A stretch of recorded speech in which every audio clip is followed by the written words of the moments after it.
and yeah, hopefully I can just end up on the top step. How about Van Winkle, eh? Oh yeah, me and him are good buddies, so it's really good. I think it's great that he's moving up, and he's getting the attention that he deserves. And he had a good weekend at Shannonville, and I think he'll be a demon this weekend. You folks that are a little closer to the Rocky Mountains than we are have a bit of a task, and that most of our activity obviously is in the east. Yeah, I mean, coming down here, my dad, luckily, I was racing last weekend, but my dad did the long haul over from Calgary, drove all the way here in the van. So I'm really grateful for my dad. He's obviously put a lot of time and effort coming down here, and it's not an easy task. And Andrew's even farther away than I am, so they've obviously made the long haul, and it's great seeing the Western folk out here. We got Ryan McGowan, me, Andrew. Bronte's not here this weekend, but it's good to see when they go out to the CSBK races as well. Yeah, we're missing Bronte. She had a most unfortunate weekend at Shannonville, and I see you playing bobblehead there, so I know full well you know what I'm talking about. Well, listen, I'm going to leave you. You and I will have plenty of chances to talk this weekend, but thank you very much for taking the time to talk so far. Yeah, no problem. Thanks. Torin Collins, who is riding the Yamaha R9. It's the first time we've seen this motorcycle in competition in Canada, that model and this motorcycle. That is the number 71 bike, and, of course, Torin Collins in from Calgary, Alberta. Actually, from what I hear about the weather reports in Calgary, I would suspect they're very glad to be here on the East Coast. They've been getting nasty rains out west.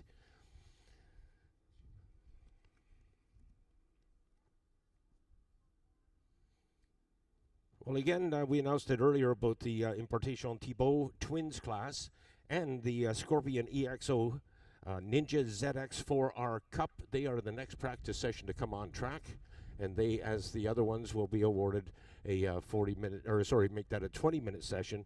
And then when we move into Superbikes, they will be awarded a full 40-minute session. So the countdown clock is stopped at 5 minutes right now. We anticipate hearing the horn that will summon the riders out for our next practice session. The Twins and the ZX4R.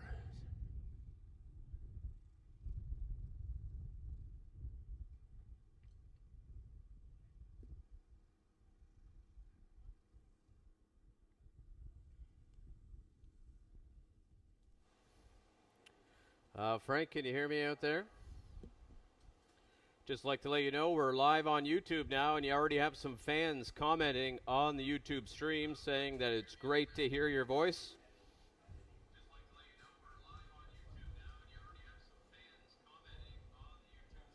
Well, that's good to hear, Corey. My wife said the same thing when I phoned her this morning.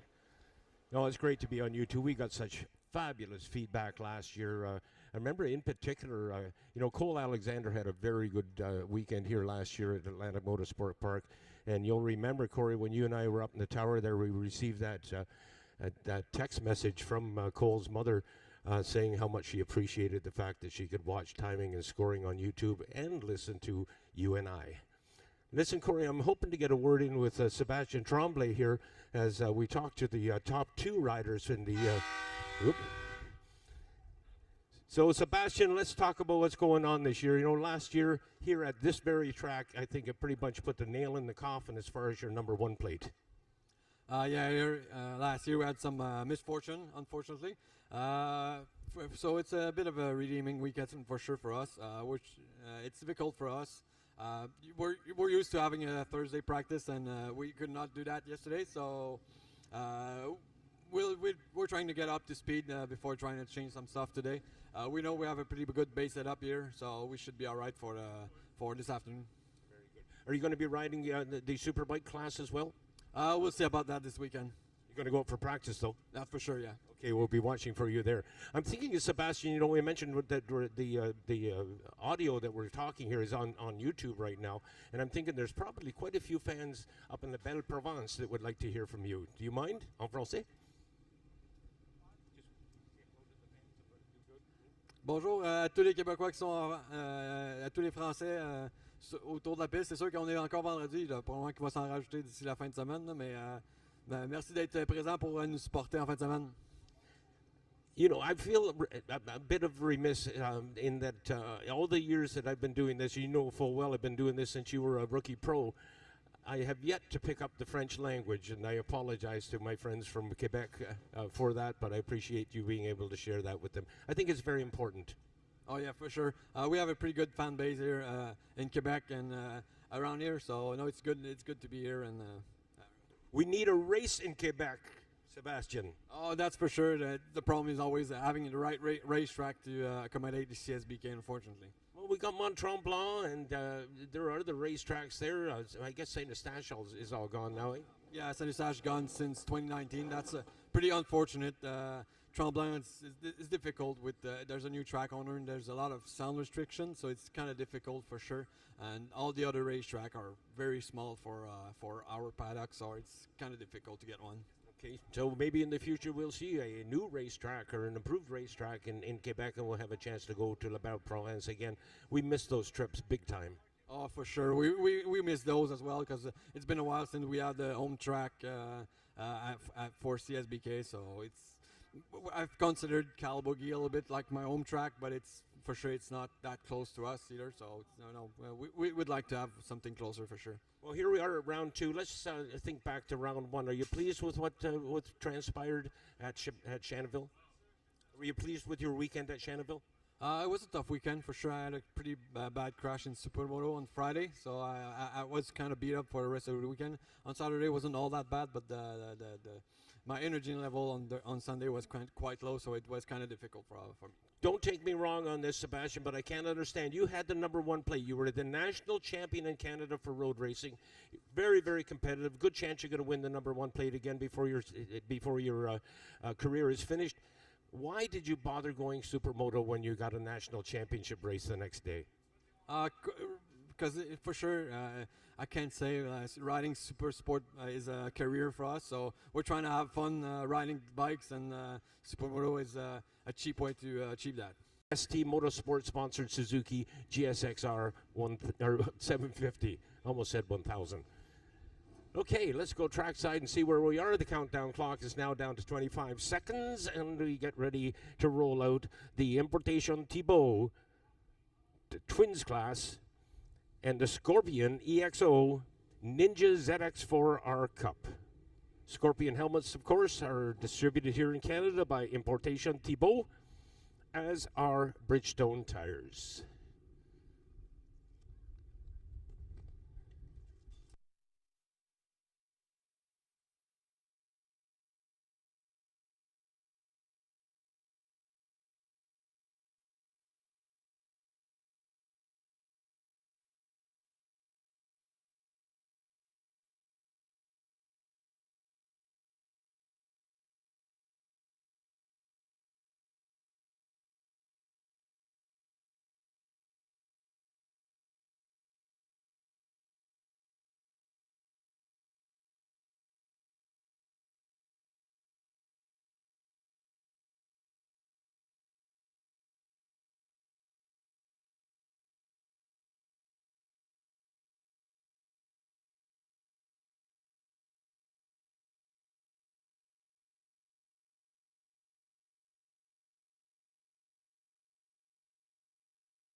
as this morning progresses, we have the twins in the ZX4R class. Well, we just completed the ABC Brakes class, and it was Bailey Ives that was on top of the leaderboard. Bailey, congratulations for that. Early in the weekend, however. Yes, sir. We were surprised. I thought Antoine might be in P1, but definitely happy to be at the top of the leaderboards. Unfortunately, I was a little off pace, but first session that I've ran since Shannonville, and so we're a little stiff and just knocking off the cobwebs from the trailer, and we've got lots of time to go. The bike was not feeling the way I would have liked it. We still have it set up how we had it at Shannonville, so we're going to do a little bit of tweaking on the suspension, and we've definitely got at least 3 or 4 more seconds there today. I've been led to believe you've done a lot of footwork previous to this race to try to promote it. Yes, sir. I definitely did my best to get the word out to everybody. I run a business, so I'm a busy guy, but I'll do whatever it takes to get people out here and to know more about this. It's an unfortunate thing. Not a lot of people know about this hidden gem out here. Well, you know what? A lot of people don't know that we're broadcasting live on YouTube. The timing, the scoring is live, and the audio is live. Obviously, the video is going to be on TSN and what have you. But meanwhile, folks are listening out there. Hey, I love to hear that, man. We all appreciate your support, and we hope to see you out. And make sure you come up at lunchtime and get some posters. We got posters for the kids and posters for adults, too, if you want some. Just outside Shubenacadie, Nova Scotia. Just ask in town. They'll tell you how to get here. Bailey, were you pleased with your results from Shannonville, from round 1? Yes, I was very pleased. Unfortunately for race 1 of Supersport, I had a DNF due to mechanical with a front rotor warped, and I forgot to put a wheel spacer in, so now I'm not allowed to touch the bike except for cranking on that throttle. I remember watching you guys. It was a very frustrating point of your career. However, you bounced back from it. Yes, sir. No, we did, and we came back that afternoon, and we got 3rd place in the Superbike race, and Sunday we were 2nd and 3rd for Supersport and Superbike. So now we're sitting 5th in Supersport and 3rd in Superbike, and after this weekend I hope to be leading both. You have a national championship in mind? Is that your goal this year? 100%. The big goal was to be black numbers because I'm not sandbagging. I want to go race with the big boys, and definitely want to get one of those number 1 plates, maybe 2. Good to hear. It's been a while since somebody from down east put a number 1 plate. I'm thinking we'd have to go all the way back to Don Monroe. Well, there has been a few amateur champions. I believe Brandon Pemberton was a champion in the Ninja 300 Cup, and I don't know, Jake Shaw Larry was a champion as well. Vincent Wilson, he won the amateur stint of the pro class in 2023, and Gary was the 2024 pro lightweight champion as well. When you say Gary, you're talking about McKinnon. Yes, sir. That's the Godfather. That Godfather, man. I tell you, I look up to that guy, and I would not be here without him. He's my biggest mentor. He's been the inspiration to a lot of young racers. Oh, 100%. I don't know what I would do without him again, and he definitely inspires a lot of people to keep rolling. I even heard Jordan Zoke isn't going to quit until he does. So. Well, Bailey, I appreciate you taking the time to talk to us, and I hope you give me cause to speak to you again this weekend. Yes, sir. I hope so, too, at the top step. Great stuff. Bailey Ives came away from Shannonville with a decent points grab, but has a national championship in mind. Let's see if we can catch up with Corey Covier. I don't know if Corey's got his ears on or not. Yeah, Frank, made my way up to the tower here to see the action out here at Atlantic Motorsport Park. Taking a look at the lap times there, JP Taché not taking any time getting acclimated to the track out here, down to the minute 14s already this morning. About 2.9 seconds ahead of Louis Raffa. So JP Taché not taking any time to get down to those quick lap times, a minute 14 there out in this twins class this morning. Making up the top 3, Justin Marshall putting his fastest lap across the line last time by.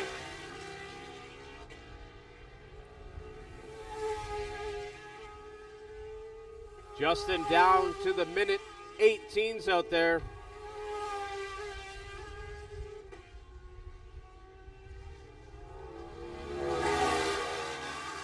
Sebastian Silva sees himself sitting fourth in a minute 19.9, dipping his toes into the 19s. Fastest rider for the ZX4RR Cup sees Jean-Pascal Schroeder, followed by Jared Walker.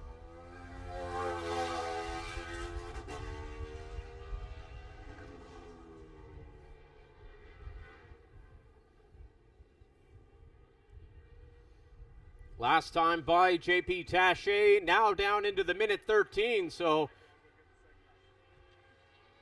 some riders require a few lap times, get comfortable out there, but not JP Taché.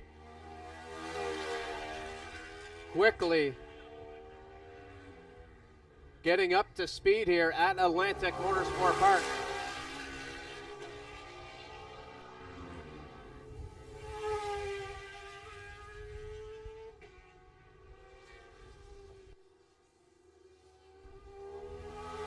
Corey, I'm going to jump in just for a moment because I happen to be standing right beside Nate from Gulf Fuels. And as you well know, Gulf Fuels is the chosen fuel of Bridgestone CSBK. Nate, thank you very much for taking the time to talk. Of course, always happy to be here and always happy to help in any way possible. What do you do here at the racetrack? So I'm here to assist a lot of the teams and assist the tech guys with fuel teching to make sure that everyone is running our fuel. And if any teams ever are unsure and they just want me to come by the tent and test the fuel, I'm more than happy. I'm here all weekend for them. I think that's fairly important to the racers. I have heard tales where a person's race fuel gets contaminated somehow, but you guys can check that. You can make sure that they're okay before they go out. Oh, absolutely. Like I said, if they're ever unsure, they just got to ask and come by the tech shed or find me, and I'm happy to come over. And it's as simple as just having a previous fuel in your jerry can before can contaminate the fuel. So it's important to get it all cleaned out and then go see Rob, and he'll get you taken care of. Great stuff. And when you say Rob, you're talking about Rob Egan from Brooklyn Cycle Racing? Absolutely. And they're the people that look after the distribution. I was wondering, where's the fuel truck, you know? No, Rob takes great care of the series and tours around with them all season long. And it's because of him that we're able to actually supply the track with fuel when the series with fuel every week. So I fully anticipate that you know the answer to this question, but are you aware that Rob Egan is a member of the Canadian Motorcycle Hall of Fame? Absolutely. I've heard rumors of it, but now you just confirmed it. It is true. It's been a long time coming as far as I'm concerned, because he has been a big player in this game for many, many years, both as a sponsor and a guy that tunes the bikes and does the dyno and just a whole list of stuff, transports motorcycles, and I'm sure you know some of Rob's background. Oh yeah, and honestly, guys like Rob, it's a dying art for guys that love to tune bikes and help out as much as he is, and I can see the love and appreciation behind it. Do you ever feel like you've died and gone to heaven with that job that you have? Oh, absolutely. It's because of my racing background that I have the job that I'm in, so getting to be around this all day long is almost a dream come true for me. One of my favorite things, Nate, I'll share that with you, is guys that are doing things like yourself who used to race. They understand. They really get it. But every now and again, I look at their right wrist and it's twitching. Do you miss racing? I miss it all the time. If when I'm not working, I'm usually at a racetrack. I'm a four-wheel guy. I'm an oval guy, but being here with the bikes has been a lot of fun. These guys have welcomed me in with as family, just like any racing. As racing is a family, and it's a tight-knit group. Are you at every round this year with it? We were at Shannonville. I was at Shannonville, and I'll hopefully be at every single round this year. Do you have a favorite racetrack? So far, this one's got the most character. This one's new to me, so getting to see it firsthand is pretty incredible. One of our staff, Carol Matheson, was the one that came up with it. I'll give her all the credit for it, but the way she referred to it and the way now we all refer to it, this is the fun one. I can definitely tell. I've actually heard a couple of riders refer to it as a roller coaster. That's how much fun it is. Not to be detrimental, but I've also heard it referred to as a paved motocross track. Yes, absolutely. Nate, I appreciate you taking the time to talk. Hopefully we'll have a chance to converse later on this weekend. Absolutely. Thank you. For your time. Let's see if we can catch up with Corey Covier upstairs.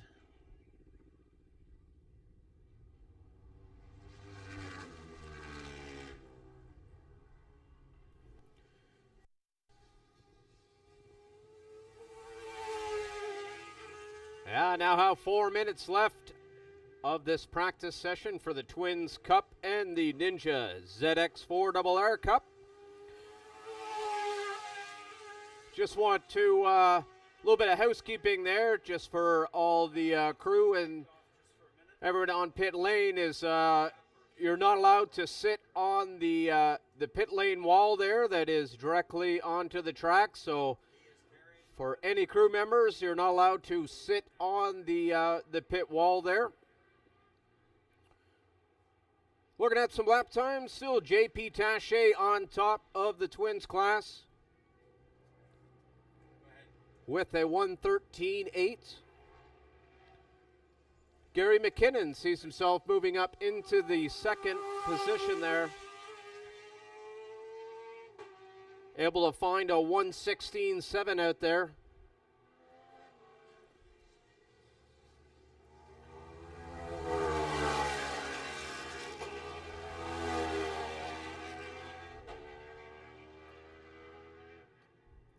Justin Marshall crossed the line, finding his fastest lap of this practice session. Moves himself up into second place with a 1:16.1. I believe he's out there following Gary McKinnon.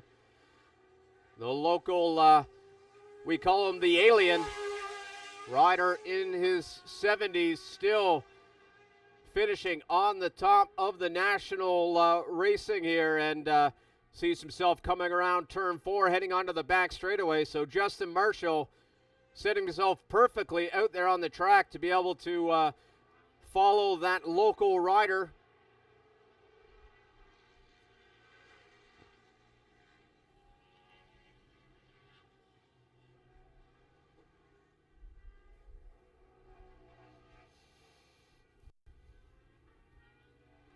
Keep an eye on these riders as they're coming out of turn 9. I'll see how these lap times are for the top two, or some of the top two riders here. Coming on, number 9 of Gary McKinnon and the 4:98 of Justin Marshall.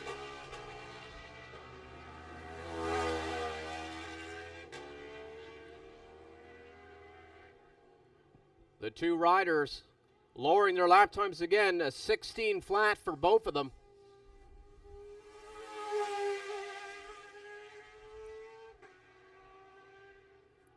Quite close on the top here between the second, third, and fourth riders of Gary McKinnon, Justin Marshall, and Louis Raffa, only separated by a second out there this morning.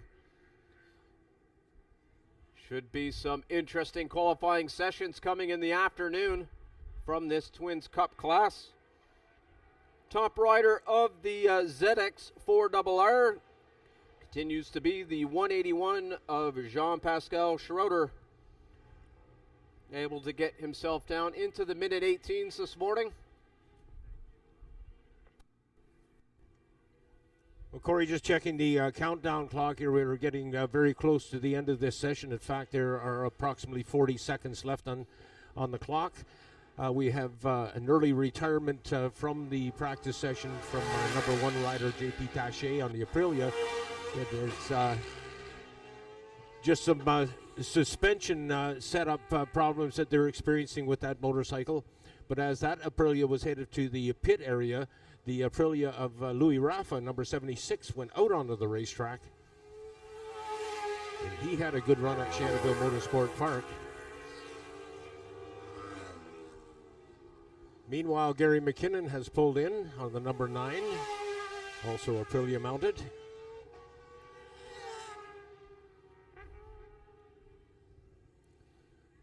That motorcycle, that brand of motorcycle rather, has purely dominated in our Twins Cup class.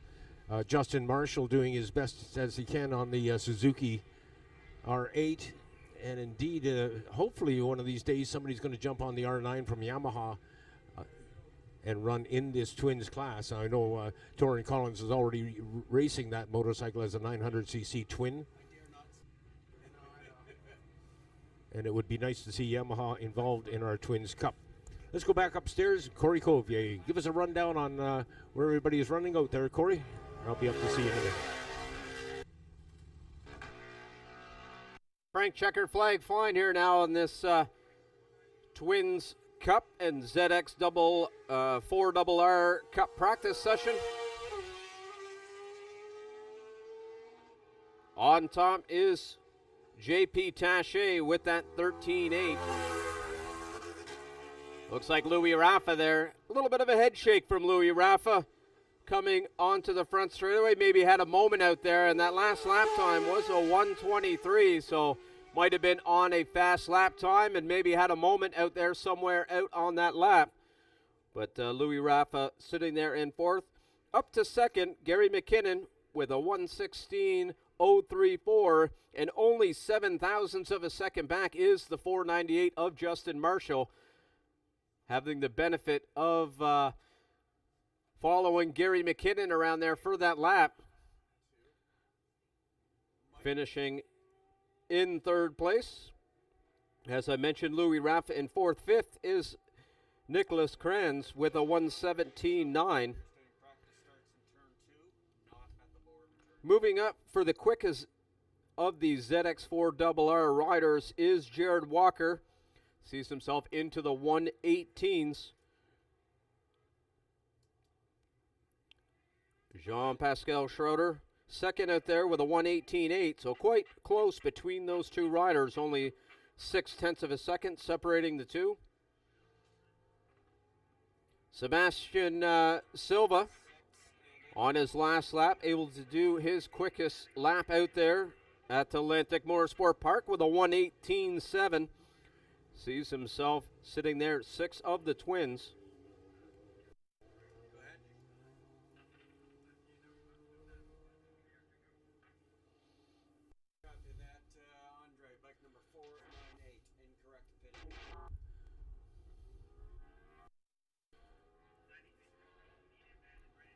But Frank, what a great way to start racing here this weekend at Atlantic Motorsport Park. Light breeze, perfect temperatures here. Getting acclimated to the track. Looking at the temperatures there, I believe it was around 17 degrees there, so perfect morning temperatures here for these riders.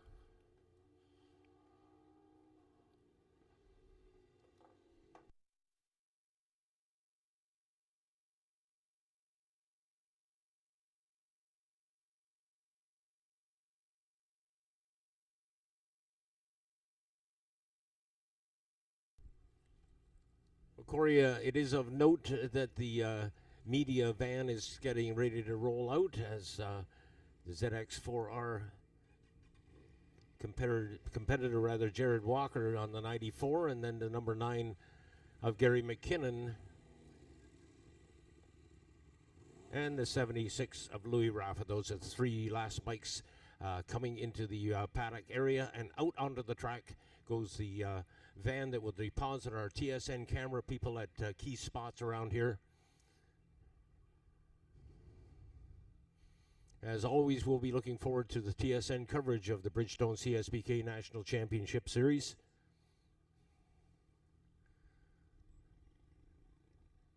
And they've got some fabulous footage out of the Shannonville race. I anticipate they're going to get some good stuff for us out of AMP this weekend, especially if the weather continues like this. The camera people at key places around the racetrack. They were putting up a scaffolding well into the evening last night, I know, and getting eaten alive by black flies while they were doing it. So next up, and it was the rolling of that van that alerted me, of course, because the TSN camera's going out, because next on track are the GP bikes, Superbikes. Take a moment and mention the good folks from GP Bikes. They have been supporting this series very strongly and picking up the title sponsorship of our premier class.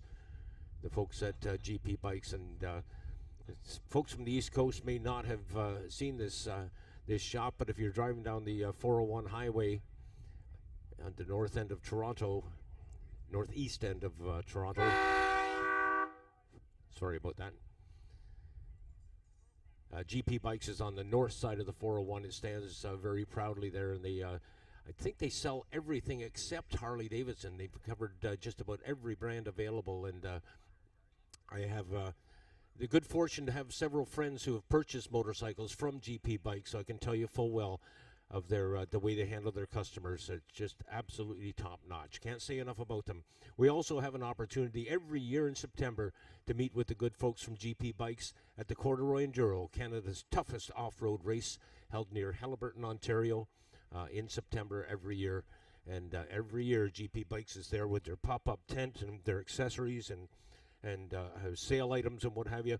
They also use the Corduroy Enduro as kind of a clearance place with anything that hasn't been selling or they want a discount. They bring it up there, so a good spot to go shopping as well as watching some off-road activity. So again, a tip of the hat to GP Bikes. Very much appreciate your support, guys. Stay with us. Corey, where did you disappear to?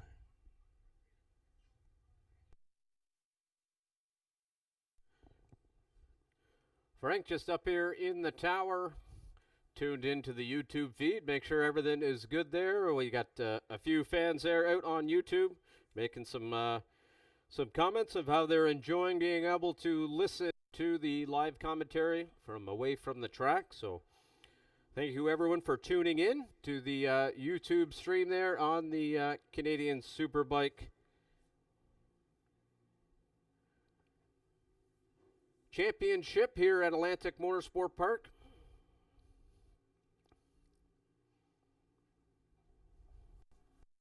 As you mentioned earlier there, Frank, the camera crew from TSN making their way around the track. Just to get my eye on the see where it's at.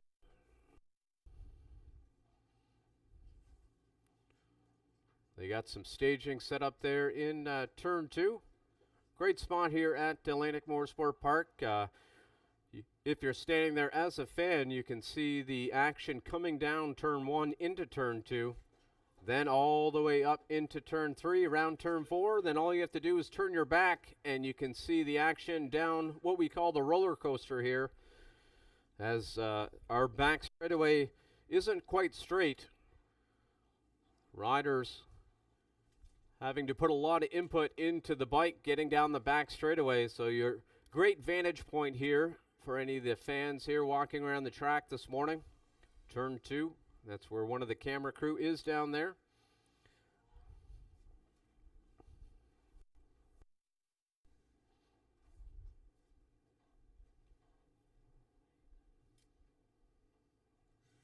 Go ahead, Andre.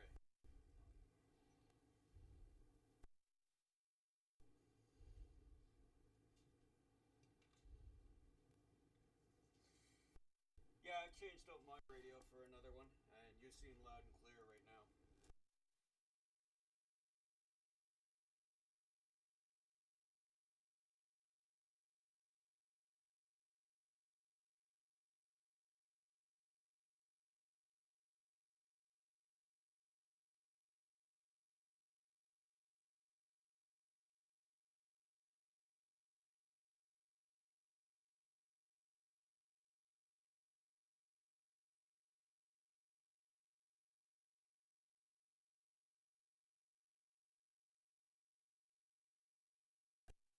Well, why don't we talk about it? You mind? Nobody's watching. They're listening, though. I want you to know. I want you to know that they're listening. Through the efforts of Corey Covier, we're actually broadcasting TSN. So as people are watching the timing, they also hear our voices. So unfortunately, we don't have video, but on it.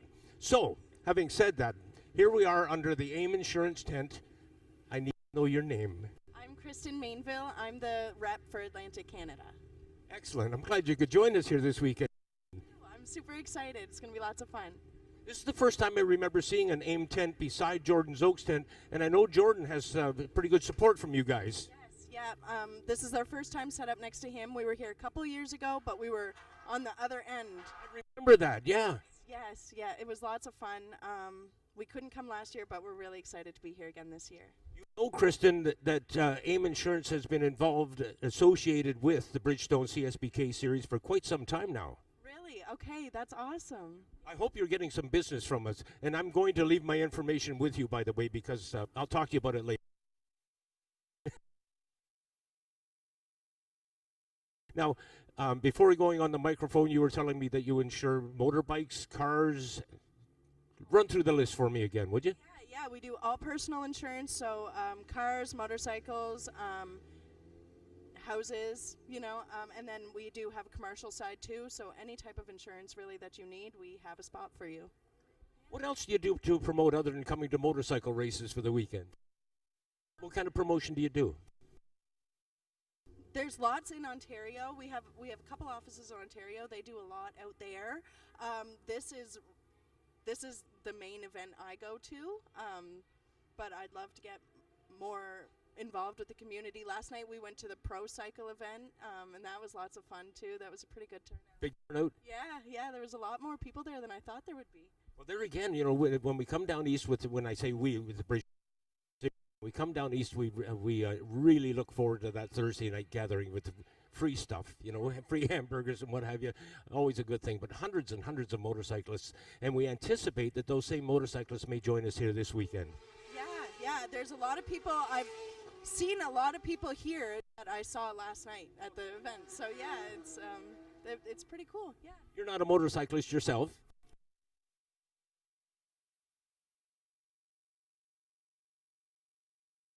Well, you know what, Kristen? Having Jordan Zoke as a spokesperson for AIM opens a lot of doors within our. As you may know, is a 14-time Canadian national champion. He is the GOAT, the greatest of all time in Canadian racing. Yeah, he is awesome. He's a tremendous spokesperson for AIM Insurance. He has been outspoken about AIM Insurance. He's the guy that basically turned my corner. I got to talk to you guys. I got to get some pricing, what have you, and it's time to switch insurance companies. Yeah, he's a great guy. He introduced me to a million people last night. He knows so many people, has so many connections. It's awesome. Yeah. Kristen, I appreciate you taking the time to talk, and I hope I'll make a point of speaking with you as representing AIM Insurance here throughout this weekend, if you're okay with that. Yeah, of course. Thank you so much. It was awesome meeting you. Not at all. I'll see you later, girl. Thank you for your time. That was Kristen. She is here from AIM Insurance, and she's parked right alongside the Jordan Oaks pit area. Be sure to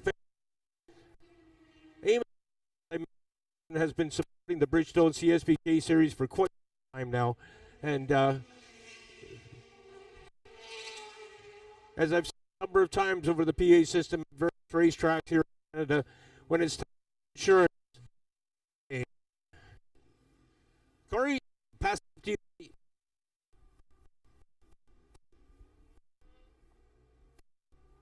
Yeah, Frank, now the Pro Superbikes out there on the track. See who that rider was, Ryan McGowan, coming onto the front straightaway. Almost touching the grass out there. Pushing the limits already out there this morning. Only 3.5 minutes into this practice session, so the lap times at the moment is going to be the riders just kind of getting up to pace there, so won't take much weight into these lap times.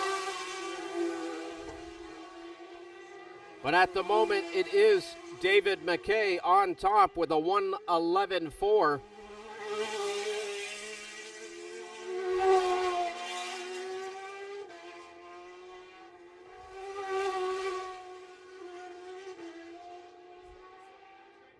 Holy moly, Frank. I don't know if you saw that, but Ben Young exiting the stone tire on the grass and the other half on the asphalt. Is that better? Yeah, Frank, unfortunately here with the all the trailers and everything can make it hard for the audio, so anyway, listen there on YouTube. As we walk through the paddock here, we're going to have to find the the hidden spots there for the audio here at Atlantic Motorsport Park. Yes, Frank, that was quite the ride there coming onto the front straightaway there. I believe that was Ben Young there, holding on right to the limit onto the track. Had to get all the way to the left just to hold it on.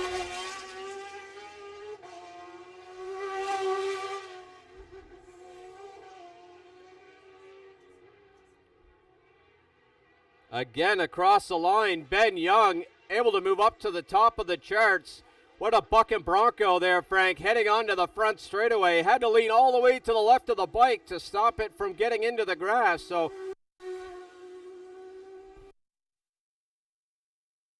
pushing the element out there quickly this morning, moving to the top of the charts. Torrin Collins sees himself sitting in second place.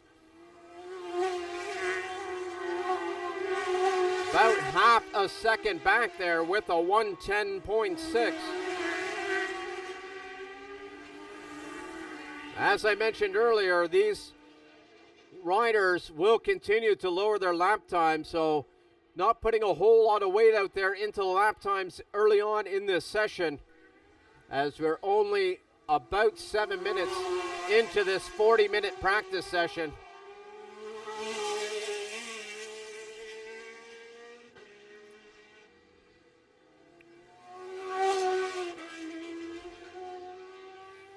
David McKay making his way down pit lane. Looks like he's coming in for some adjustments there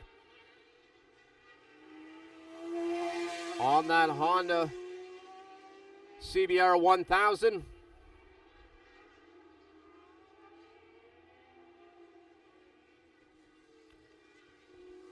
Cross the line, Ben Young able to be the first rider into the 109s with a 109.8.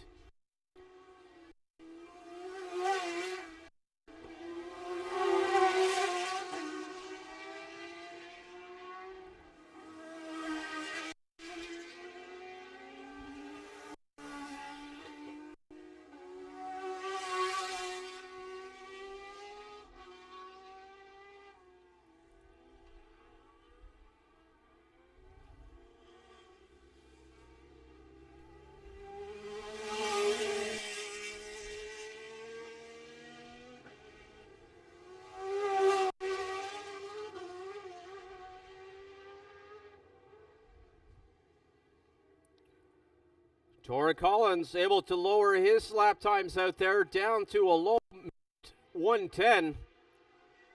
But it is Ben Young coming across the line.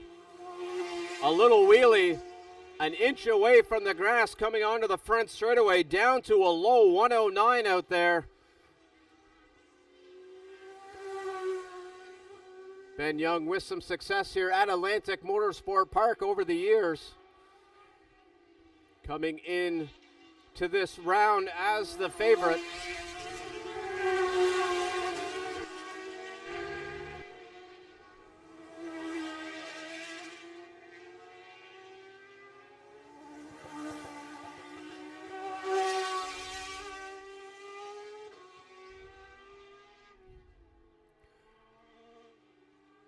As we're almost about 10 minutes into this 40-minute practice session.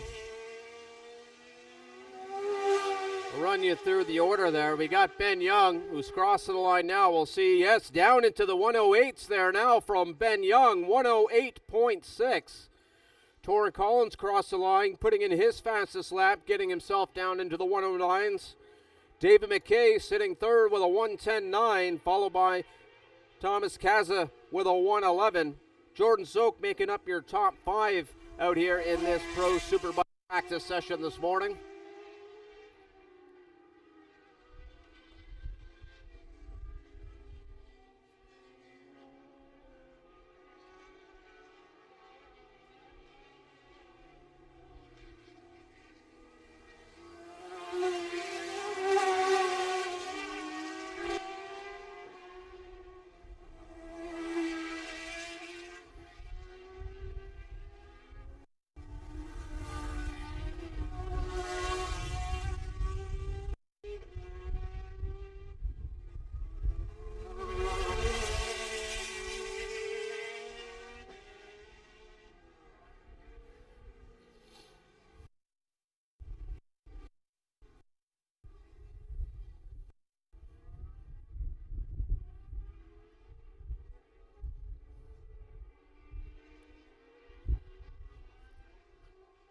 Ben Young now coming here into lane.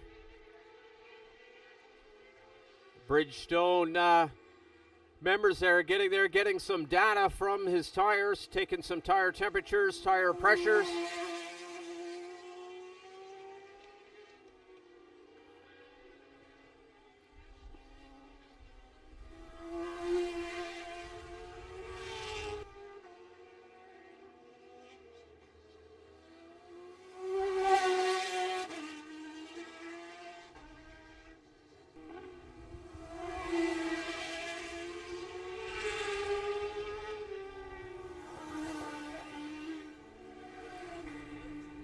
Few of the riders here now coming into pit lane. 40-minute session here, so they'll be able to come in a few times here, make some suspension adjustments, maybe tire pressure adjustments, head back out. That's the luxury of having 40 minutes there for this Superbike class, able to dial in their machinery. As this is the only session they'll have out here before the qualifying session this afternoon. Looking forward to watching that qualifying session in this Pro Superbike category. Always a nail biter right down to the final seconds here at Atlantic Motorsport Park.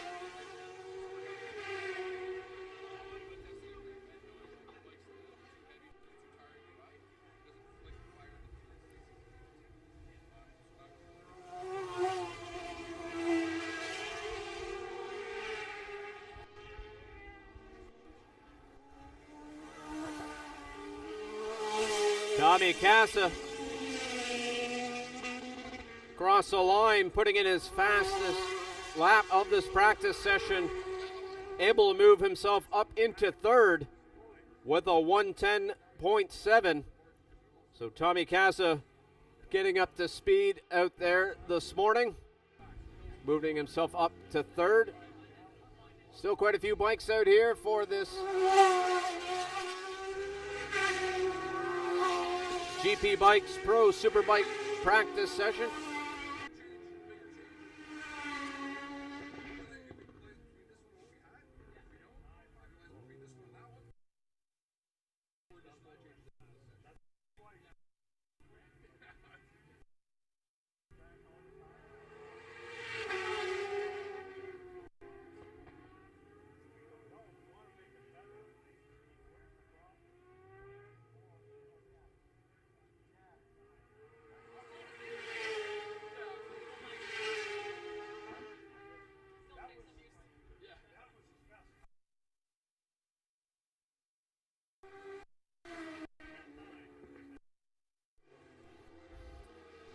Local rider Blaise Fougere coming across the line.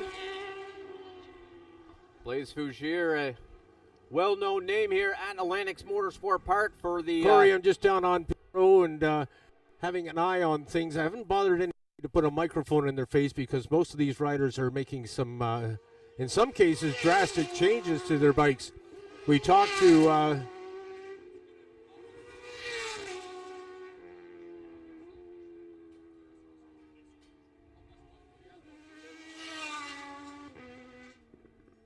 We talked to David McKay's father about the setup on their bike, and they are not struggling with it, but they have two motorcycles that are set up very differently, and yet David is recording almost exactly the same lap time on each bike. So they're kind of scratching their heads wondering which way they should go in terms of mostly suspension setup. Ben Young, meanwhile, made one pit stop. He came in and the handlebars had gone a little bit loose. His dad says no matter how much you tighten them, you can never get them tight enough. So they got them tight enough now, however. So the number one bike now is sitting on pit row. It has its tire warmers on, and the laptop has been plugged in. So they'll be making some changes to that motorcycle on behalf of our national champion. Ben Young is also being helped out this weekend by Trevor Daly. Daly in from Mississauga, Ontario, helping out with helping out with everything. He's a very, very experienced, expert rider, and he knows what he's talking about. So that may be the case coming up.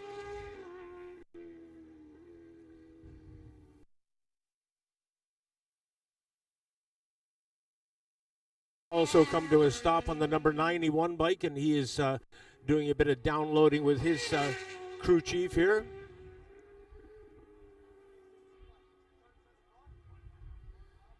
Now, I didn't get a chance to speak with Jordan Zoke,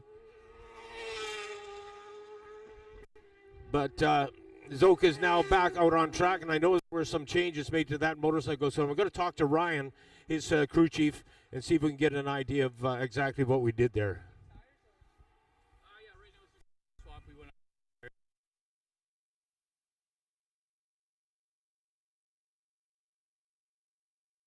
Just kind of getting the feel for things, and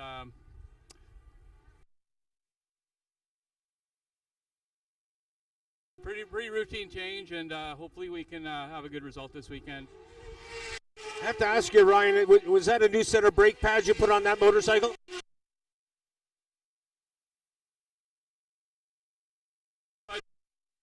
This is just a quick change. Hopefully, we'll get a good enough time to go straight to Q2 for the afternoon, and have a little bit more to work on the other bike that we're working on right now. So, is the B bike ready to go yet?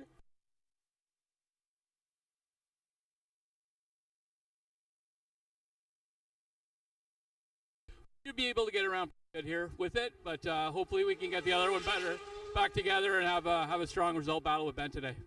Often when you talk about an A and B bike, you're talking about a difference in horsepower, but at this racetrack, horsepower doesn't really count a whole lot, does it?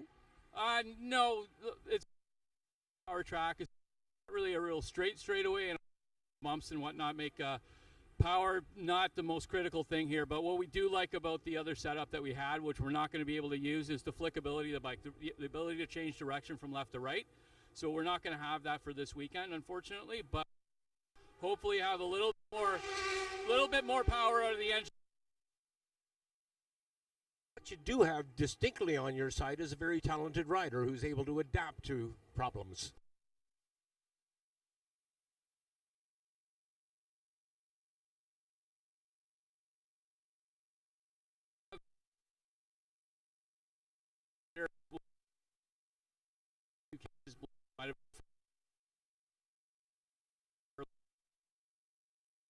Group and be back.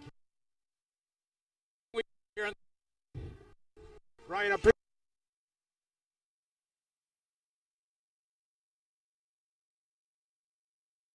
thanks, Frank.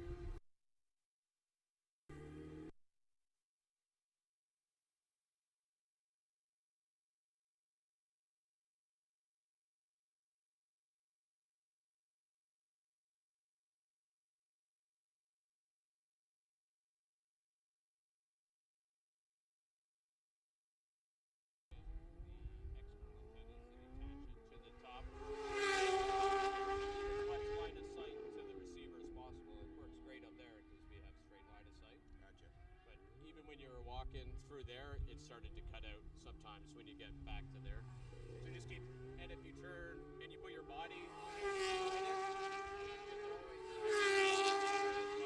that background was Corey. Corey, thank you so much for getting us hooked up on YouTube. You know the feedback we're getting, man. The feedback is very, very encouraging. Yeah, Frank, it's good to add that little extra bit to the racing community. And as we know, not all family members are able to make the trek out here, so for them to be able to support their family members, their any of the motorcycle shops that maybe want to tune in and listen to the Canadian Superbike Bridgestone Championship can certainly do that as well. So looking forward to for them to hearing this racing action this weekend. Yeah, the guys that are working in bike shop, you can put on YouTube, and every now and then glance over at timing and scoring, which comes up live, of course. And you'll hear voices of Corey Collier. He is the voice of Atlantic Motorsport Park, and myself, Frank Wood, from the Bridgestone CSBK National Championship Series. So hope you're enjoying it out there, folks, and we're going to be doing it all weekend long. Just now I'm watching Cole Alexander head out. I was hoping to get a word in with him, but we were just too busy. And Corey, you know well how it is, when a rider pulls in here, sometimes they just simply do not have time to talk. Yeah, Frank, especially with this only being their only practice session before the qualifying session after lunch. time is critical here to get these bikes tuned in and ready for that qualifying session. So time is of essence out here this morning. And looking at the time, we're halfway through, Frank, down to just below 20 minutes left here of this GP Bikes Pro Superbike practice session.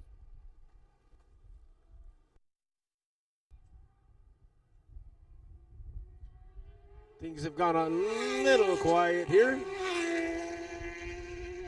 as we touch down on the 19-minute mark. Looks like Ben Young is coming in yet again. I'm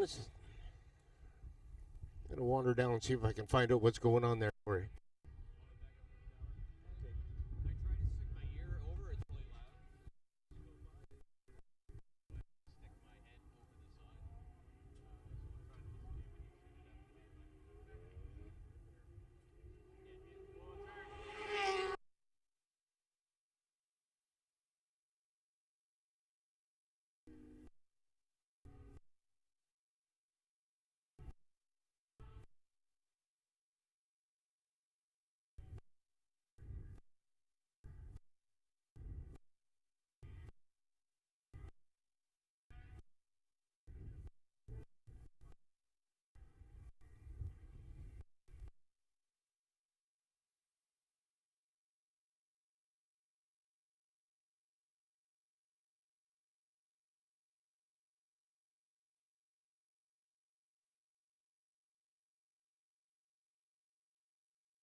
Looks like we have a rider off in turn 4.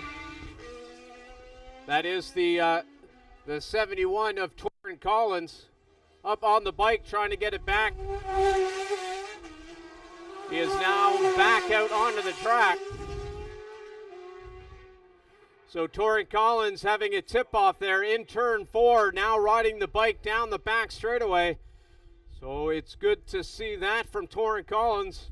Means there's minimal damage done there to his machinery.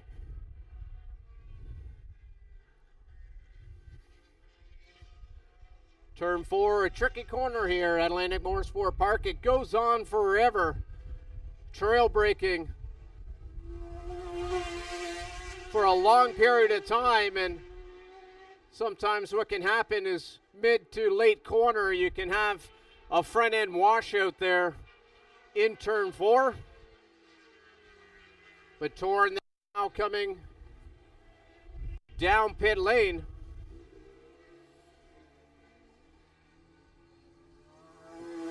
Bit of grass there hanging off the rear sets. So we'll see if he's able to get that bike back ready to go. There's 15 minutes left of this session.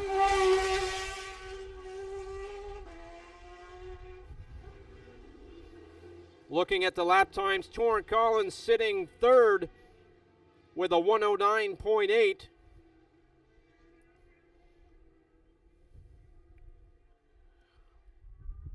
One of the super sport riders running in this practice session.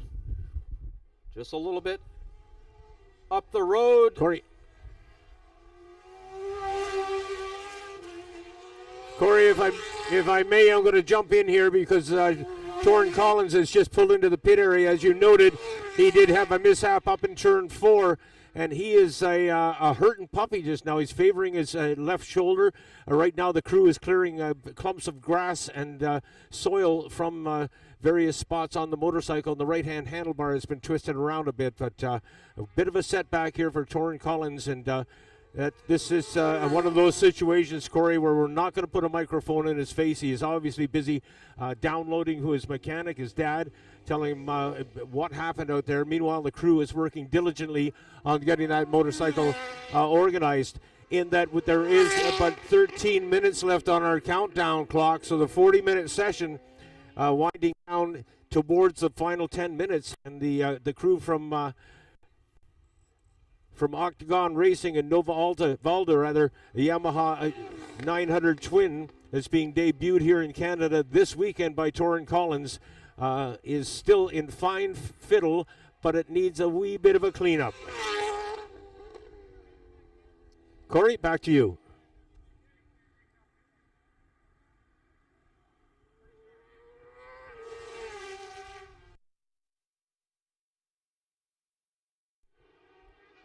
Yeah, Frank, 12 minutes left here. And with that, last time by, fastest lap of his practice session, the 101 of Jordan Zoke, able to move up into second. Lowering his lap time again, just crossing the line there. Now with a 109.1. Still going to have to find a little bit of time out there if he wants to sit at the top. But definitely moving in the right direction is Jordan Zoke.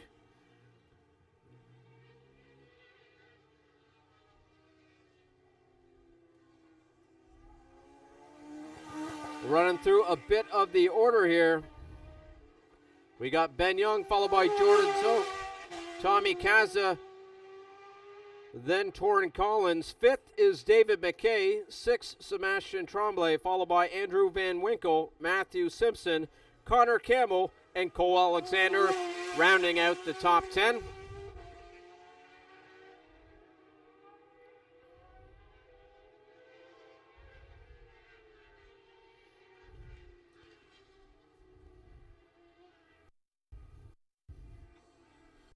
Zoke there now making his way down pit lane.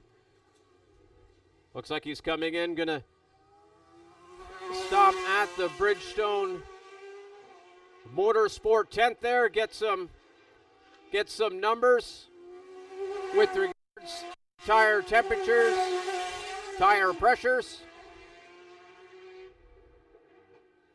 Then he'll probably head to his pits there, make a few more adjustments there as there's still 10 minutes to go. Lots of time to continue to tweak the suspension.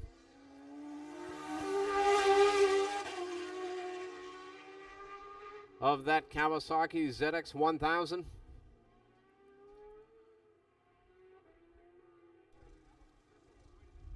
Corey, if I may, I'll jump in that I've been monitoring the situation down here in the Torrin Collins pit, and they called Dr. Ryan over. You know, we have an assigned doctor that is at each and every round of the Bridgestone Canadian Superbike Championships. Dr. Ryan, he is from Halifax, as a matter of fact, and he and Torrin Collins have gone to the bus.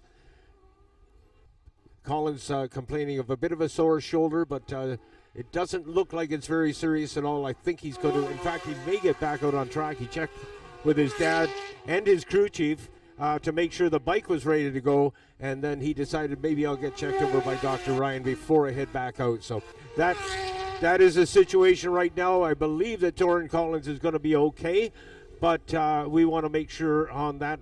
We're going to check on him and make sure that he's going to be good.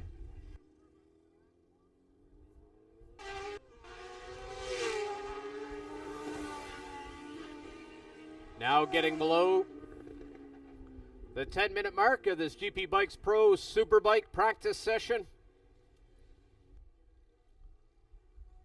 Few of the riders in pit lane. Also, about half the riders out on the track. Only 10 minutes to go now, so it's about 6 laps here. Maybe 7, depending on where you are on the track.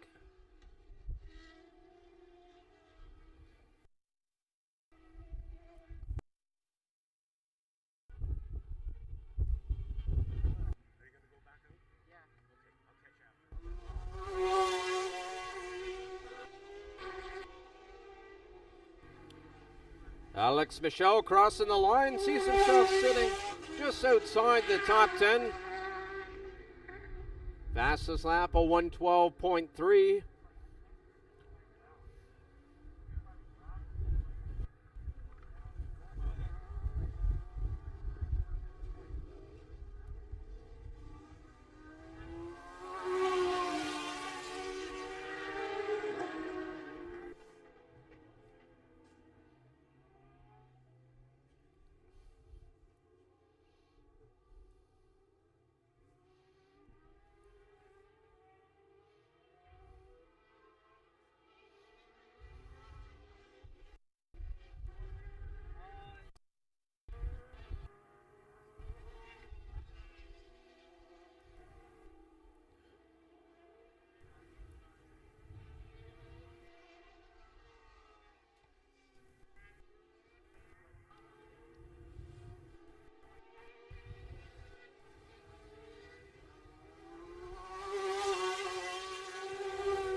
Just crossed the line, that was Andrew Van Winkle. Rider making the long trek from out west here to Atlantic Motorsport Park. Sees himself in 7th with a 1:10.8.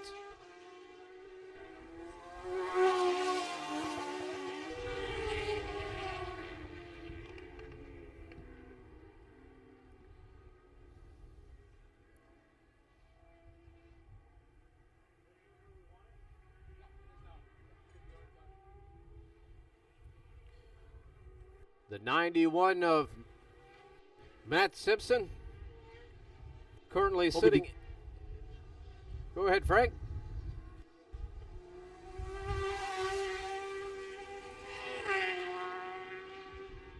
Frank, it looked like you had something to say there, so I'll get off the airways there. I see you down there in pit lane.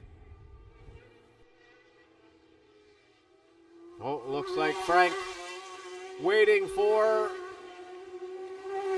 the crew of Ben Young to get sorted there before he sticks the mic down there in that paddock.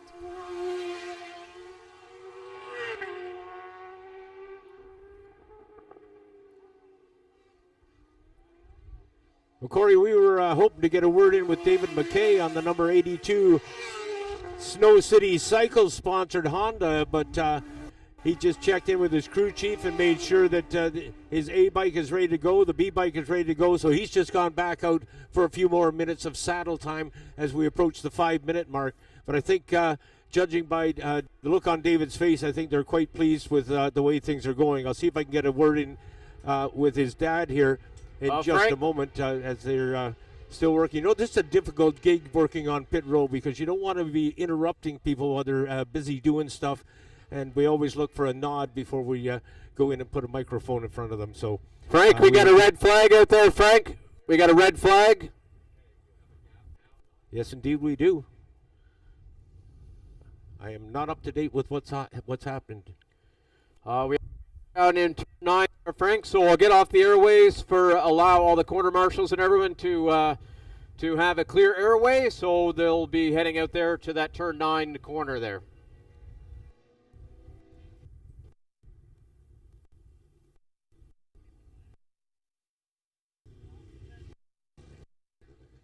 In a situation like this, of course, it is vital that the officials have clear and concise communication. So I think you and I quiet for a while until we get the nod on it, and we'll be right back. So fans, hang in, and we'll give you an update on just what's gone on.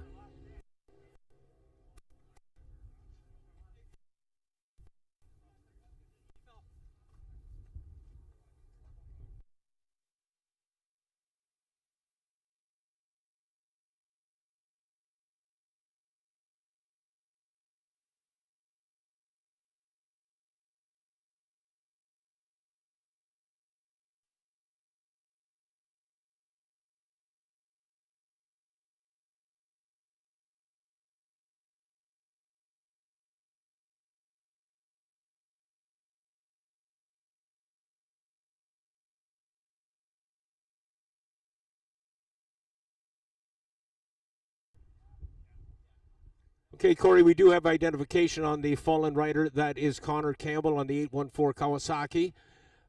We do not have an update on where that happened. Perhaps you could enlighten us.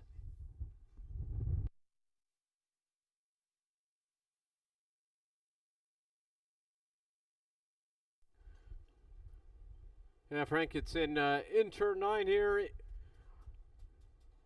Just on the entry into turn 9, the ambulance there now. So, as Frank mentioned earlier, we'll just get off the airways there and let them do what they got to do there.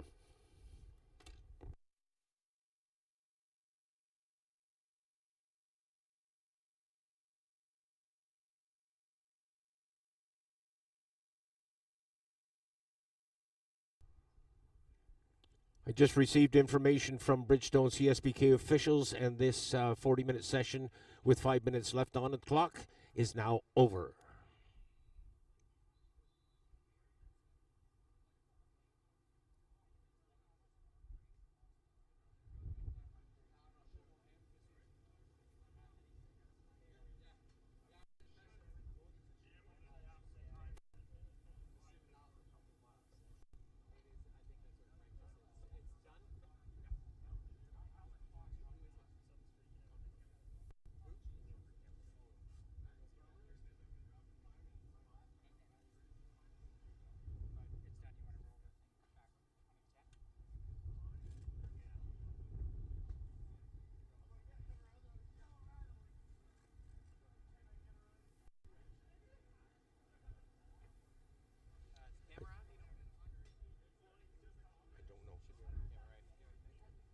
I think they give the go-ahead.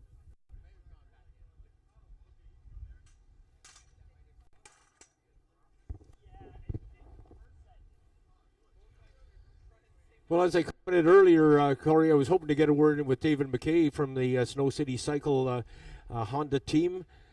He has just taken his helmet off, put a cap on his head, so I'm hoping that he will take the time to chat.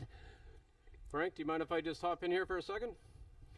So the rider, Connor Campbell, walking into the ambulance. So just to let everyone know, Connor Campbell has gone up and walked into the ambulance to, just for information, all his pit crew there, what's happening there in turn 9.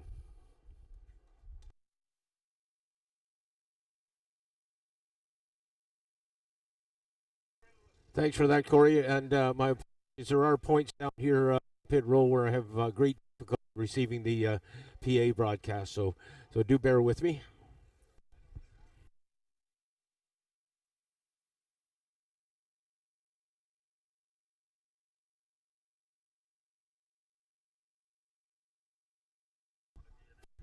Just towards the end of that session, Corey, I wandered up. I was hoping to get an interview with Cole Alexander, but he was just heading out, so I said, well, I'll catch you when you come back in. And he has come back in, so we'll be chatting with Cole Alexander very shortly. I wonder if his mom is listening this weekend.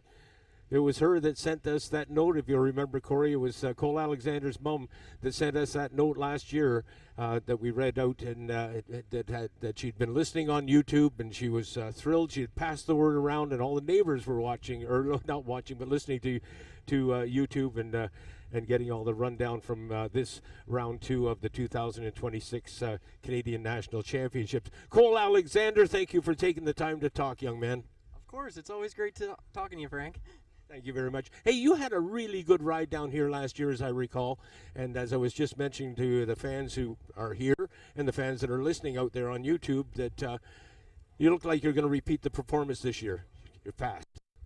Yeah, I'm hoping we can figure it out. I'm struggling a little bit with the bike, to be honest. Yeah, it's this track is a lot to wrap your head around, so just trying to get back up to speed. But I'm pretty confident we'll find it. Yeah, just got to try some new things and see what works and what doesn't. 2 motorcycles under the tent this year. One of them's got a yellow plate on it.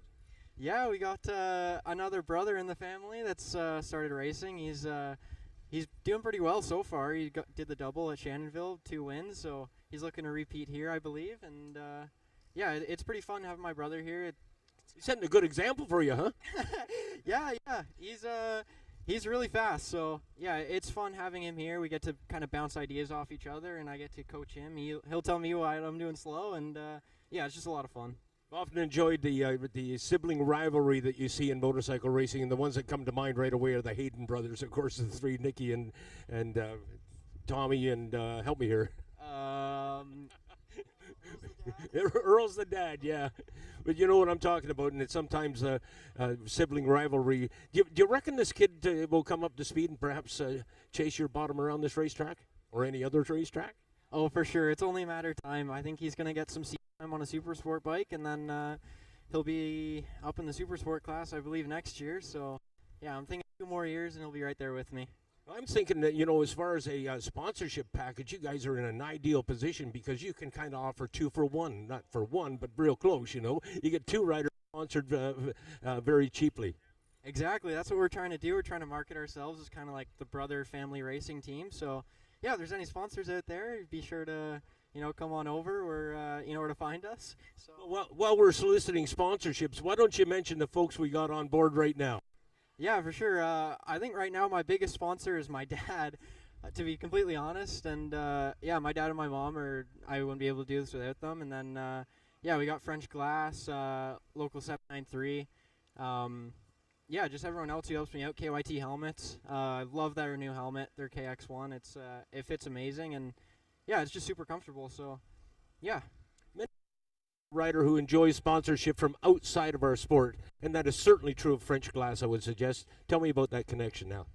Yeah, for sure. They're actually a glass company that is from our hometown, and they do a bunch of glass railing, showers. You know, really, if there's glass involved, they do everything. So. Your hometown? I'm out of Shelburne, Ontario, so just an hour and a half north of Toronto. You're not too far from Ben Young, then. He's up there in Collingwood. Yeah, my cottage is actually just down the road from Ben's house, so yeah, a bit of a connection there. Yeah, it's pretty cool. I kind of grew up where Ben is from, so yeah, there's a bit of a. You grew up in Scotland? No. Well, that's where Ben's from. Not quite Scotland, but up in Collingwood there. I spent a lot of summers there, so yeah, there's a bit of a connection there. Right on. Neat to be close to the champion. Have you set any goals for yourself this year, Cole? Honestly, this year's just kind of a learning year. I've never raced against any of these pro guys before, so just trying to learn how they race, get up to pace, and yeah, after round 1, I kind of realized what was possible for me, so I'm kind of eyeing up that top 3 in the championship. That's kind of my goal now, but yeah, just kind of learning every round. Well, I'm flashing back in my mind's eye to round 1, race 1, and your comment about not being as fast as these guys, you sure as hell were fast that day. Yeah, I'm trying. I always go faster in the races, so I'm a little off pace right now in practice, but I'm pretty confident I can find something for the race. What about Calabogie? Looking forward to that one, or are you going to be able to ride it?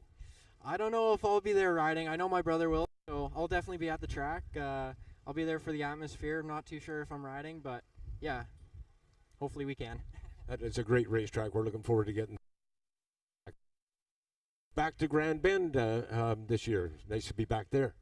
Yeah, my home track in Grand Bend. I've spun thousands of laps there, so yeah, I'm really hoping for a good result at Grand Bend. I'm going to do some testing there, and yeah, hopefully I can come out swinging for my home race. Great stuff. We'll be watching for that, and we'll be staying in touch, of course, as the season progresses. Cole, congratulations on your career thus far. There are great expectations, young man. Thank you, Frank. I appreciate it. Cole Alexander, who races on the number 64 Pro Bike. Now it looks like I might be able to get a word in with David McKay. If not, certainly Ben Young will talk to me. Frank, maybe we'll just hop in there for a second just to let the riders know we got 4 minutes before the start of our next practice session, which is the AIM Insurance Amateur Superbike 20-minute practice session this morning. So just for all those riders, you have 4 minutes before the start of your practice session. Okay, thanks very much, guys.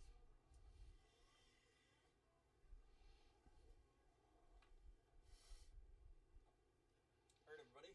Can I get it?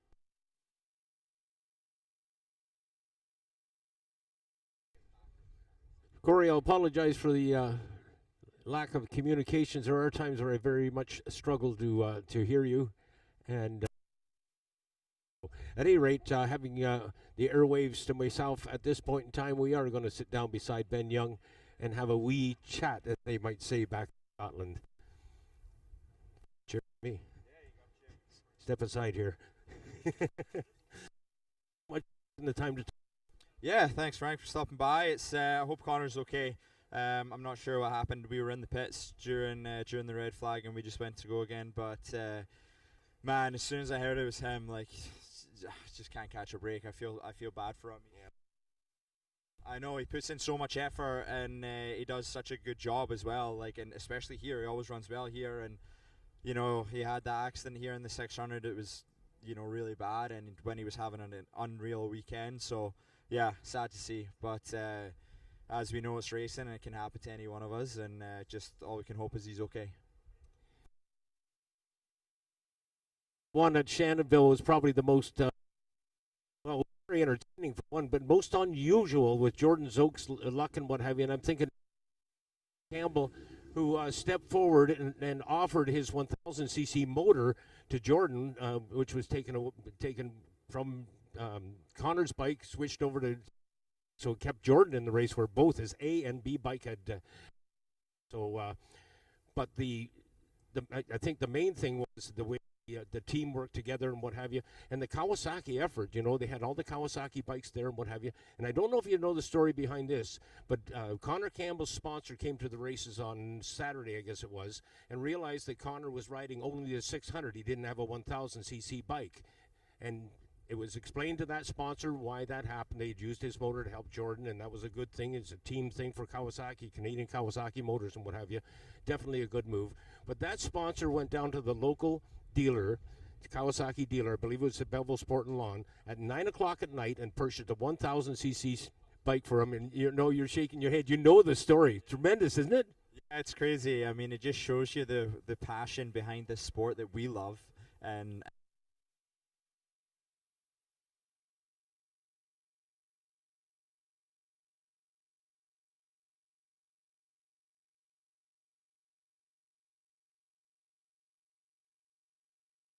people are still putting in this effort and going racing, and yeah, I'm sure Connor really appreciates it. I know I really appreciate what that person did for him, so it's it goes a long way. The short is on sponsorship.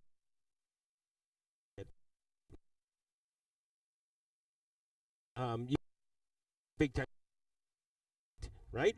You paid them back big time. The first year you give them the number 1 plate. Is there any talk of an extension on that contract? Yeah, we had a great time last year. You know, the first time I rode the bike, there's definitely some head scratching going on. But you know, with you know, as racing again, you always need to have luck on your side, and we definitely had it last year with some circumstances. But I feel like we rode as best as we ever had, and we got the job done and brought them home a number 1 plate since our good buddy Jody did it, and you know, in 2013 or 14. So sorry about that if I mixed the years up, but yeah, it was.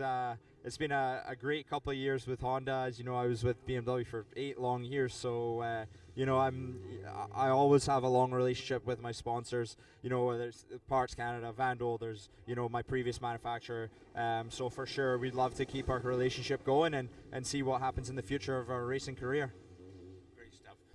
Let's talk about tires for a moment. The Bridgestone tires. We're getting tire coverage. You know, the guys coming up from the United States of America every weekend here, giving you guys all kinds of advice on setup, on tire pressure. They're actually advising suspension setup that relates to tire pressure and what have you.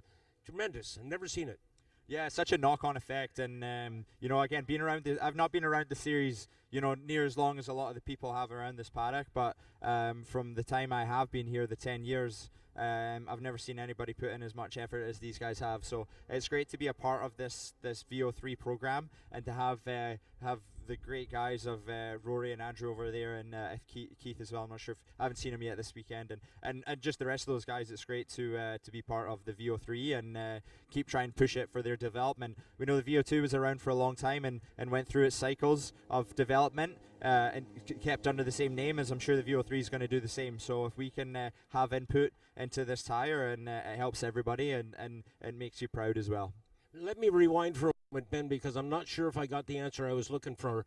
Your association with Honda, we talked about the 2-year contract. My question to you was, have you talked about an extension? And I think we got sidelined.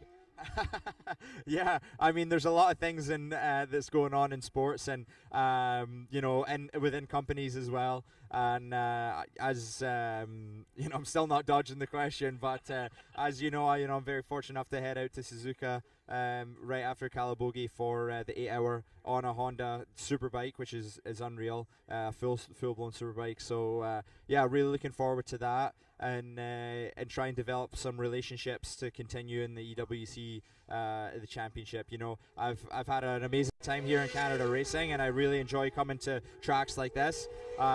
You know, it's kind of a second home with my family being out here now as well. My sister and her husband and all the East Coast family, and you know, I've always had a connection here with like Shubenacadie, and yeah, we'll see what next year brings. I'm definitely trying to venture. You know, I feel like I'm riding as good as I ever have, and my knowledge for a race bike is as high as it's ever been as well. So I feel I definitely feel like I have a lot to give in this sport, and I would love to still be involved in Canadian racing.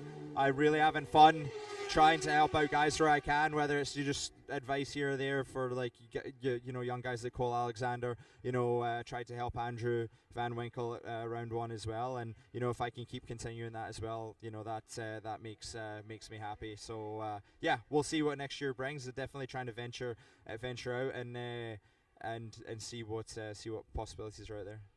Does the world beckon?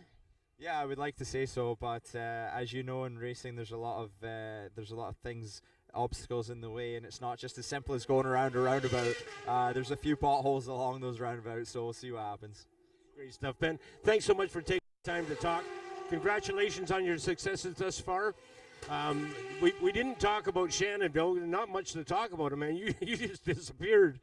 I heard the race for second and third was pretty good.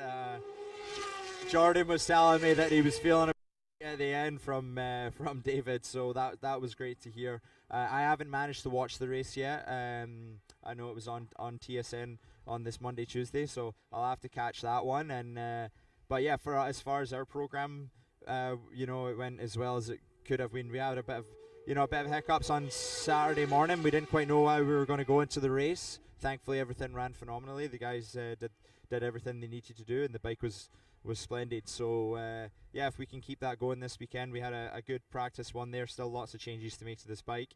You know, I'd say we came, the bike we had at round one last year is very different to the bike we came to round one this year with. So that was obviously tough with little track time, and very similar here. We have a different bike from Shuby that we did this year that we did last year.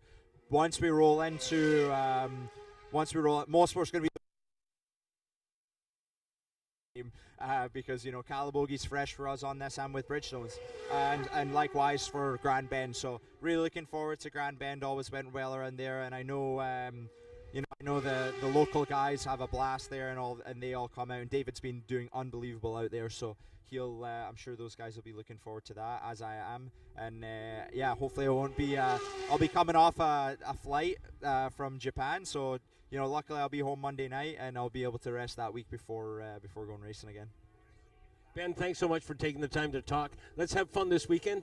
Yeah, absolutely. It's we're blessed with a great day today, and hopefully that continues this weekend. You never know what you're going to get out here, so we're very grateful that the track surface is good here as far as the grip level. So even in the rain, we always seem to have good grip here. So hopefully I think we all want dry races, but if it rains, it's not. It is what it is, and you got to get on with it. You're on Bridgestones, of course you're going to get good grip. Oh, exactly. No, that's for sure. The Bridgestones rains have worked phenomenally, and again, like I said.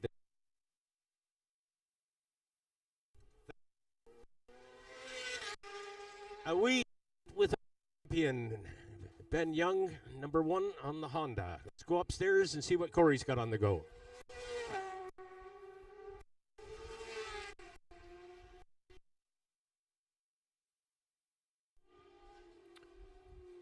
Frank, we're now 5 minutes into this AIM Insurance Amateur Superbike practice session this morning. Currently, local rider number 37, Andy Hutchinson, on top. Sees himself into the minute 15s. Another local rider that made his way up to Shannonville for round 1, Bailey Ives. Himself into the minute 15s.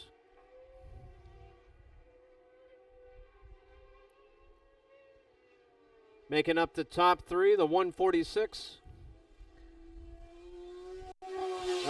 Alexia Bourdouin into the 15s.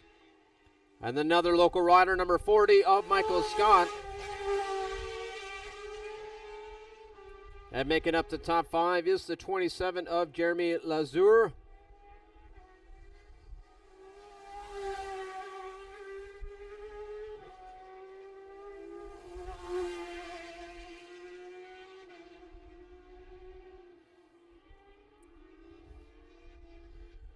Getting closer at the top as Bailey Ives cross the line. Sees himself now within 0.3 of a second from Andy Hutchinson.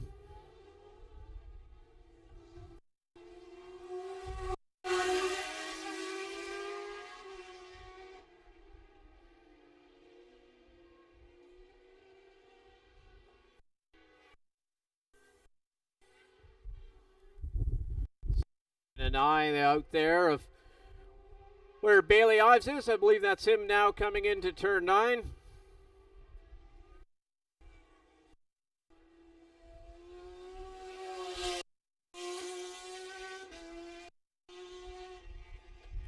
He is now coming on to the front straightaway. We'll see if he's able to lower that lap time there.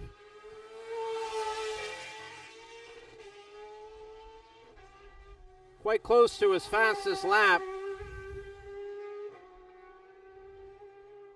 but not enough to get to the top. But it's Alex Badoy moving up into second, getting himself down into the 14s out there this morning. Now 0.2 of a second back from the fastest rider out there of Andy Hutchinson.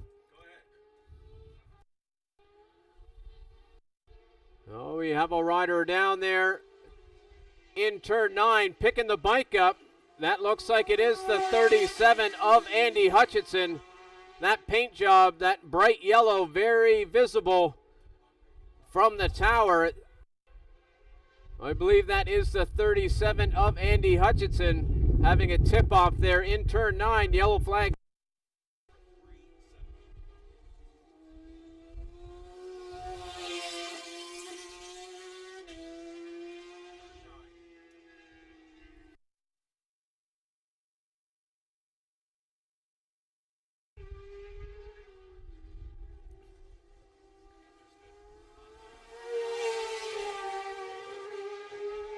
The bike about halfway through the corner, so I'm guessing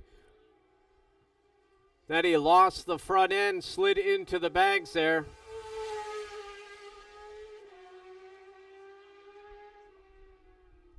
See what happens here with this practice session. Not in the greatest of spots, but yellow flag flying there, so letting the riders know that they are to slow down through that corner, as now I see the corner marshal running out to give Andy some assistance there, getting the bike out of the way.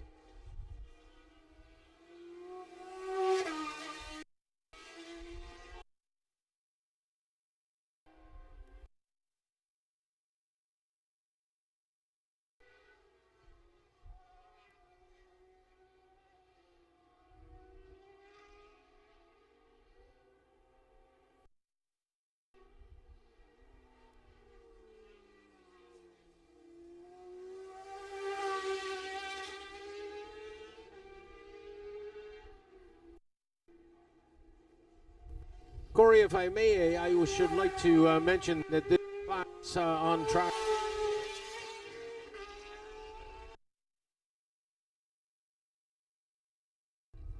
is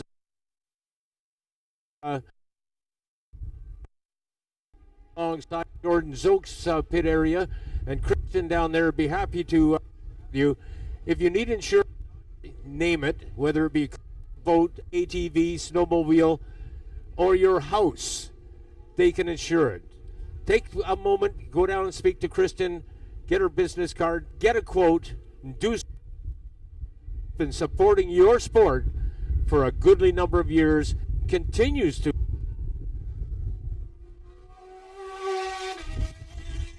Looking for insurance? Take aim. Corey?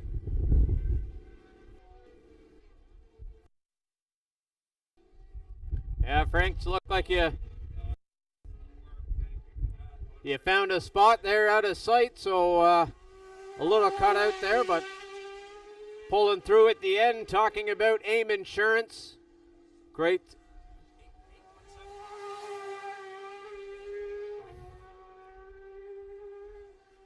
Great to see the sponsorships making their way out here to see this live racing. Looking over to turn 9, looks like the flag has come back in, so it means that bike is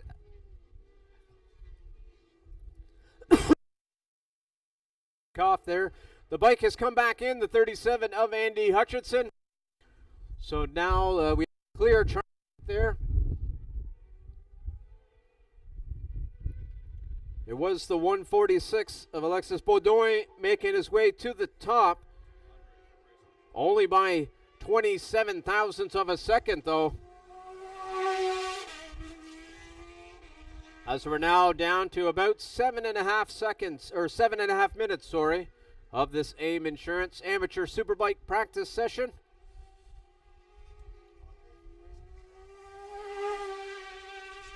Bailey Eyes making his way onto the front straightaway. Got his fastest lap of the race, of the practice session. Sees himself able to get down into the minute 14s himself.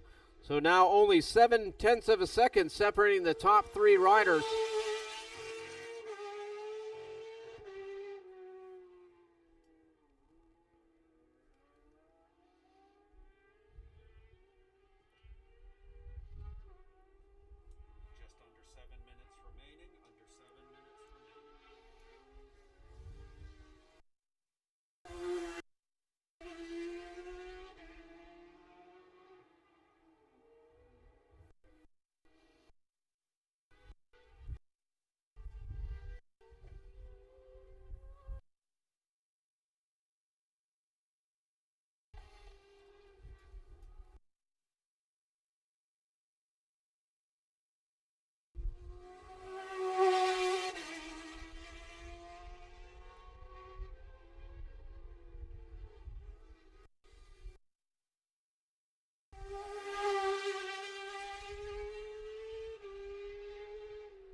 across the line there. Alexis Baudouin looking down at the bike. Not sure if maybe running into some mechanical issues there. Now coming out of turn 2 up to 3. I'll keep my eye on Alexis out there as having a few looks down at the left side of the bike down the front straightaway. Now coming onto the back straightaway. Looks like he's at full power there, so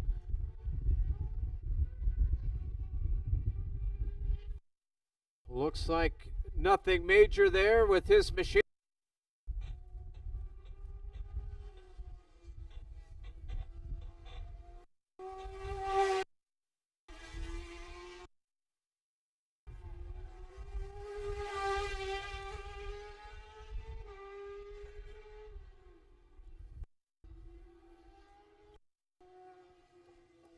Oh, across the line.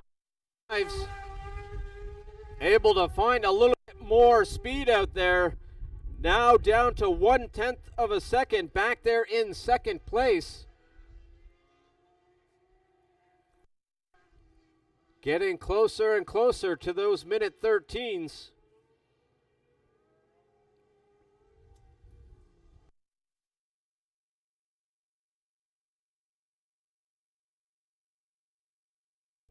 Alexis Baudouin crossed the line 2 laps in a row there into the 16, so I'm not sure what is happening out there with that machinery, but seeing that he was looking down there at the bike, not sure if that was an indication of something happening there, but 2 seconds off his pace.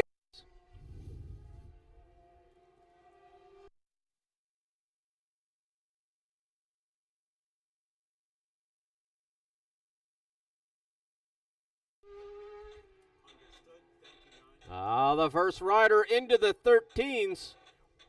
1,000th of a second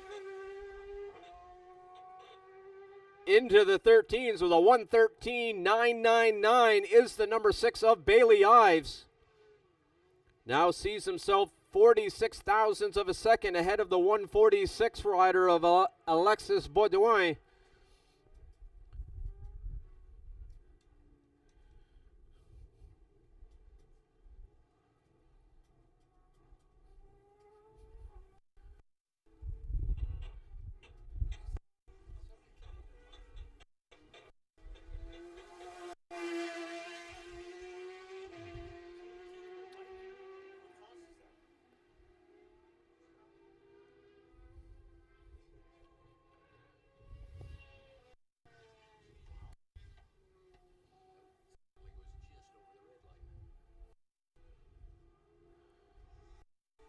Here comes Bailey Ives. You can tell he's really racy out this morning.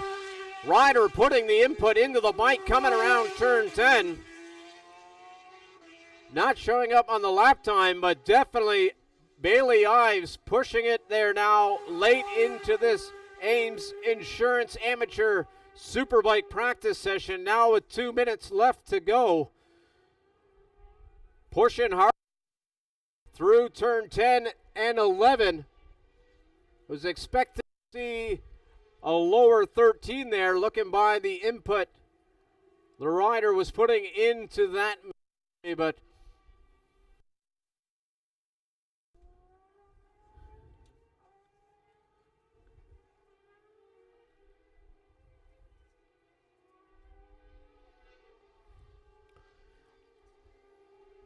now with a little over a minute to go in this practice session, I'll run you through the top 5. It is Bailey Ives, rider number 6, followed by the 1:46 of Alexis Baudouin. In third, Andy Hutchinson. Unfortunately, calling it in early to his practice session, only able to get 7 laps in before that unfortunate tip-off there in turn 9. Fourth sees Michael Scott. Rider number 40, local rider, followed by the 27 of Jeremy Lazur. Bailey Ives just crossing the line putting in a quick lap time there, a 13.3 from Bailey Ives. Alexis able to get himself down into the 113s with a 113.9, so 0.5 of a second separate those two riders in this practice session this morning. Clock now ticking down. We got about 20 seconds left of this AIM Insurance Amateur Superbike practice session. So this will be the final laps here to come in.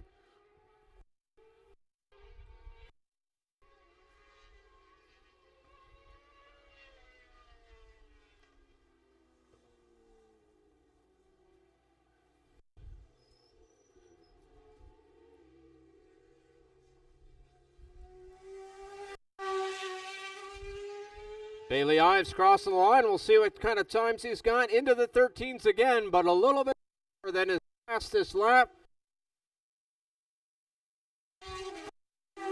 Alexis Bordeaux, Bucket Bronco there coming on to the front straightaway. Not able to improve his lap times with a 1:14.074.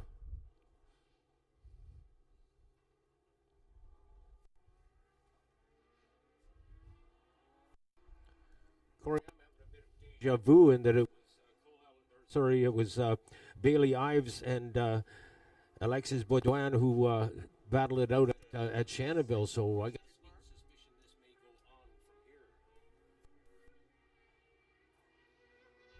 So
Test.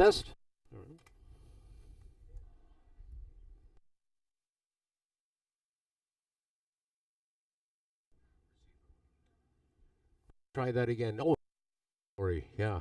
I think the key thing is that I'm going to have to keep this microphone pointed the right direction, eh? Yeah. And I would imagine some of those interviews I did down on pit row were a little bit scratchy. Trying to about his contract with Honda, but he wouldn't give me a straight answer. He mentioned EWC, which is the World Endurance Champion. I don't know whether he has that in mind for his future or heard a good rumor yet. Might as well start one.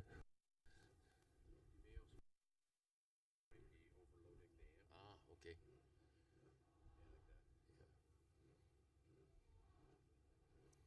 See the brothers through the pit area.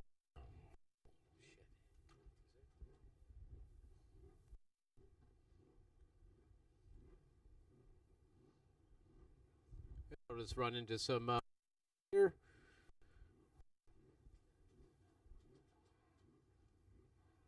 As I was mentioned earlier, Frank, it's the added element of all these transport trucks and all the tents that put us out of line of sight of the receivers, but up here in the tower a little bit better. Looking at investing into some more gear here to increase the experience to Atlantic Motorsport Park.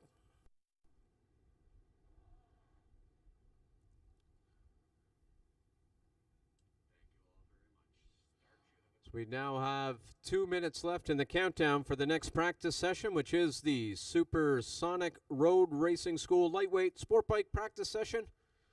So for all riders out there, you have little under 2 minutes left before your practice session starts this morning. Well, Corey, that seems to be working a lot better. Thank you very much. Incidentally, while you were talking there, I received a text message.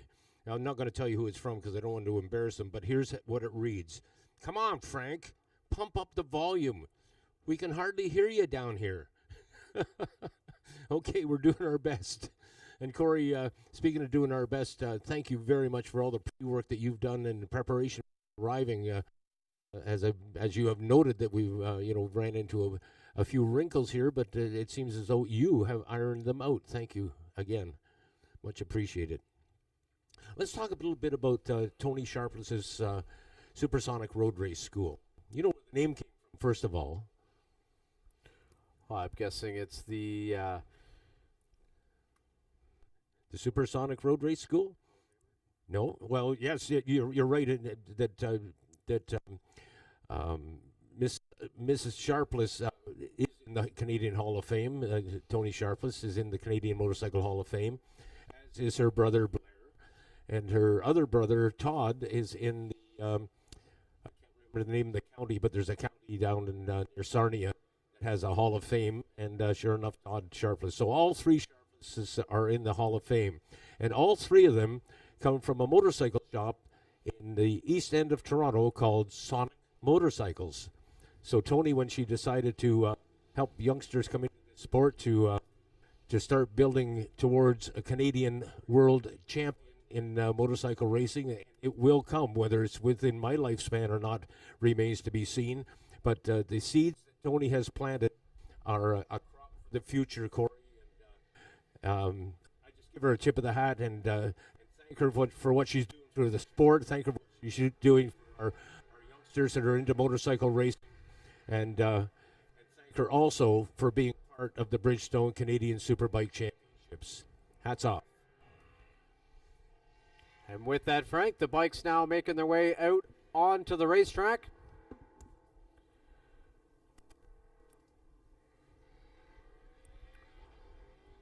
Nine riders in the Supersonic Road Race School Lightweight Sport Bike category this weekend.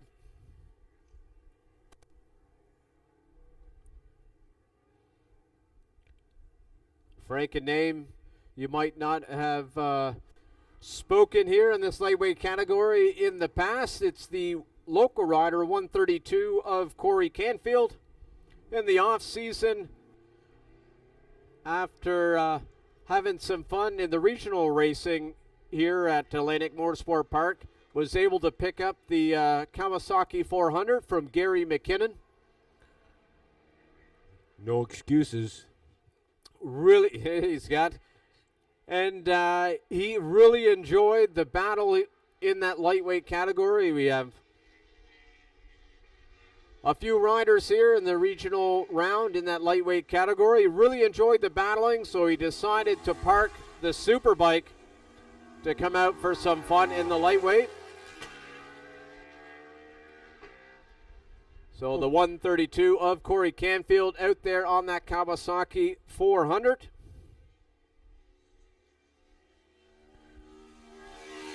Another local rider, the 66 of Matt Covey.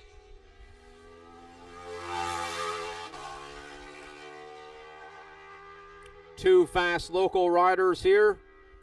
I'm sure some of the riders that are from away may want to try to latch onto the back of them without them knowing and try to make their way around to find out the fastest lines here. It's a little tricky here at Atlantic Motorsport Park, maybe for some of the fans that don't go out onto the track. Here at Atlantic Motorsport Park, there's a lot of blind corners here. So I'll start off with turn one. You kind of head over the top of turn one.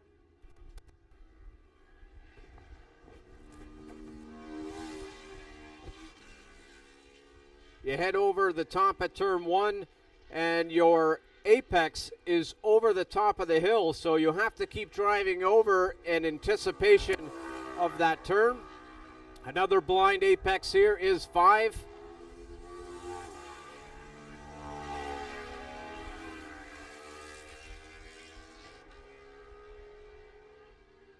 With 5, you can see it coming out of turn 4. You can see your tip-in spot.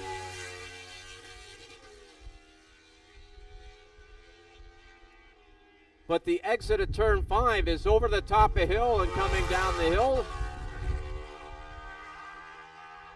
So it takes a few laps there to start to figure out the optimal line over the top of 5. The front end can get light as it's downward, and you have that momentum coming over the top of the hill.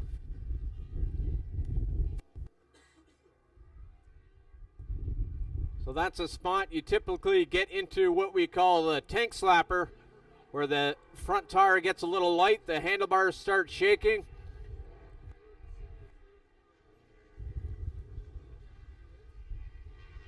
And then into turn 9.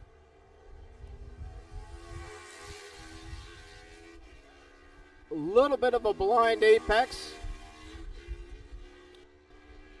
Coming in there, it's 9A and 9B, but we typically just call it number 9. It is a double apex corner. Some riders will stay out a little late and try to make a sweeping single apex turn on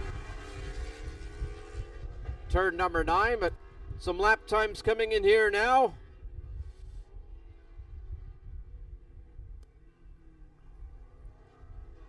As we're 4 minutes into this Supersonic Road Racing School lightweight sport bike practice session. Mr. Covey, I want to share something with you that happened just before I come up into the tower. Corey Canfield was walking away from the monument that sits at the foot of the tower. That monument, of course, is to his grandfather, Jack Canfield, who was one of the spark plugs that formed this Atlantic Motorsport Park. And Corey said, I try to make a visit to this monument just before I race every time I race. So I'm gonna follow up on that and get some reasoning from him in that regard. But it's obvious that he gets a little bit of inspiration from that plaque that celebrates the efforts of his grandfather and names final corner on this race, Canfield Corner. Corey?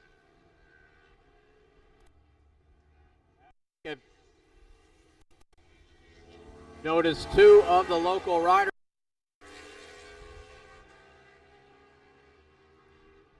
They came into pit lane and immediately went back out again.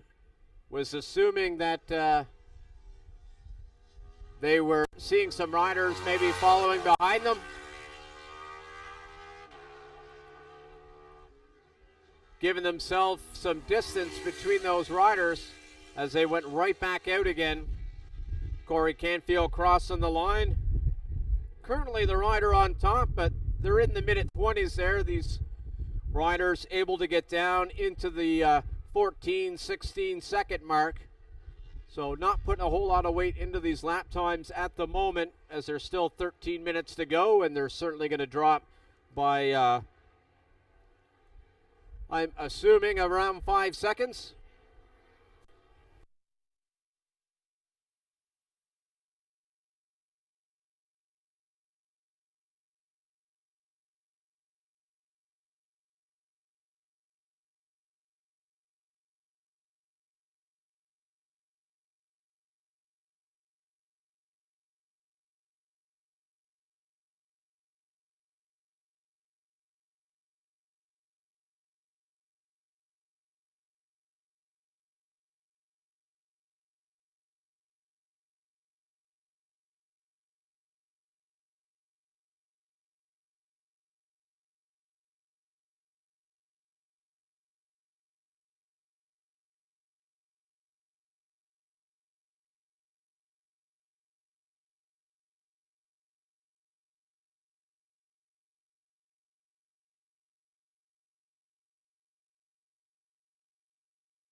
And as I suspected, we're getting now into the teens for seconds there with Corey Canfield down into a minute 18.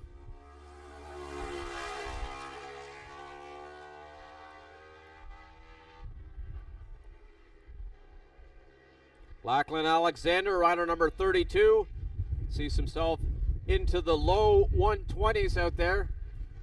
Was for a brief moment on top, but... Well, Corey, I've got an update. Campbell just spoke to one of the people from his crew. Connor is okay. They have a suspected collar, but he will be transported to make sure that that is the case, that he's going to be okay. Connor Campbell will race another day, not this weekend, but he'll be back. Corey?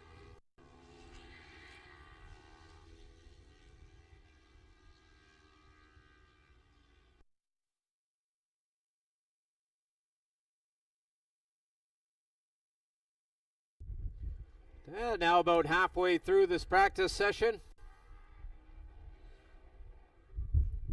Corey Canfield across the line, able to get almost to a minute 17 flat. Lachlan Alexander lowering his time by a couple of tenths of a second with a high 119. Sebastian Silva down into around the mid 120s. Followed by Scott Zolas. But as I mentioned then, Mason Archer able to cross the line, able to scrub off some of his time, now moving up into fourth, followed by Scott in fifth. Thomas Lane.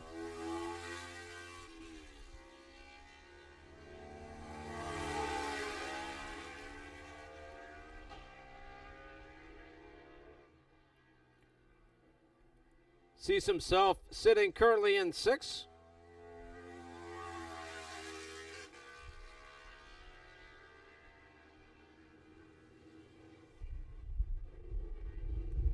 Jacob Abnett currently sitting in the seventh place, followed by David Walker.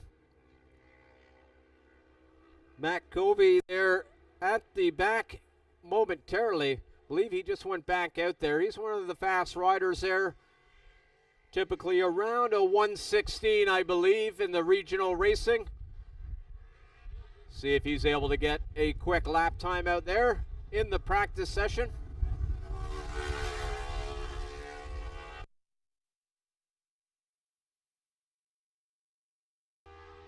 Corey, a bit of more information on the Connor Campbell situation. If you can believe this, Campbell offered to drive himself to the hospital, so he's going to be okay. As I say, he'll be back. He'll be racing again for sure.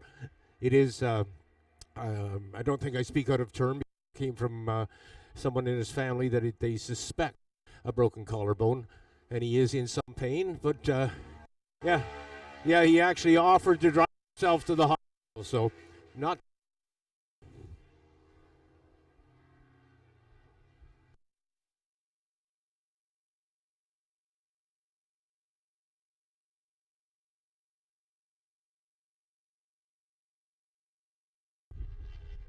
Frank, now we're 8 minutes left of this Supersonic Road Race School Lightweight Sport Bike practice session, the last practice session before we head into our lunch break.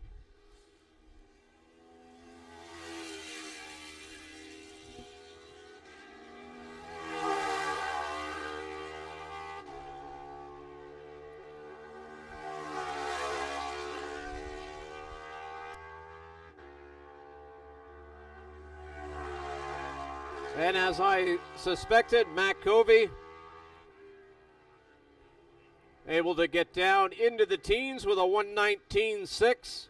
Moves himself up into second in this practice session this morning.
Frank, the number 32 of Lachlan Alexander, moving himself to the top of the charts now with a 1:16.8.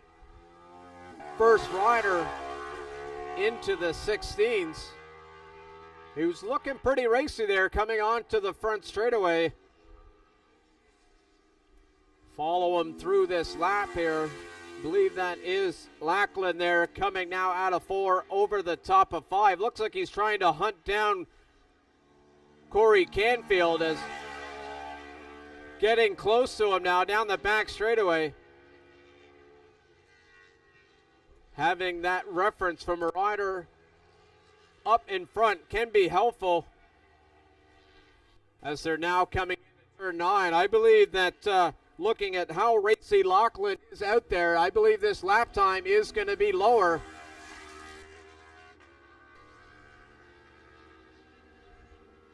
Now on to the front straightaway.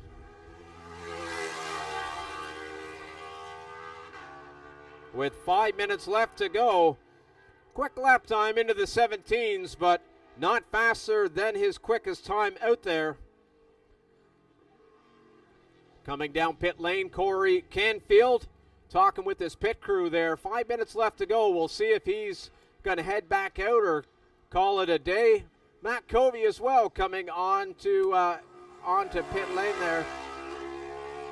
Getting some adjustments there. Looks like he's doing some suspension adjustments, tweaking the rear shock, doing a little bit of adjustments on the forks as well. So finding a little bit more area to tune there. There's 4.5 minutes to go here. Still time to get a few more lap times in here in this Supersonic Road Race School Lightweight Sport Bike practice session.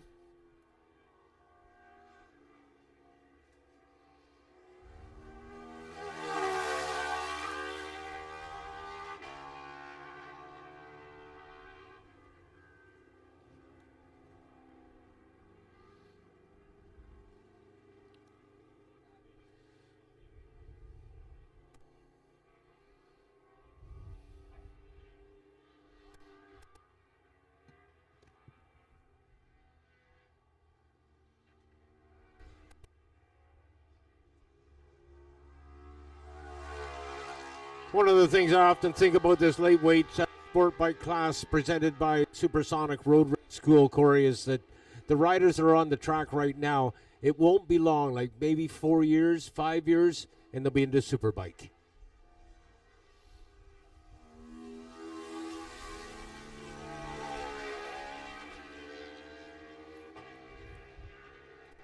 Yes, Frank, it's pivotal at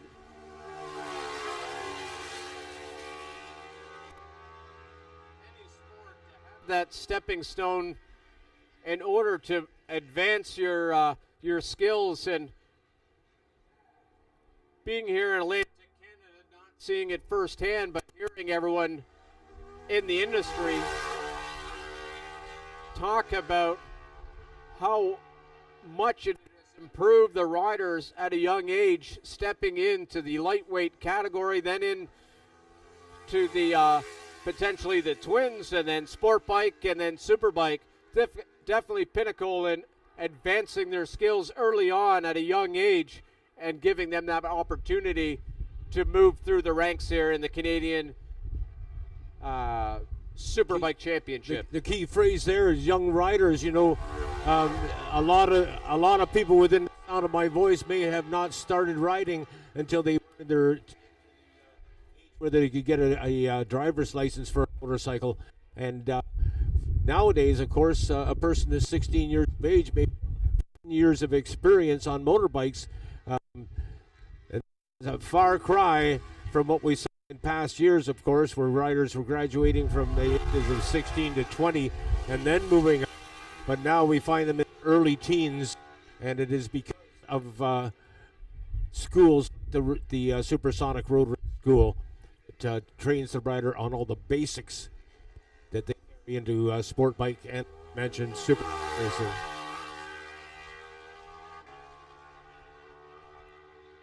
Yeah, Frank, we're getting close. Just a minute left of this session.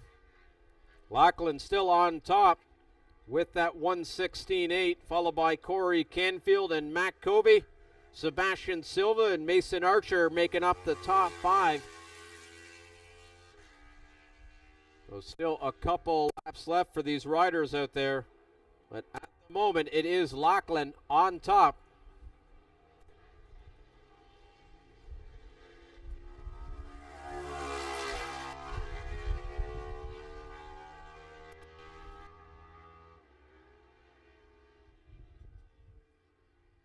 Lachlan, of course, is a double-barreled shotgun that the Alexander family brings to the racetrack. And both Brother Cole doing very well in their chosen sport.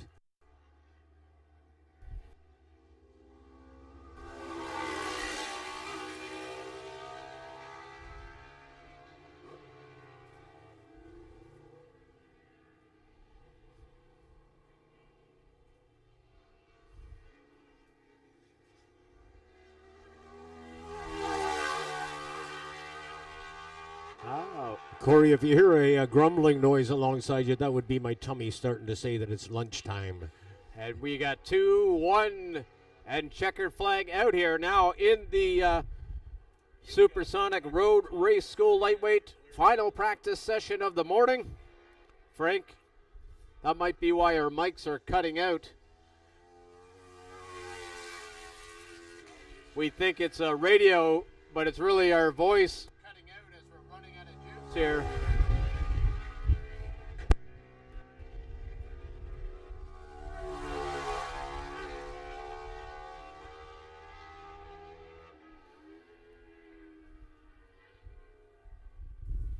Well, I queried where Andy was, and sure enough, just caught sight of him jumping into the magic bus.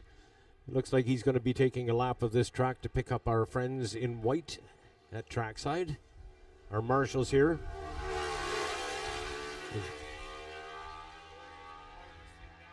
Flag out now. We take a moment to tip of the hat to the marshals here at Atlantic Motorsport Park. It's a great job for us every year, and we need to do it without them.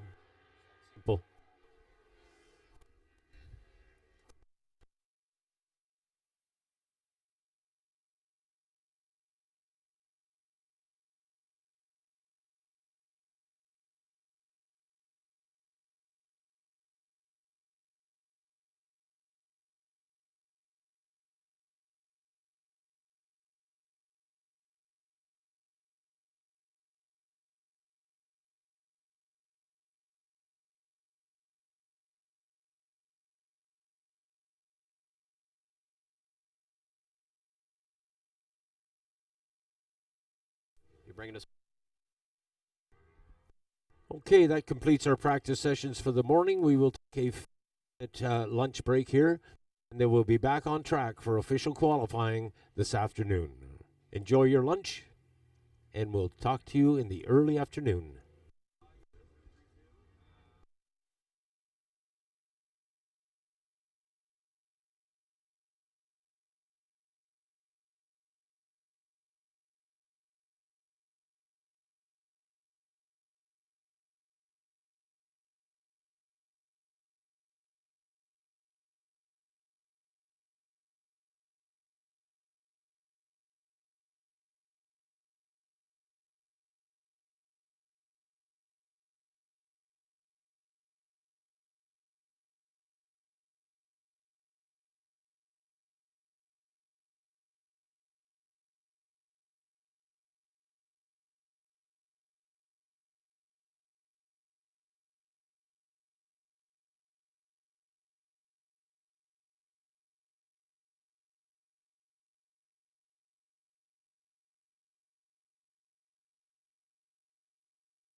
Test.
Bikes are now on the track for the first qualifying session this afternoon, which is the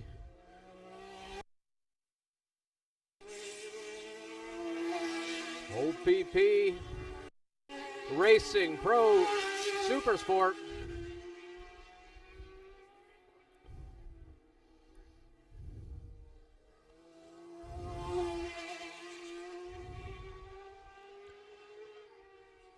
First couple laps you'll see is the riders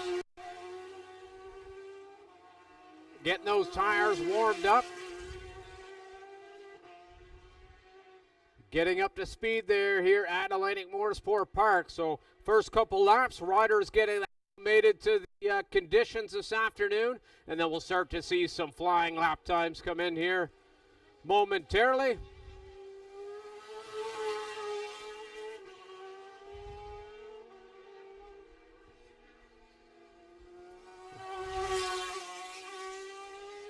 This is a 20-minute qualifying session. Alex Michel coming in currently on top with a 13.9.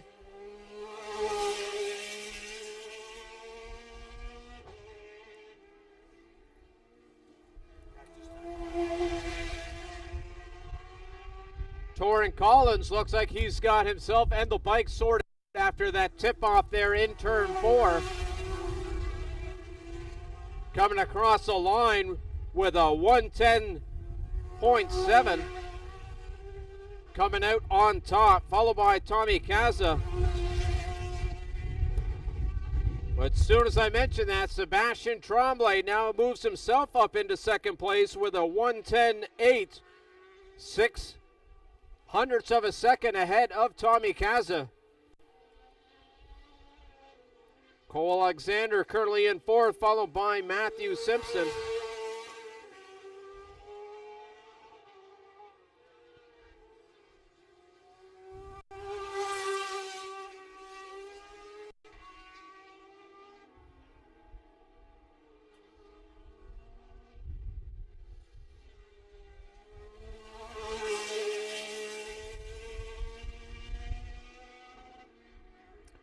Continuing to lower those lap times is Torrin Collins coming across the line. The first rider down into the 9s with a 109.497. 1.3 seconds ahead of the second place rider, who was Sebastian Tremblay. But now Tommy Kaza moving up into the second place. Frank, they are quickly getting up to speed here at AMP. Low minute 10s and a 109. They're not messing around it there. 5 minutes into this qualifying session, already seeing single-digit numbers out there for lap times. Well, I talked to Torrin Collins just before our lunch break, Corey, and he was hurt, but up out under the basic heading of when the going gets tough, the tough get going, and Torrin Collins is definitely one of those tough players. So again, hurting a bit, but obviously is not affecting his racing. Collins remains atop the leaderboard. Koss is second, Tremblay third, and Collins is now on pit road.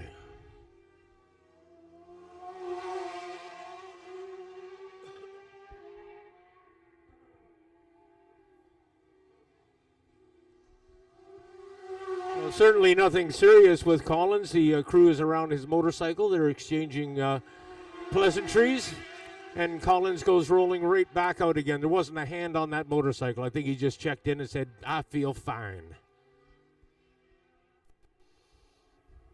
They look to be quite pleased with those lap times there from Torrin Collins.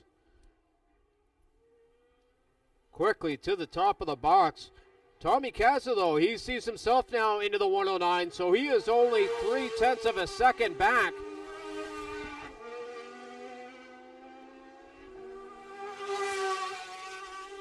Closing down that gap, now down to 0.3 of a second. Sebastian Tremblay sitting in third. He's coming off here the back straightaway. I'll keep an eye on Sebastian Tremblay, see what kind of lap times he has. Well, there again, Corey, another one of our riders is not 100%. At the first round, they moto racing that was going on at the same time, and he had in the supermoto and hurt himself a bit, like he's feeling it. But obviously, like Torrin Collins, was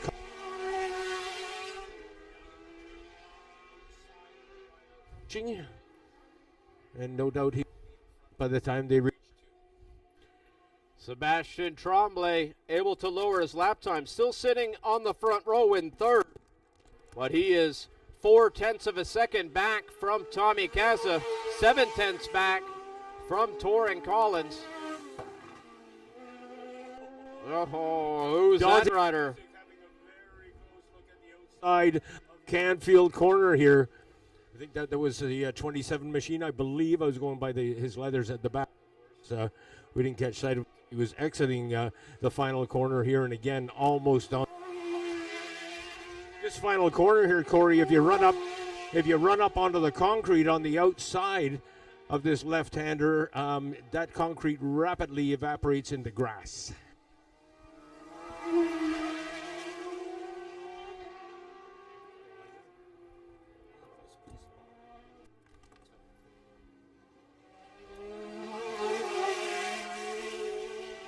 Oh, Tommy Casa putting in a blister of a lap time down to a 109.1. It is now Tommy Casa on top.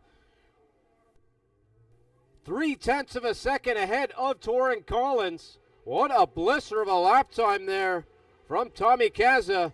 Moving to the top of the leaderboard here, currently on the provisional pole position.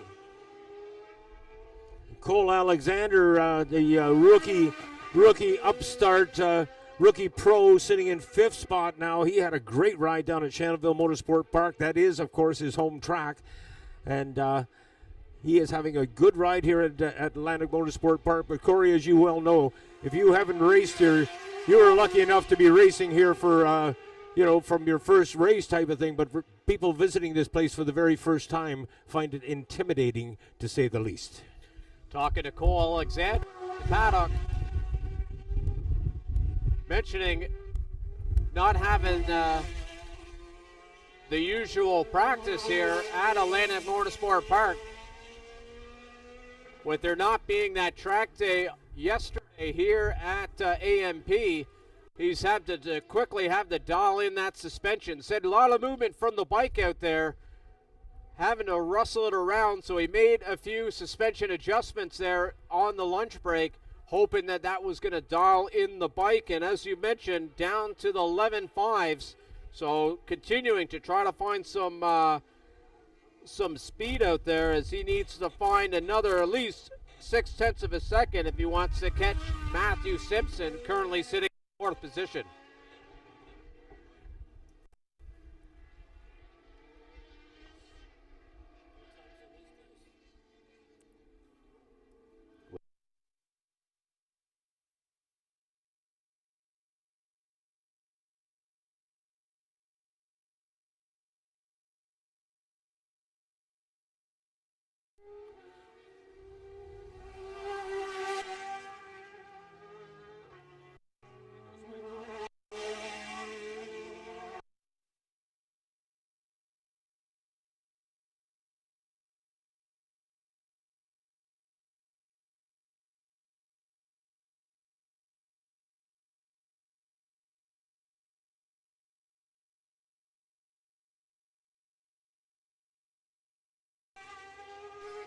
Now 9 minutes left of this qualifying session.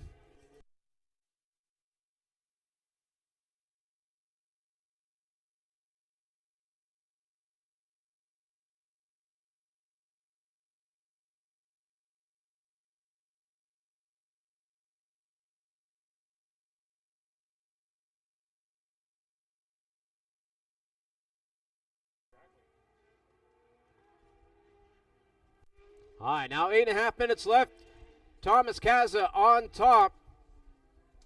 Few laps ago, able to lower his lap time, now almost into the 108s. 85 thousandths of a second away from a 108 out there from Thomas Kaza. That's Torrin Collins coming onto the line there now, not able to improve his lap time. So currently back by just over a tenth of a second is Torrin Collins. Sebastian Tremblay into the 110s, 1 second back from this duo of Thomas and Torrin. Well, we'll see how the race unfolds as we get into round 3 on Saturday, round 4 on Sunday.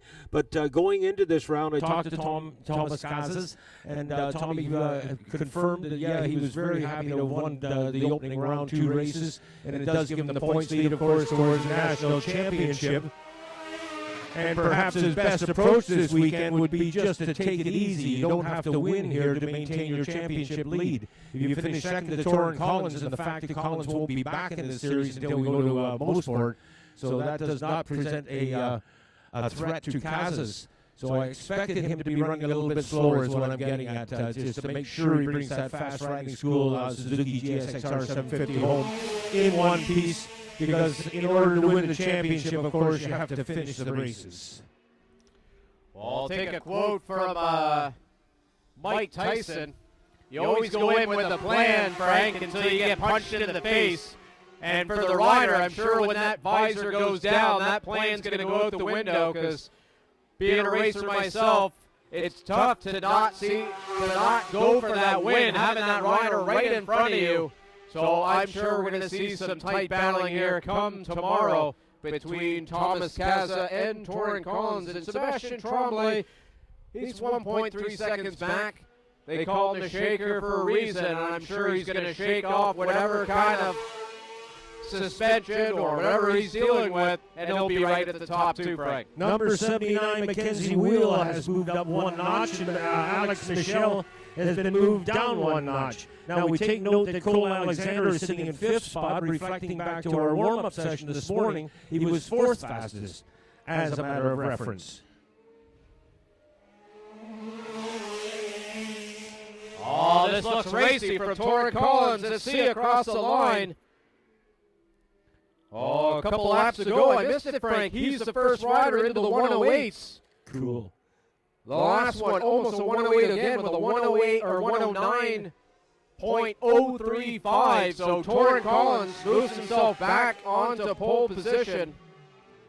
Well, it was at this racetrack about a year ago in 2025 when we first had an example of Torrin Collins. And Corey, I think you'll agree with me, he rides on the ragged edge all the time. He is now presently coming out of 5, I believe that is, and down the back straightaway. I don't know why on earth we refer to that as a straightaway, but because likewise.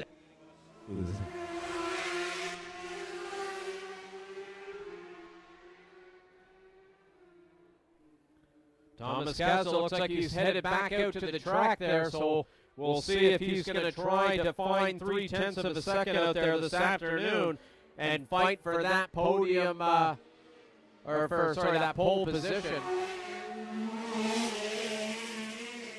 Good God. Torrin Collins, I don't know how he held on to that thing. Corey, you saw it as clearly as I did. My goodness gracious, he was out of shape. It's amazing to see these riders, Frank, coming onto the front straightaway. The back end just bucking back and forth. They got to the left side of the bike to keep it from getting onto the grass. Definitely putting a show on for us this afternoon. It's amazing to see it, and it's interesting. He ended up getting behind Sebastian Tremblay. Not sure if this is a tactic by Torrin Collins to use Sebastian Tremblay as a reference as they're coming out down the back straightaway. Ryan McCowan, the Calgary, Alberta rider, 115, has pulled into the hot pit area and is slowly cruising down there. But your leaderboard still reads Torrin Collins, Thomas Casas, Sebastian Tremblay, 1, 2, 3, Matt Simpson holding on to 4th spot, and Alex Michel rounding out your top 5. Then you have Cole Alexander, Mackenzie Wheel, and Vincent Wilson. Good to see Vinny finally on track. I think he passed up on most of the practice sessions this morning.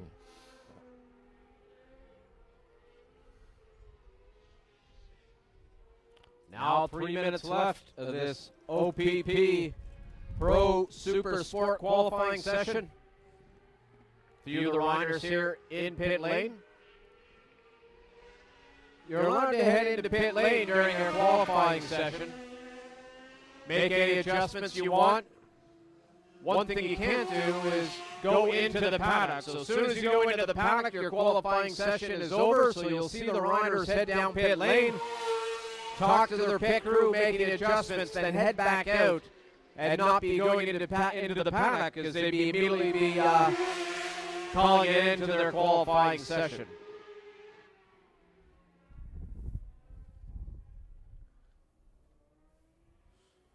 Following Sebastian Tremblay and Torrin Collins, the two of them, a couple of bike links separate the two onto the front straightaway.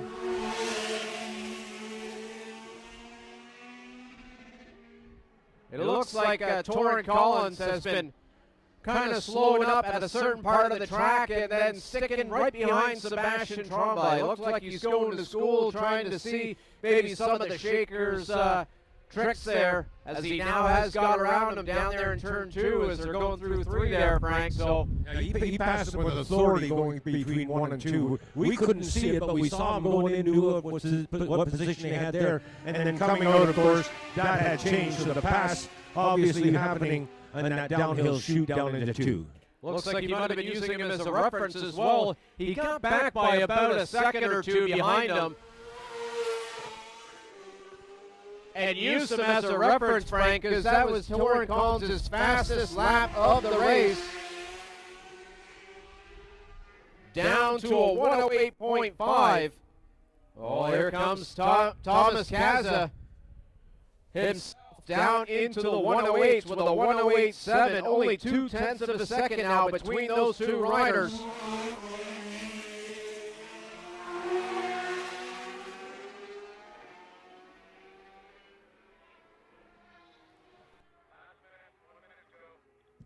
I can find Thomas Kaza. See where he is out on the track. We got 50 seconds left here, so we'll see if he's able to get a couple of laps before the end of this OPP Pro Sport Bike qualifying session.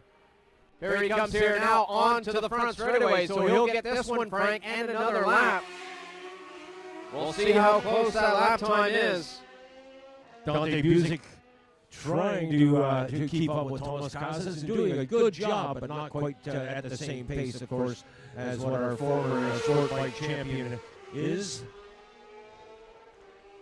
Yeah, it'll be interesting to see whether he can uncurve one on this.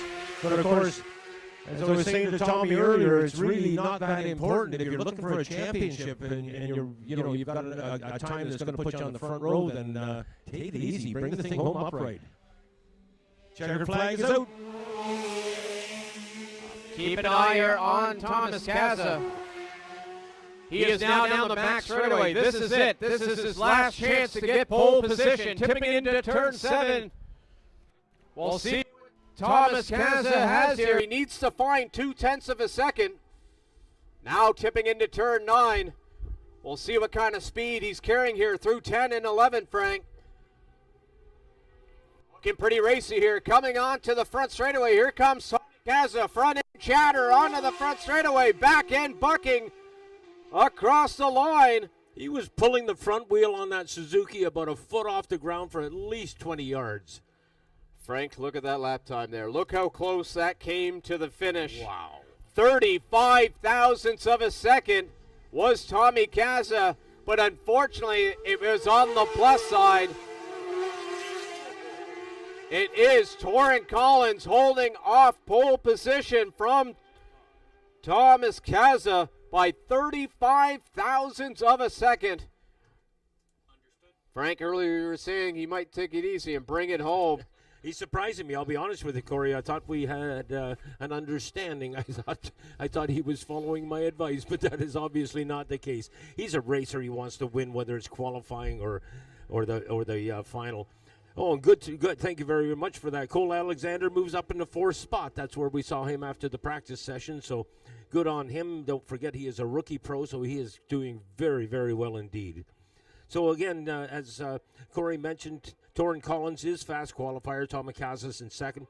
The shaker, Sebastian Tremblay, a brave ride. And as I mentioned earlier, the number 24 rider on the Suzuki is hurting a bit. So he's a veteran pro, and he knows how to shake it off and get the job done on the racetrack. And he is rewarded with a 3rd-place start. So good on the shaker. Cole Alexander, again, the 4th-place run. Very good indeed. Matthew Simpson brings home the number 91 bike in 5th spot, with Alex Michel ranked in 6th. Mackenzie Wheel 7th. Vincent Wilson 8th. And Dante Busick in 9th position. Corey, your thoughts? Frank, I was interested to see how quickly those riders are going out finding a couple of tenths of a second. It's not easy here at Atlantic Motorsport Park to find a couple of tenths of a second within a lap. And sure enough, back and forth between Torrin Collins and Thomas Kaza, back and forth, taking over the pole position, losing the pole position, taking the pole position. They put on a show for us this afternoon, and looking forward to that race tomorrow. As we just heard, the horn has gone off. 5 minutes to the next qualifying session, which is going to be the EBC Brakes Amateur Super Sport 20-minute qualifying session. Corey, I wanted some advice on the byline that I came up for EBC Brakes. This is not a company edict coming from EBC Brakes. It's just something that rolled off my tongue, and that is that if these racers aren't using EBC brakes, what's stopping them? And that goes for street riders as well, and dirt riders. EBC brakes are the folks that support your sport. Support your sport. EBC brakes, up next.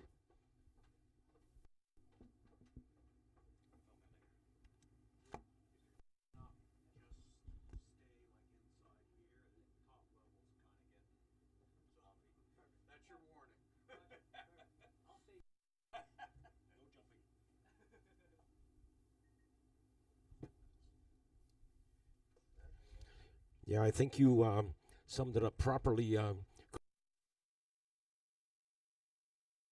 They're almost assured of a barn burn tomorrow, certainly between Sebastian Tremblay and Tommy Casas and Torrin Collins.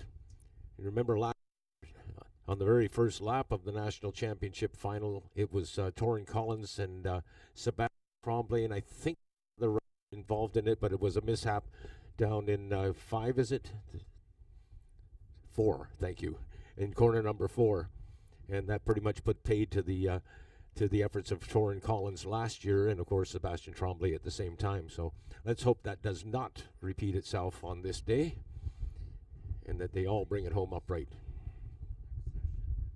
But yeah, it's good. Andy, you'll be watching for that one. Will be the first item on the agenda tomorrow, of course, right after our lunch break. We'll go through practice sessions in the morning, as is our norm, and then move into it for the afternoon. And I would anticipate, Corey, for people that showed up at Pro Cycle on last night, that we should get a crowd here. Park does tend to get a very good crowd. Every year we seem to have them peppered all over the place, and we'll see that today as the day goes on. You're going to and people moving into the infield, what have you. We're at the fun one.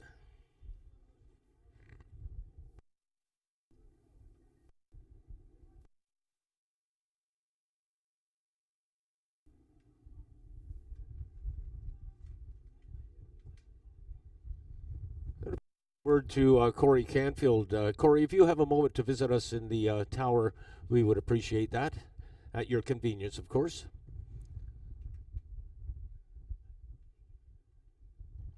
I want to talk to Corey a little bit about his routines before the races here, when he's racing.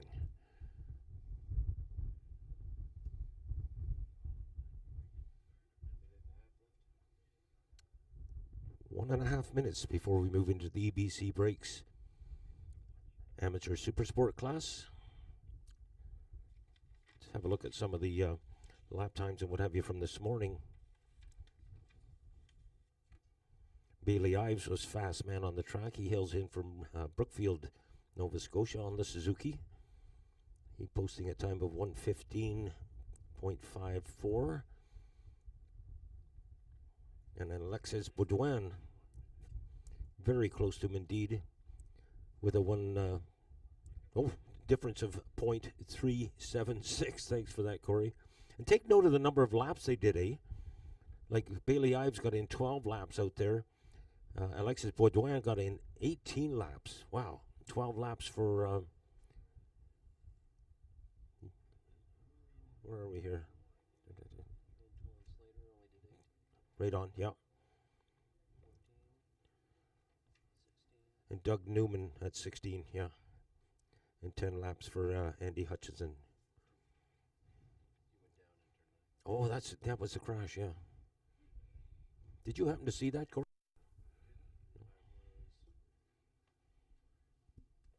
Yeah, I ended up talking with Andy Hutchinson there during the lunch break. Said there's a bump in turn 9. You almost have to go on the inside or the outside of it, and unfortunately he went through the middle, and it unsettles the front end whenever you come through turn 9, and it made him tuck the front end. Fortunately, minor damage to the 37 of Andy Hutchinson, so I'm sure he'll be ready to go. I seen him when we were heading up here to the tower, Frank, for these qualifying sessions. He had his bike down there in tech, so that rider of 37, not able to get into a practice time. He's a local rider and does, I believe, minute 13s. I'm not sure if Andy's got into the 12s, but he should be a contender here this afternoon in this qualifying session. It'd be interesting to see if Julia Kranz can improve her positioning. She finished up 8th on the timing board from the practice session. And it's interesting to note, Corey, that people from the gentler gender, as I tend to call them, young ladies, are doing very well in motorsports of late.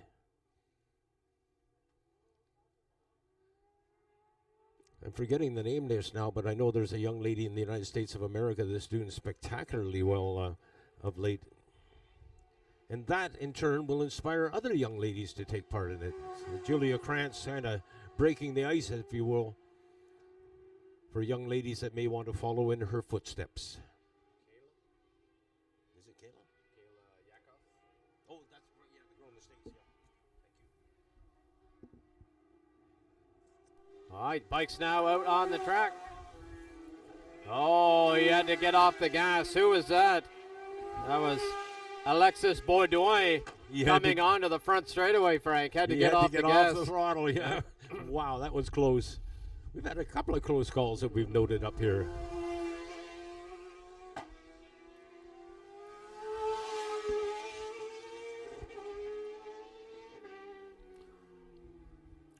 Got a rider coming here down to pit lane. Might have.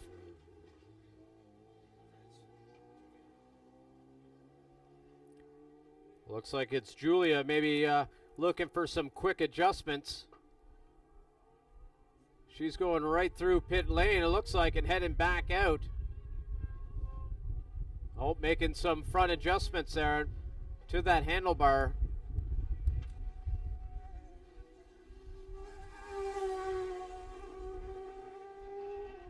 And she's back out onto the track. So just a minor adjustment there from Julia's machinery. Heading back out, there's Andy Hutchinson heading down pit lane. Local rider I was just mentioning should be a contender here at the top spots.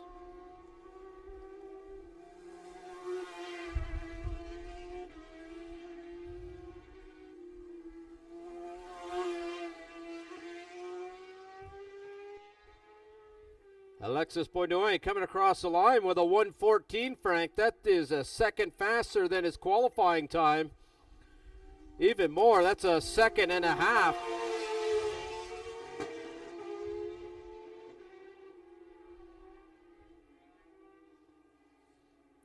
Local rider number 22, Antoine Slater, currently sitting in second, followed by Jeremy Lazur, rider number 27.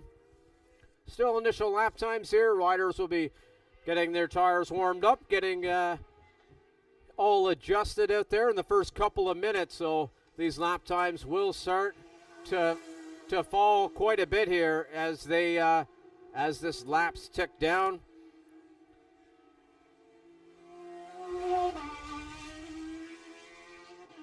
Antoine Slater across the line, 0.6 of a second back in second.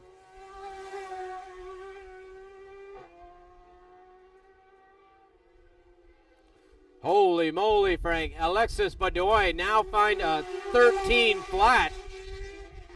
That is 2.5 seconds faster than his practice times this morning. So whatever he has done out there during the lunch break, I want to find out what he ate for lunch, Frank. Well, you know, it took him 16 laps to record that fast time from his practice sessions that ranked him in second spot.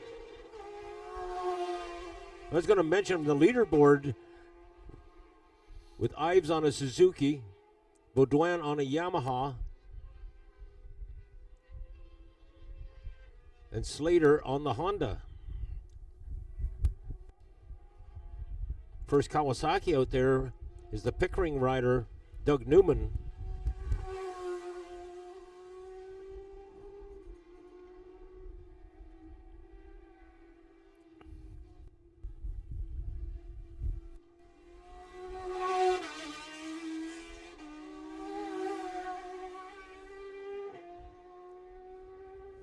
Kranz is right back up to speed. I don't know if her times reflect that, but she was the one that made that quick stop, and I think a quick adjustment to the front suspension before she went back out again. Yeah, Frank Julia momentarily in fourth, now pushed back to fifth with Andy Hutchinson crossing the line. Julia with a 1:18 out there, continuing to push her lap times lower and lower with each lap time. 4 laps in here with still 14 minutes to go. So they'll come down and come into the paddock, I'm certain they're halfway through, get some advice from their pit crew, maybe make some light adjustments there. But we still have lots of time here in this EBC Brakes Amateur Super Sport qualifying session.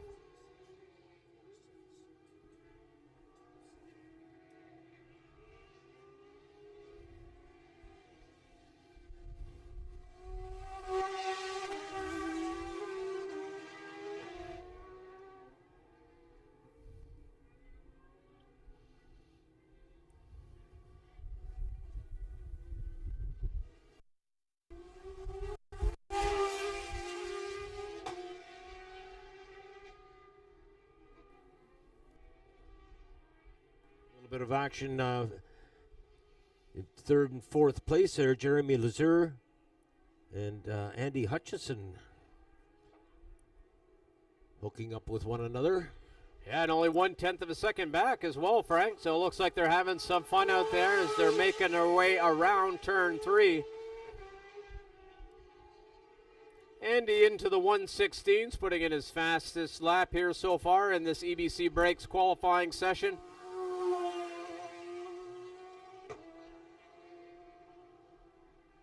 Mentioned earlier, Andy rides in around a 1:13s here at the regional round. We'll see if he's able to lower his lap times as he's now coming off the back straightaway.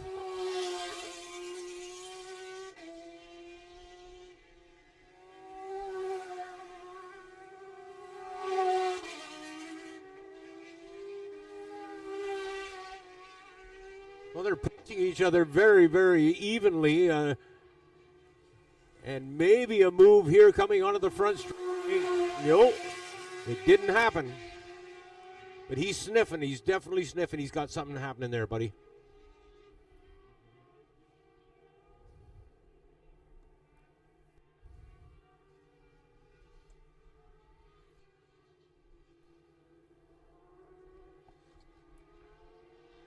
Now approaching the halfway mark as we got around 11 and a half minutes left to go.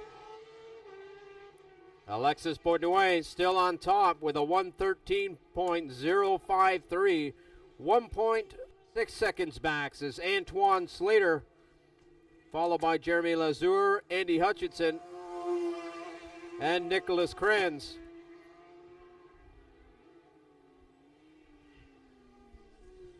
Nicholas and Julia Krantz, both here from Caledon East, Ontario. That's a little town just north of Brampton, Ontario. And that is hometown, by the way, to Kenny Reedman, former sport bike champion, who won the Canadian National Championship for Triumph back in the day.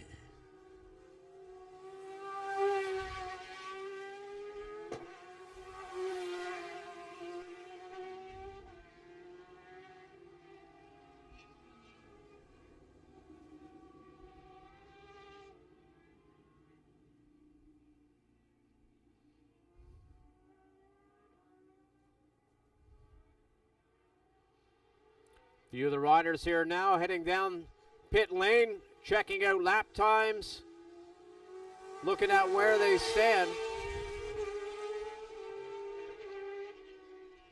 One of the riders is Antoine Slater, currently sitting second. 10 minutes to go in this EBC Brakes Amateur Supersport qualifying session. We'll see if he decides to head back out or if he is content. Right now, it doesn't look like there is a rush to get out, as now he's putting the bike under the stand.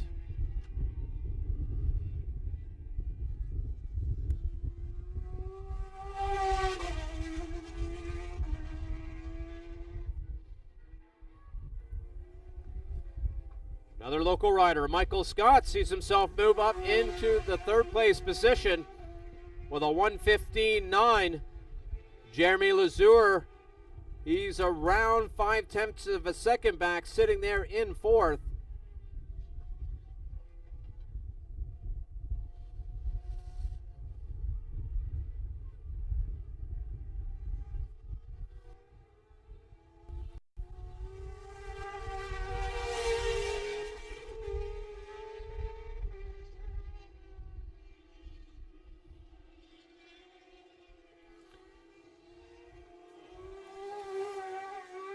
Bailey Ives now back out there.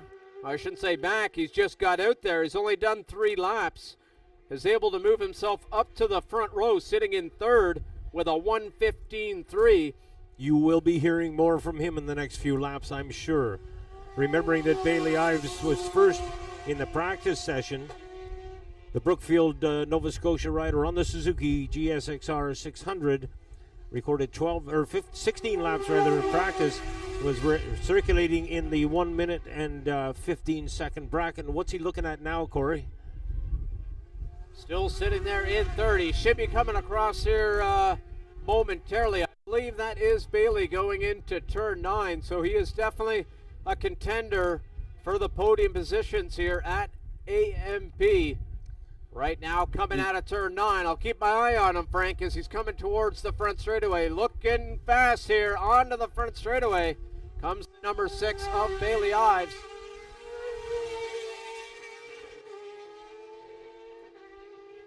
Moving himself up to second, Frank, with a 14.2. Still needs to find a second out there if he wants to try to fight for that pole position. I can't help but wonder why he was so late coming out. Is there a problem with the motorcycle, or is he playing coy? He's fast around here. He doesn't need to worry about that. He knows full well from his practice sessions that he can, if he wants to, be fast qualifier. And I can't see him passing up on that.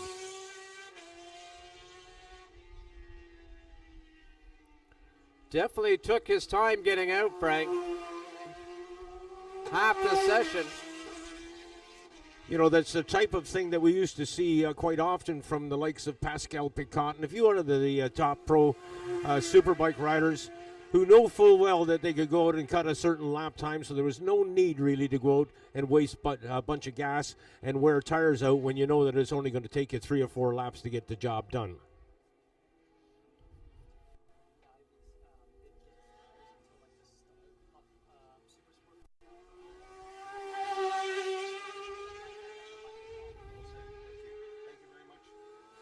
Okay, I just got some info from CSBK media man, and the story behind that, Bailey Ives was very late in getting his tires, so it well have been a little bit putting them on, or perhaps they were just double checking to make sure he's got brand new tires. Reason for his lap time right now, Corey, and once he gets them scrubbed in, as you well know, we may see something just a tad faster from him. Oh, as we got about 6 minutes left of this EBC Brakes Amateur Super Sport qualifying session. It is Alex Benoit on top. 1.1 seconds ahead of the number 6 of Bailey Ives. Antoine Slater sees himself in third. Fourth is Nicholas Coran, followed by local rider Michael Scott in fifth.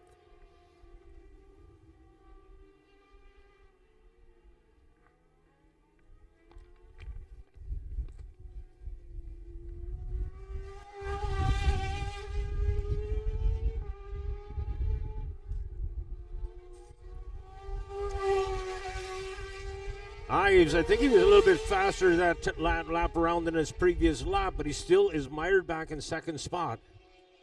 Yeah, 0.7 of a second, Frank. Closing in. Only 5 minutes left to go. 0.7 of a second isn't a small hill to overcome. So we'll see what happens here with Bailey. Ives is now in the pressure cooker. In the last few minutes of this race, you can bet your bottom dollar that he would give next week's pay for a fast qualifier here, and I got a sneaking suspicion he's going to pull it out in the last couple of laps. I got a feeling. Another rider I got my eye on, Antoine Slater. He was in the pits there for a little bit.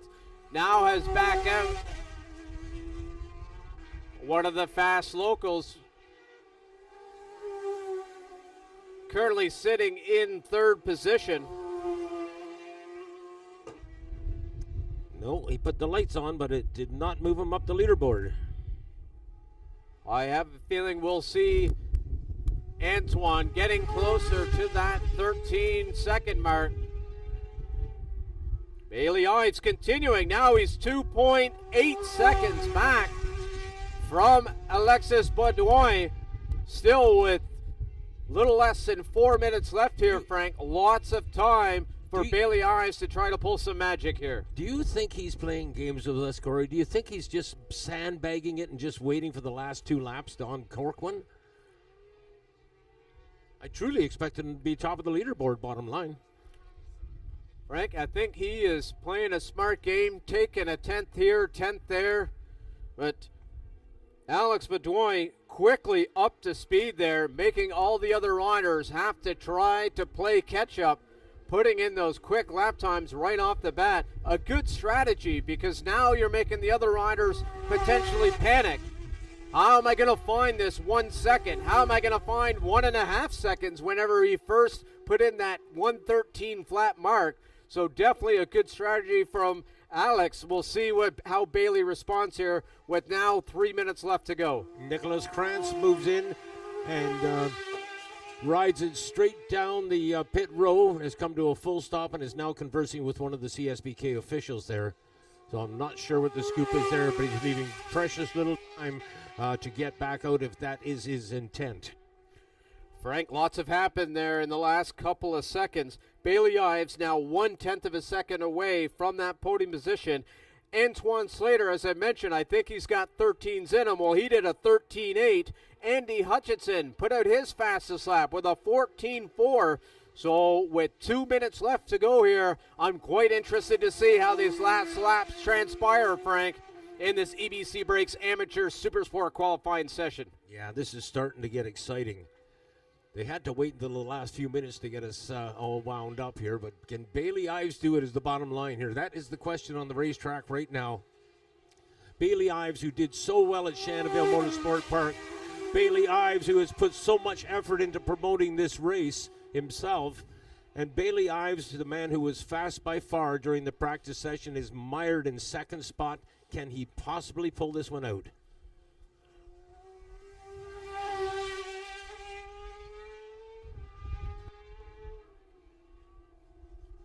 Frank, I think these riders are are treating us to a 7-course meal. Started off with a light salad there back in the minute 15s, and then all of a sudden they moved on to a little heavier appetizer with the minute 14s.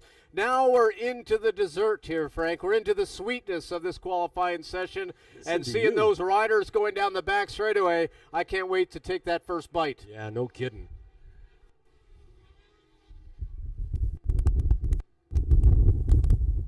Where is Ives?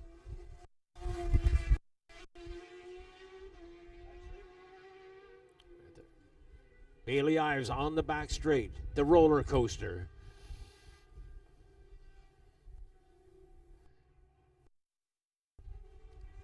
Now up into 8 and 9.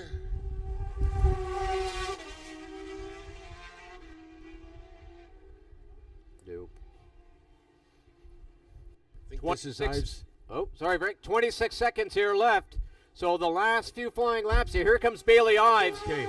He's going to have one more lap here to go. Did you see the body English on him? He was hanging off that thing to keep it off the grass. He definitely tried hard. Did he do it, though? Did he do it? He didn't, Frank. Ow. Still in the 13s, but not close enough to that smoker of a lap from Alexis Bourdouin. That lap was early on.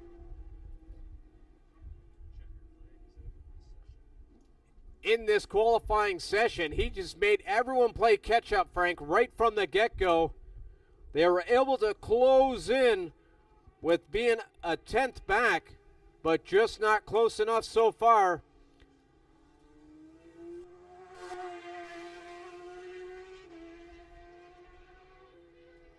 Keeping an eye on these riders here. I think the fastest rider here is Bailey Ives, now going through 8 up to 9. Looking really racy here, Frank.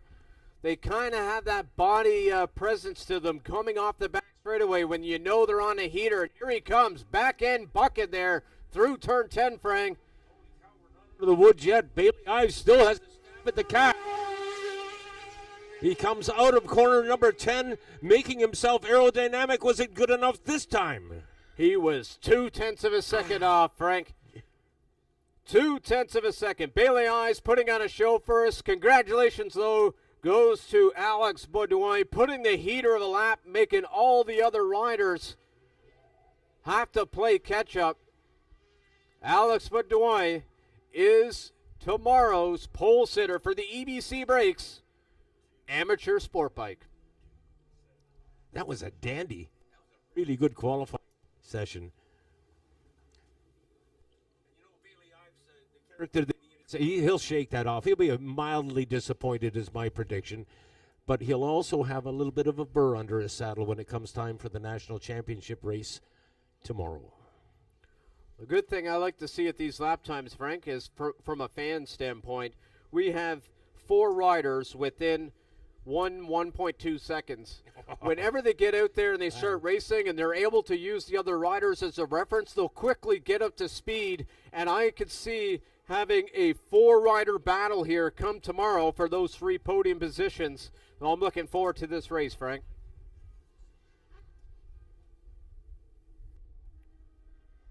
Like a good buddy of mine used to quite often say, I don't like this at all. I love it. This microphone's starting to make me angry. I think when you sit there, Hot spot. that Maybe I can move the chair.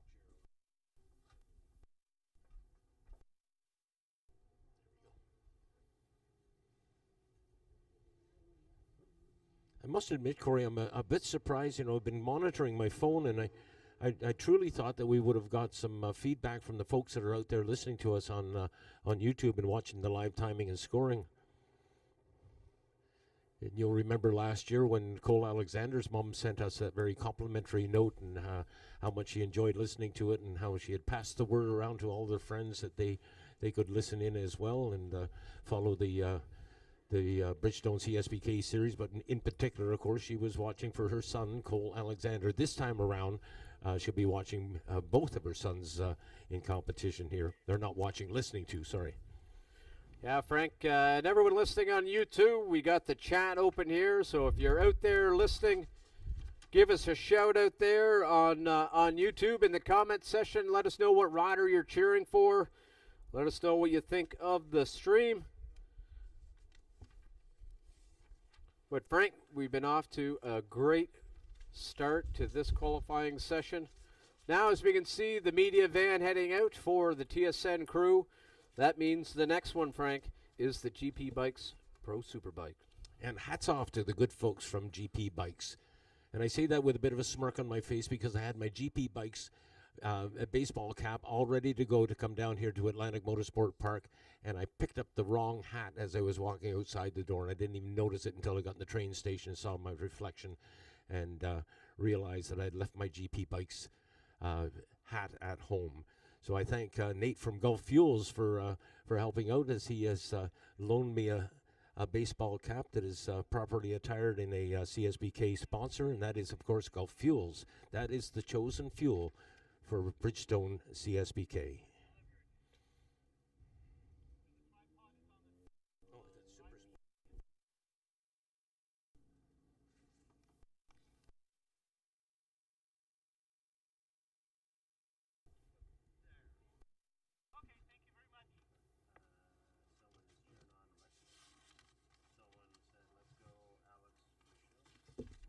That with me, folks.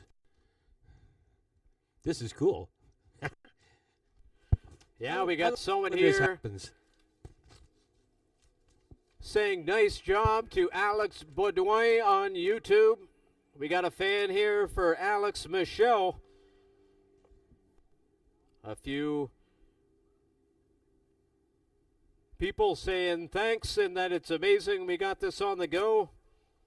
So thank you for tuning in, and glad you appreciate the live stream coming here from Atlantic Motorsport Park. You must be pretty chuffed with yourself after all this. You were the guy that was behind this. You were the guy that made this YouTube thing happen. And it was an overwhelming success last year. And obviously, it continues to roll. Very unique. Never had this back in the old days.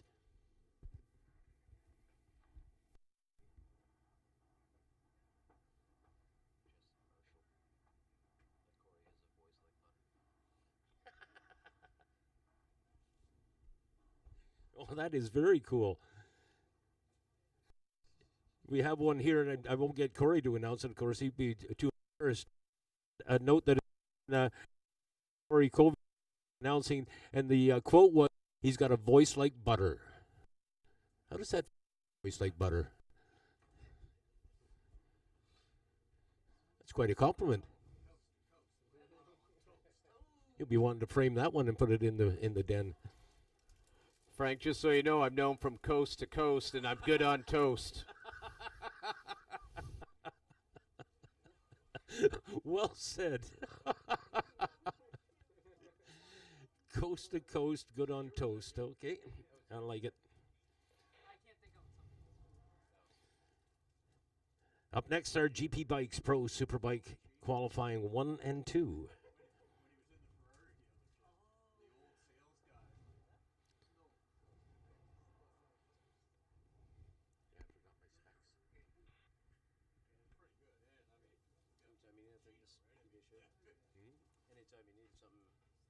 Oh, great, thank you. Yeah. One thing I wanted to talk about too, Corey, while we have a few moments here, is GP Bikes, the sponsors of our premier class, our GP Bikes Pro Superbike class. And I have occasion on, well, I guess it'll be about the last 4 or 5 years now that GP Bikes has been the title sponsor of Canada's biggest off-road race, the Corduroy Enduro. And we get a chance to interact with those folks. It's really neat, too. They come up to the community center there in Northern Ontario, and they set up their store. They have a basic store that they set up in the center there. They have all their stuff on sale, and they sell a lot of knobby tires and stuff that weekend. And if a fella happens to have a spill or damage some of his equipment, they got gloves, they got helmets, everything a rider might right at the very event that they're competing in. They also have a giant store just off the 401 on the east end of Toronto, GP Bikes.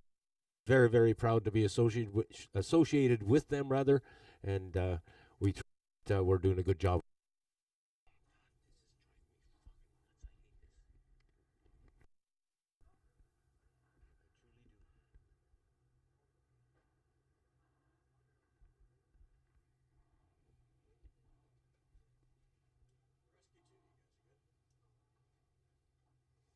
Corey, I point out a gentleman that's just bound by that white transfer truck there.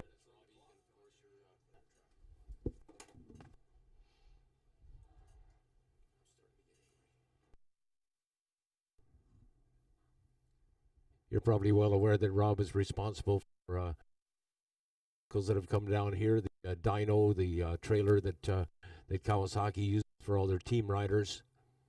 And Rob Egan was inducted into the Canadian Motorcycle Hall of Fame last November in Hamilton, Ontario. It was somewhat overdue, I think.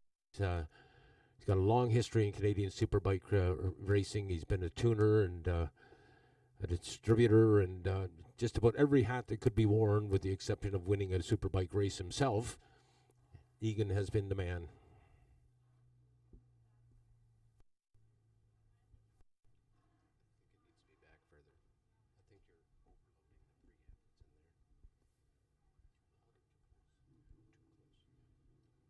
Yeah, Frank, we're about a minute left there before we start this qualifying session. Really looking forward to this GP Bikes Pro Superbike qualifying session. They really hang it out on the ragged edge for all us fans out here, and I'm really looking forward to seeing what happens here, and we got 30 seconds away.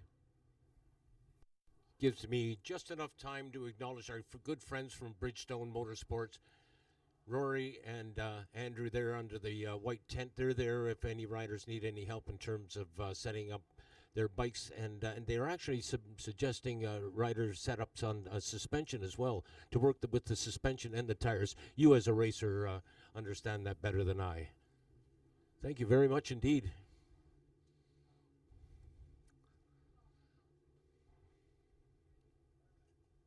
Just had some nice, fresh, cold water delivered to the tower.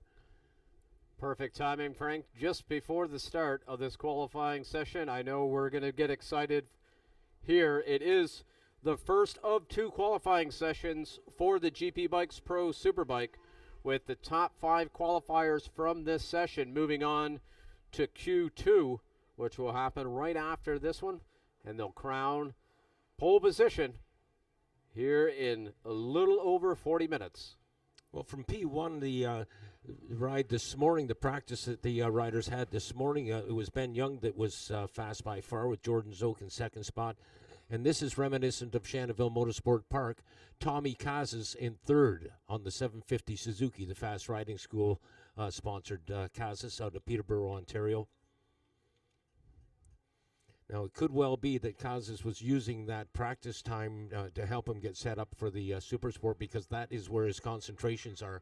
He won the first 2 races of the year at Shanaville Motorsport Park. He has a sizable points lead and a championship in mind. And I don't think, Corey, we're going to see him wasting too much time in Superbike. I think he's going to concentrate on the Supersport class. We'll see how that plays out. He's a racer, and hard to turn down a chance to race, isn't it? And this also, Frank, is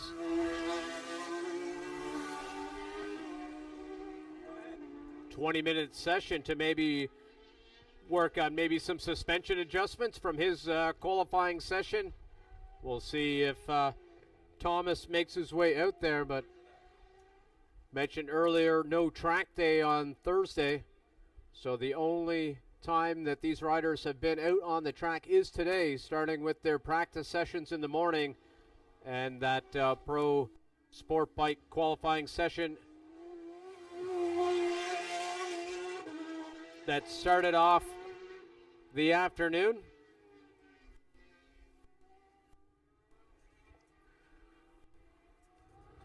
Well, just to clarify our procedure here in GP Bikes Pro Superbike, this is Q1.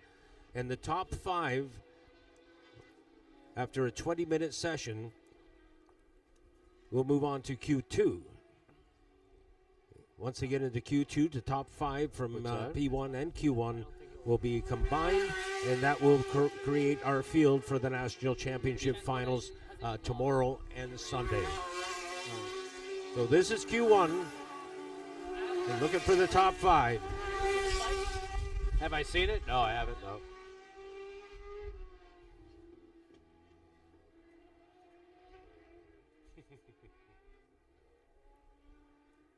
very early in this session, of course, and as we look at the leaderboard, Corey, there's a bunch of names that don't seem to belong there.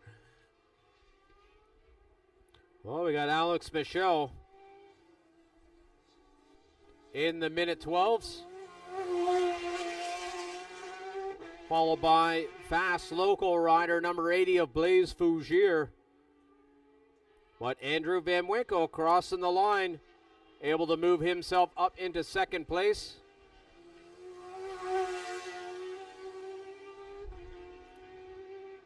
Van Winkle and Torrin Collins both representing the Western Front, if you will, and those are the guys that have to make the longest trips to be part of this, but they're quite happy to be doing it.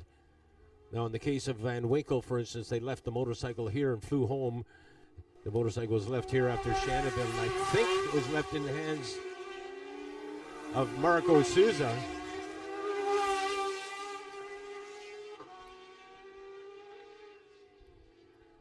Oh, to the top of the leaderboard is the 64 of Cole Alexander. First rider into the 11s, followed by the 79 of Mackenzie Wheel. Sees himself sitting second. Alex Michel able to lower his lap time, but he is up in the 12, sitting in third. Blaise Fougier in fourth, followed by Andrew Van Winkle. Well, those boys are in the spotlight right now, but rest assured that things are going to change, and I expect it to be fairly soon. Keep in mind that we have yet to see David McKay, Torrin Collins, Ben Young.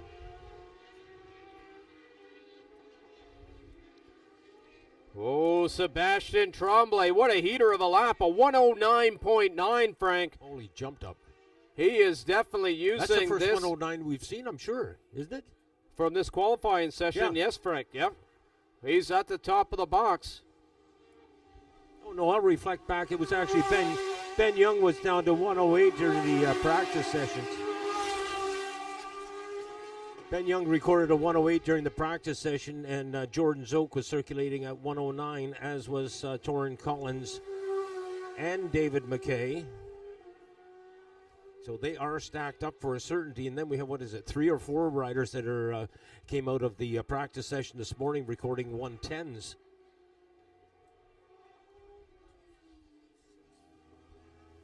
But this is kind of cool, Corey, because things are going to flip around very quickly.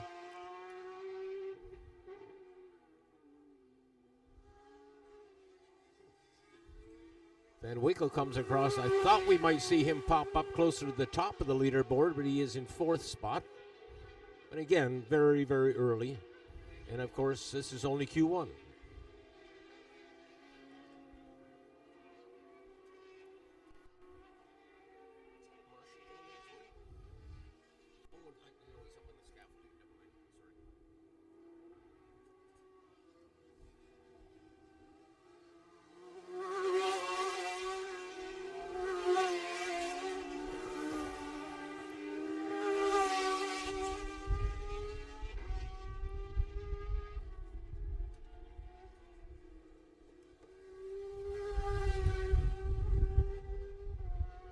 Sebastian Tremblay at the top of the leaderboard. Fastest Superbike on the track right now. Cole Alexander running his 2nd spot. Mackenzie Wheel in 3rd. Andrew Van Winkle, as we comment, is holding on to 4th spot with Alex Michel in 5th. Tremblay comes by again. Mackenzie Wheel comes by again. No improvement in their times. Frank, a CSBK media connoisseur just whispered some information about Thomas Kaza. He made it into the top 5, or he was in the top 10 there. So he, top 5. So he automatically moves into Q2. So that's why we don't see him out there. Sebastian Tremblay was in 6th.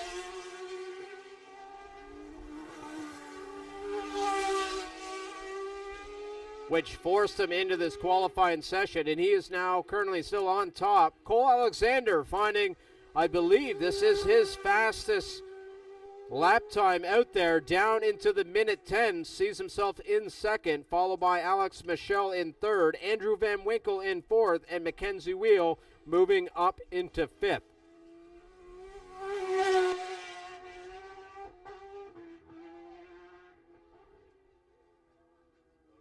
Looks like Andrew Van Winkle having some fun down the front straightaway, pulling a little wheelie there for the pit crew and all the fans there down on pit lane.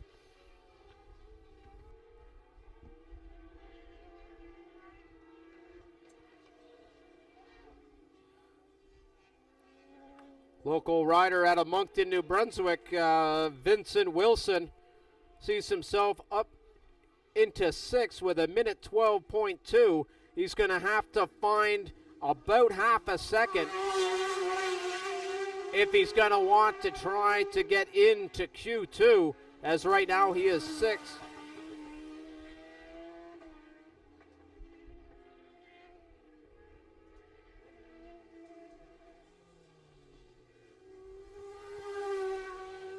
Now about halfway through.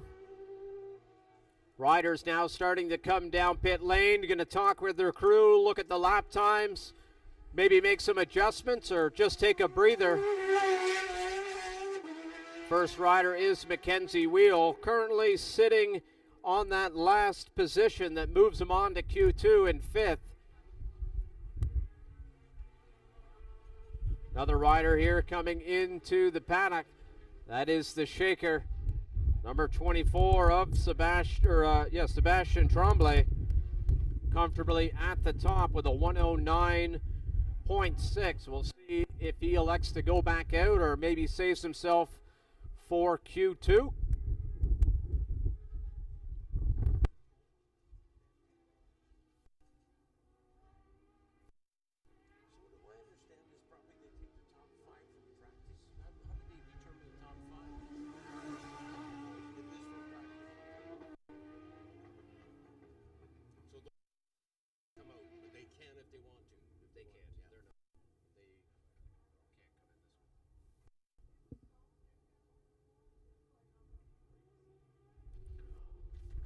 Starting to get windy up here in the tower, Frank. Maybe I'll mention the wind here at... Well, that brings me to a query, and you would know better yourself, having saddle time around this place. How does that wind affect the riders? Frank, it depends the direction of the wind, and right now it looks like it is a side wind.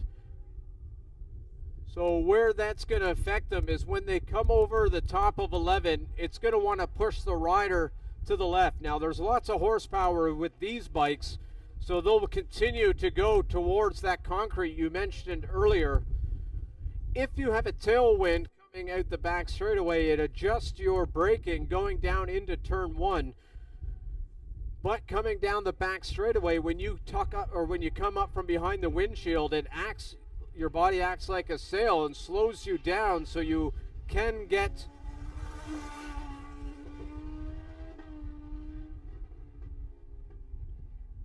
affected down the back straightaway with that headwind. So right now I'm sure the riders are feeling it when they come over the top of 11 with this side wind pushing them towards the pit wall. It sounds drastic. It's not like it's going to shove them into the pit wall, but they'll feel it. It'll have some motion on the side of the bike, maybe unsettle it a little bit there. Maybe we'll talk to the riders later on, see if they are noticing it. We're up here in the tower, so we're on deck number 3. It may be more severe up here, but we can see the Kawasaki and Honda flags and the Bridgestone flags back there moving quite violently, so I'm sure it is affecting me out there this afternoon. Well, I have noticed a number of riders, I commented on it earlier, using a fair amount of body English as they're coming out of turn 10 here. But that, in fact, is with the wind type of weight, if you will, hanging off the left side of the motorcycle as the wind is pushing from the right.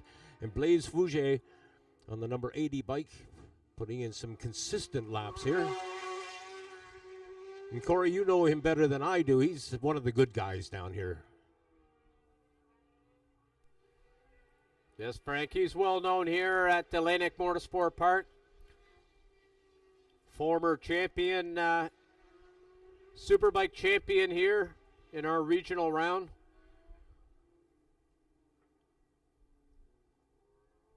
currently leading our championship, actually, with John Fraser, as you know, who was riding in the Superbike category, electing not to ride this year. That is a shame. That's a lot of talent standing at trackside. A lot of knowledge in that helmet of number 80 as he comes off the back straightaway. It's almost like, if this is a relay race, it would be number 9, Gary McKinnon, passing the torch on to Blaise Fouget.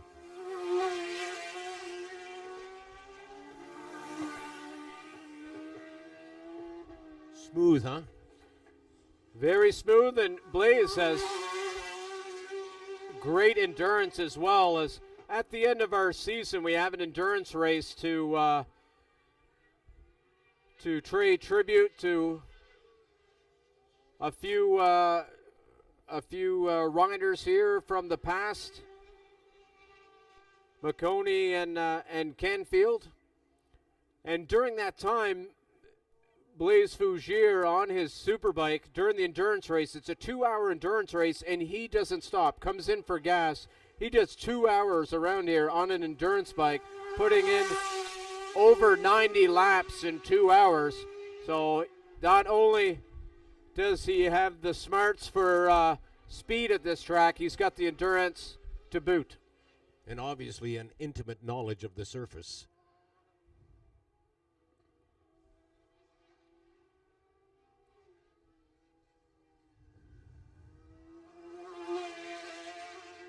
Well, I'll send out the call to Corey Canfield again. I'm hoping that I can coax Corey to make his way to the tower, because I would like to have a quick chat with him.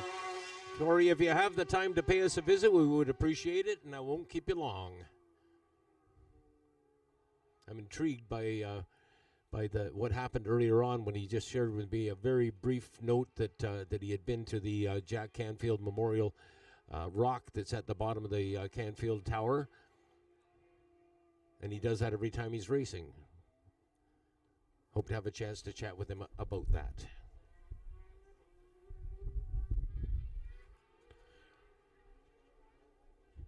Now 4.5 minutes to go in this GP Bikes Pro Superbike Q1 session, with the top 5 riders moving on to Q2. On top, Sebastian Tremblay with a 109.6, followed by Cole Alexander with a 110.6. Alex Michel with a 111.3, followed by Andrew Van Winkle, who is only 0.04 of a second back in 4th. Mackenzie Wheels still holding on to 5th place. Wheels right on the edge of the bubble then. Top 5 move into Q2 is my understanding. So Mackenzie Wheels sitting in 5th spot on the 79 bike. 0.8 of a second back, Frank, is Vincent Wilson. It looks like he might have just headed back out to the track, so I'll try to track him down. This could be interesting. Wheel has not gotten off his motorcycle.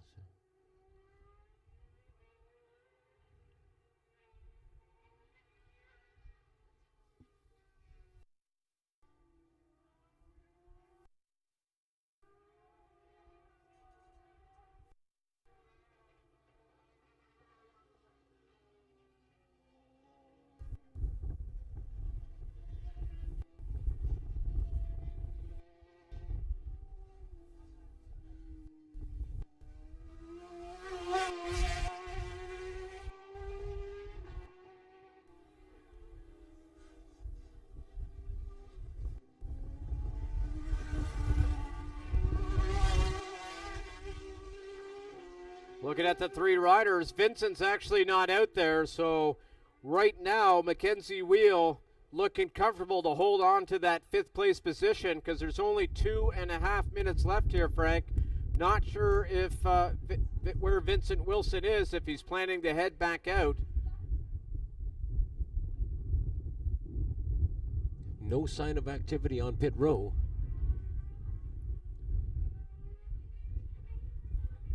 Three riders out there. Sorry, Frank. No, Cole Alexander. other than the fact that Mackenzie Wheel stays mounted, and I'm just wondering whether they're going to make a last-minute ditch effort at it. But there's no point as long as they keep an eye on the leaderboard and Wilson doesn't threaten. Corey, go ahead. Sorry.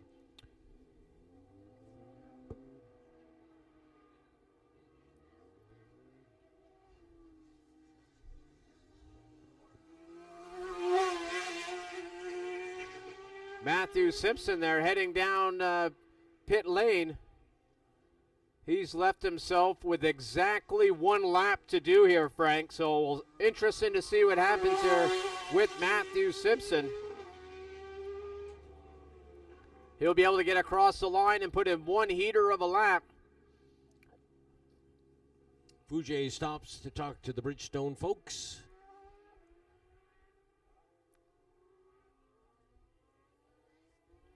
And while Andrew looks at the back tire, we have Rory checking out the front tire. They'll also query him about the suspension setup. I didn't realize how crucial that was.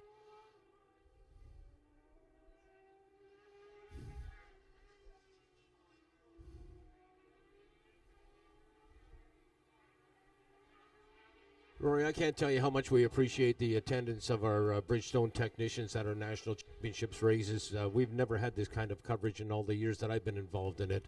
But as we wind it down, I'll get you to bring them home, son. Looks like we're going to have the last couple of fast riders here, Frank, coming through turn 10. I'll wait to see who this rider is. Quite fast there through turn 8. Oh, that's Matthew Simpson. Look at this. 20 seconds to go for him to put in a lap here. So this is going to be the 1 lap for Matthew Simpson as he crossed the line with 10 seconds to go. First one being his warm-up lap. Now we're going to see a heater from Matthew Simpson coming out of turn 2 up to 3. I would hope so. And Matthew Simpson on the 91 spot right now. And very unfamiliar territory for that young man.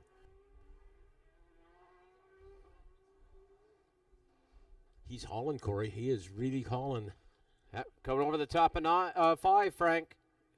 Down the back straightaway. He's got that look to him, doesn't he? He looks like he's going to put in a heater here. Oh, I like it when that happens. Oh, you can hear the bike, too. He's putting her right to the limit here. Coming through 7 up to 8. Little wheelie there, Frank. All eyes on Simpson into 8.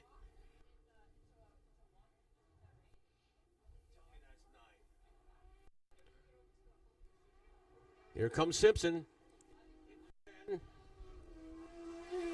Is it up onto the front straightaway? We watch timing and up to 6 with a 112.3. He was half a second back from Mackenzie Wheel. Mackenzie Wheel sitting there in pit lane, able to breathe a sigh of fresh air there, as able to hold off and continue to sit in that last transfer position into Q2. Matthew Simpson needed 1 lap immediately into the 112s. But with the checkered flag, Frank will run through the top 5, the 24 of Sebastian Tremblay, moving on to Q2, followed by Cole Alexander, Alex Michel, Andrew Van Winkle, and Mackenzie Wheel. Just outside the top 5 sees Matthew Simpson, followed by Vincent Wilson, Blaise Fougier, Ryan McCowan, making up the field. Well, with no disrespect at all to Mackenzie Wheel, I've got a sneaking suspicion that if Matt Simpson had had another couple of laps out there, it may have made a difference. But that is speculation. The fact of the matter is, the top 5 includes 5th place, Mackenzie Wheel. Boy, that'll be a feather in his cap.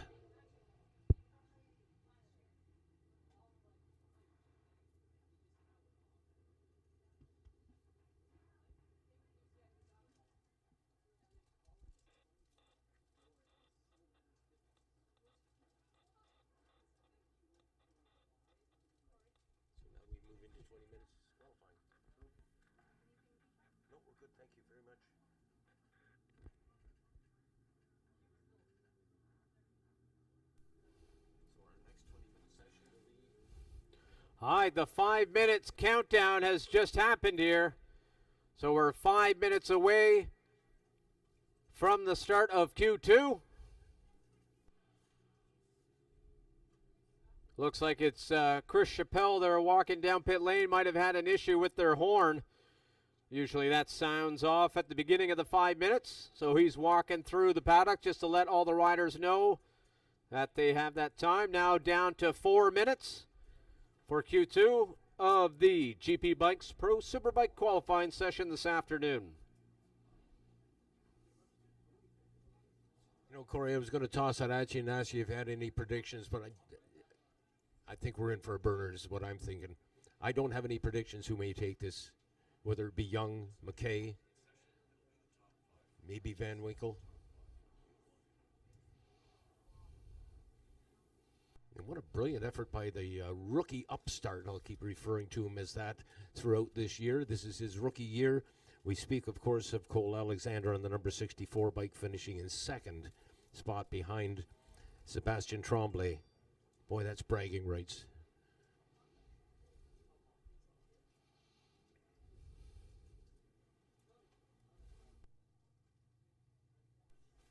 And Cole was mentioning it was nice to have that track time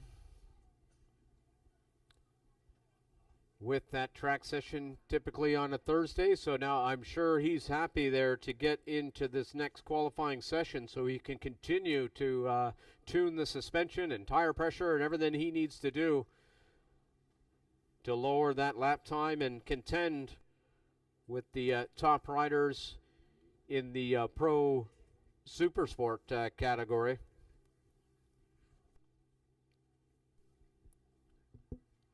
Now 2.5 minutes to go until we start this qualifying session. The 5 riders that moved on to this Q2 automatically. Ben Young putting in the fastest lap time with a 108.2. Jordan Zoke in second with a 109.1. Thomas Kaza in third with a 109.3. Torrin Collins in fourth with a 109.8. And David McKay with a 110.1. Let's talk for a moment about the Thomas Kaza's dilemma. Here he is, third again in Superbike, but he's got the championship lead in Sportbike. So they got to be very, very careful, Corey. Obviously, they'd like to do well, but I don't think they have the firepower. I don't think they have the backing like that. He should have a spare bike, in other words, and they don't. So Thomas is going to have to rely on that single fast riding school sponsored Suzuki GSXR 750. But personally, I see it to be, I don't know, a gamble to ride in Superbike when you already have a sizable lead in the Sport Bike Championship, and that's long term, that's what they're after. Your thoughts? Oh, Frank, it's tough as a racer. You're here, you're a contender for a podium in a Superbike category. So to say to maybe focus on one race when you know you're a competitor in the other one, it's hard just to turn that racer mentality off. And the competitor is what brings all the fans here to see all these contenders at the top of their sport. So I'm sure it's tough to just turn that off and decide on one championship. The considerations, too. I mean, if Tommy can put it into the top 5 in the final, or both of the finals, you know, that's a pretty sizable payout. So that's some extra money for Gulf fuel at the racetrack, or indeed some gas on the road for the hauler. So it's a tough one. I'd love to go down there and talk to him about that just now. I'm sure the team is trying to decide what the best tact is. And I'm trying to remember what he did at Shannonville. I'm pretty sure he was third. Well, I know he was third fastest qualifier at Shannonville, but I'm kind of thinking that he concentrated on the sport bike class. We will see.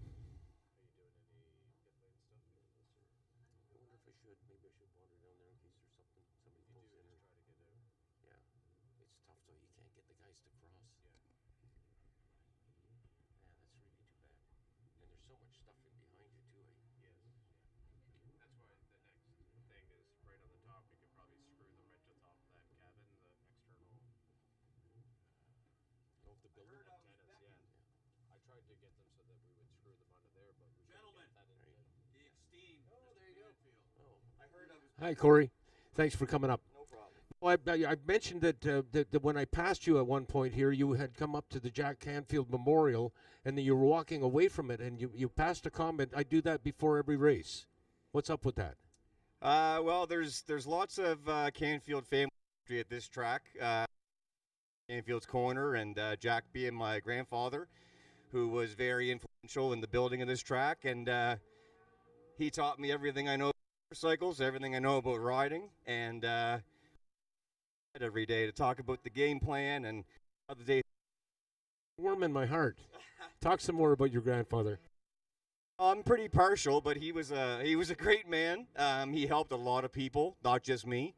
There's people in this paddock today that Granddad helped, and the fact that we're still here and we're still using this track and the numbers are still here and everything, you know, that would make him happy. If I could quote him, he'd be. Yeah.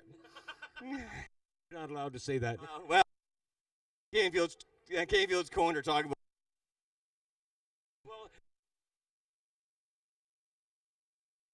about. I'll go fat. Feels Jack Canfield will be here today.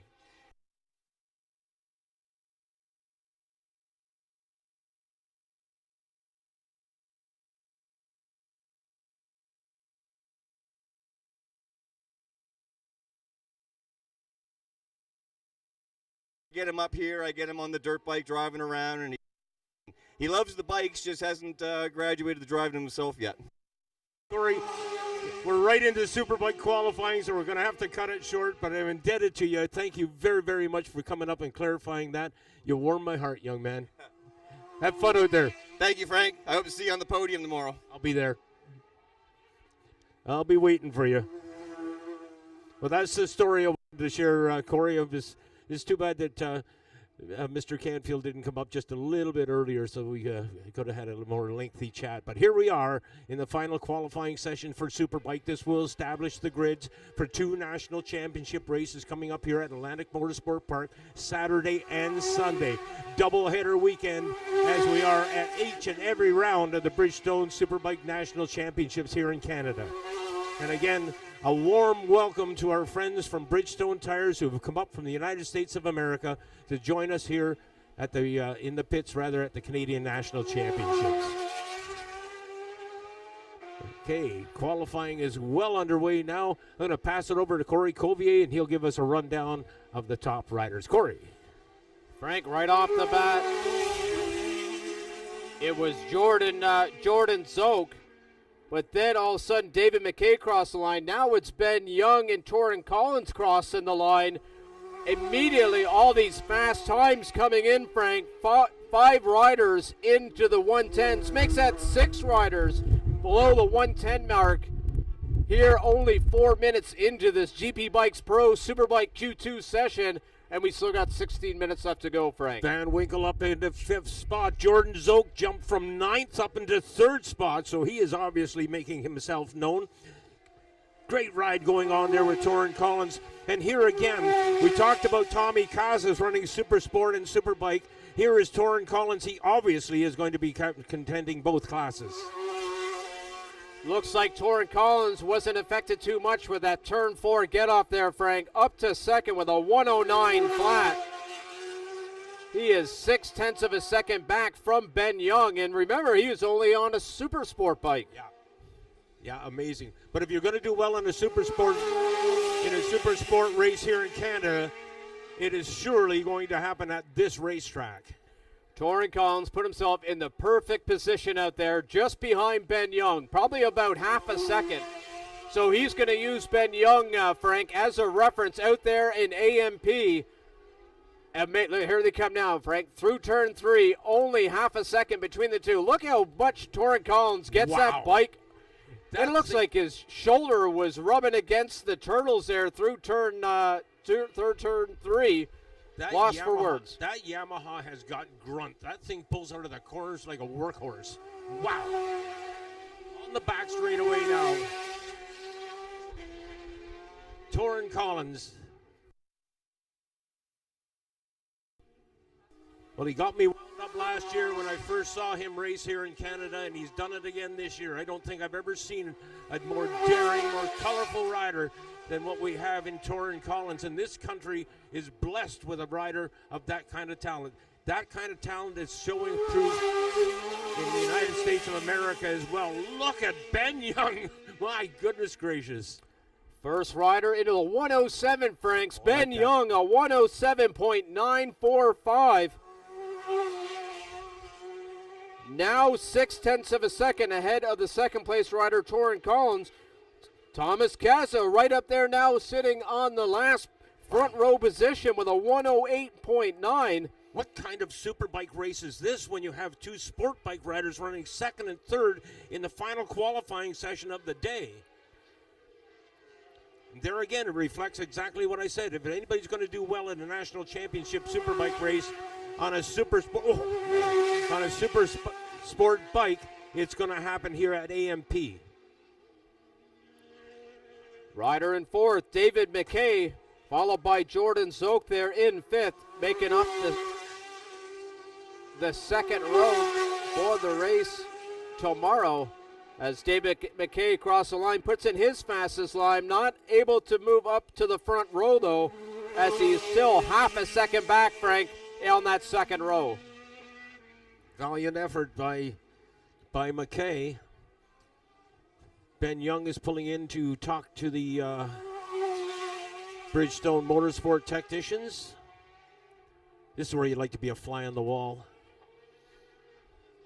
Thomas Casa able to open up a little bit more there over David McKay. Now putting in his fastest lap, a 108.8.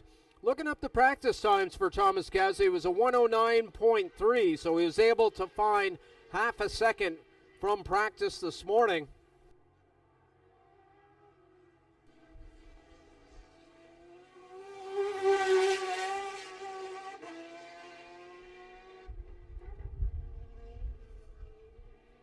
Van Winkle in sixth spot. Sebastian Tremblay in seventh. Alex Michel in eighth. Dante Busick in ninth. And rounding out our top 10 right now is Marco Souza. Oh my God. Holy lordy. What did I say about Torrin Collins and his riding style? My goodness. For any fans listening there on YouTube, to try to explain the feeling you get inside whenever they come onto the front straightaway, just picture a rider with, how many horsepower do these super sport bikes have, Frank? 130 horsepower? Yeah, lots. Coming onto the front straightaway, front end moving, the back end pushing sideways, and the rider's not letting off the gas until they get just close to that grass there, Frank. Truth of the matter is, for super bikes, they actually detune them a bit for this racetrack, and that's why the sport bike racers are able to keep track of them, I'm sure. You can't use all the horsepower a super bike puts out at this racetrack. Or maybe Calabogie, maybe, but not at Atlantic Motorsport Park. David McKay now pulls in. He now checks in with the Bridgestone technicians. Torrin Collins as well, Frank, coming in. They're halfway through this GP Bikes Pro Superbike Q2, so now they're going to be coming in and talking with their pit crew. Interesting, Corey, that the two top Honda riders are the only two that have stopped to talk to the Bridgestone technicians.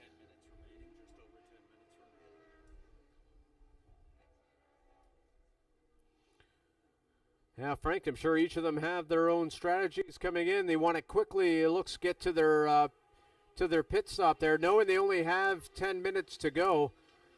It's enough time to get in 4 or 5 more laps here, but definitely don't want to mess around. Get in there, make any adjustments they want to before they decide to head out for their second run.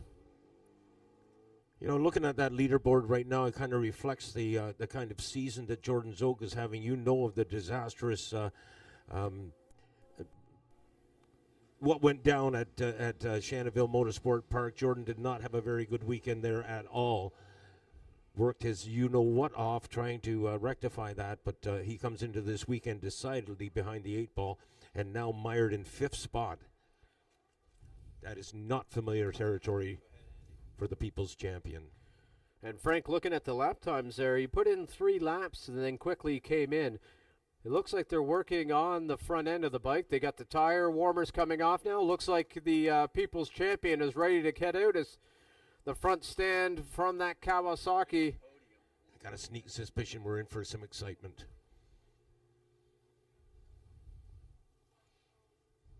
And that man can deliver it. Being on the second row is definitely not where he wants to start racing here tomorrow in the GP Bikes Pro Superbike Race 1 of the weekend. So you know, Frank, he'll be pushing hard to find, what does he need there, Frank? He needs to find 0.8 of a second to move up to the front row, currently held by Ben Young, Torrin Collins, and Thomas Kaza. And of course, with the new FIM rules, there really is no such thing as the front row anymore, is there? You've got one rider on pole position, the other rider is off to the side and back a bit, so they're not lined up the way they used to be in the bad old days. So pretty much the whole world now is switched over to FIM rules, and again, a reflect to the school that Tony Sharpless is putting on, where the kids are learning to race properly and learning the ropes very early in life.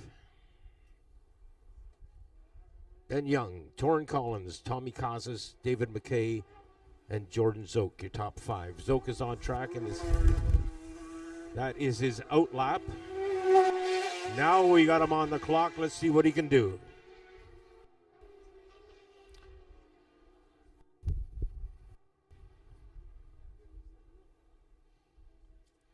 Zoke in 5th, Van Winkle in 6th, Tremblay in 7th, Alex Michel in 8th, Cole Alexander in 9th, and Dante Busick rounding out your top 10.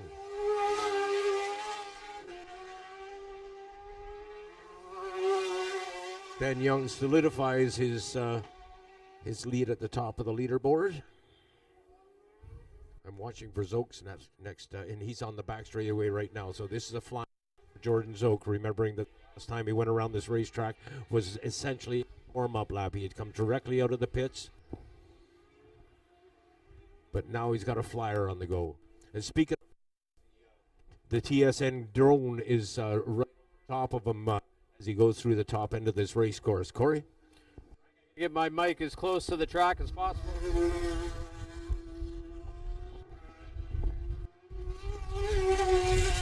Up to 3rd place. Up into 3rd place is Jordan Zoke.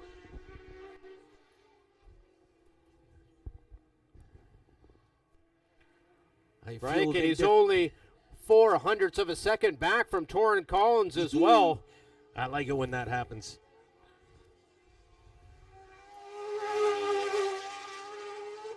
Ben Young with another flyer. Ben Young, where did he find that? He just came out, did a heater, and then immediately down to a 107.69. Ben Young putting down the gauntlet out there this afternoon, Frank. He's doing like he did at Shannonville. You know, I commented at Shannonville, don't you like racing? He was gone. It's like he's in a fist fight and he's got the guys on the ground kicking him. Now coming out of 5. Now on to 6.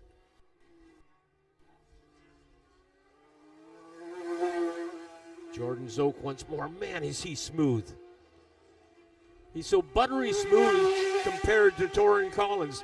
How did he do, Corey? Oh, across the line in 2nd, Frank. A 108.563. What's our gap between him and Young? 0.8 of a second, Frank. Wow. I'm sure he's happy to be in 2nd, but not happy to see that the gap is as big as it is. He's going to want to close that down between now and the race tomorrow, so I'm sure they're going to rack their heads on how to find an extra couple of tenths out there and battle for the win tomorrow. You know, there was a number of years in this racing series when Jordan Zoke was winning everything. He won 14 national championships. He had 3 years, as I remember, sweeping, including 1 year when he was riding for Honda. A self-funded effort that he rode Honda, and he took every race in Canada in the Superbike division. So he is the GOAT of Canadian Superbike racing, the greatest of all time. 14 national championships, as I mentioned. And the last couple of years have not been kind. And most certainly, the start to this year was a prime example of that.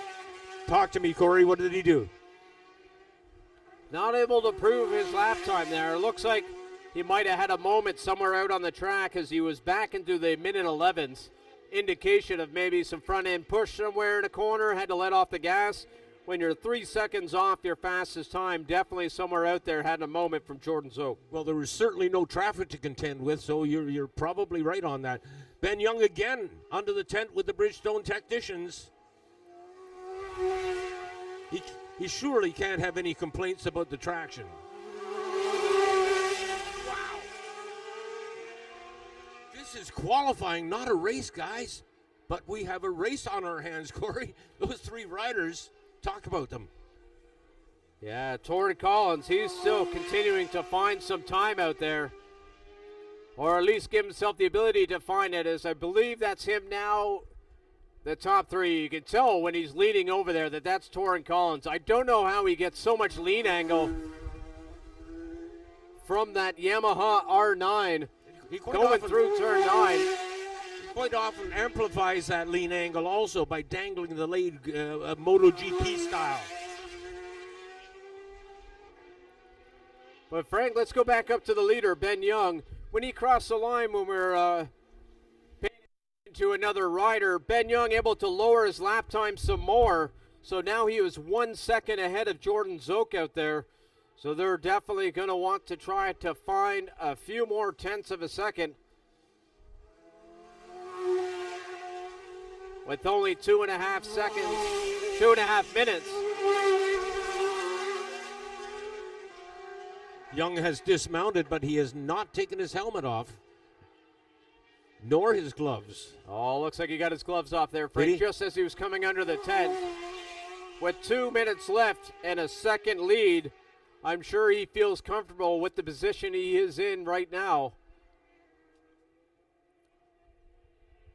Yeah, 1 second lead during qualifying is like a week and a half, isn't it?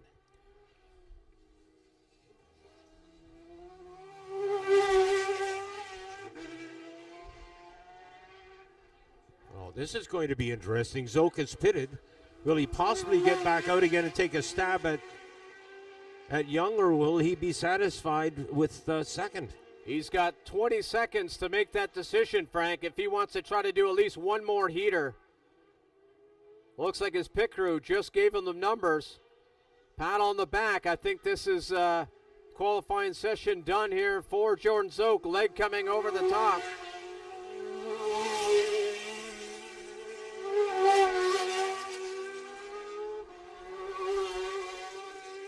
Valiant effort by Torrin Collins, but he sends in third spot on the number 71 Yamaha. Crossing the line, the rider in fifth, David McKay on that Honda, able to find a little bit more time out there with a 109.192. Currently sitting in the 5th place position. If he wants to move up, he's going to have to find 0.3 of a second to move up to that 4th place position. Another a total of 6 if he's going to want to get up into that 3rd place position.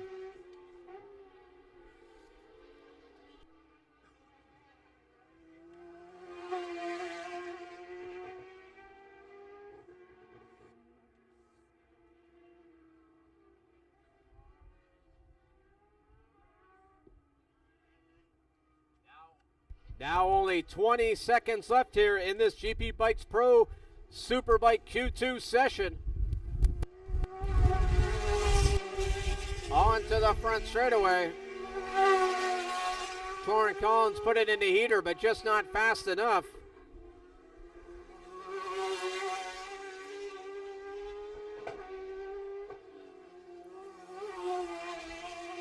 Who's that? Tommy Cass is coming onto the front straightaway. Let's see what he has. Not close enough to move up into that 3rd place position.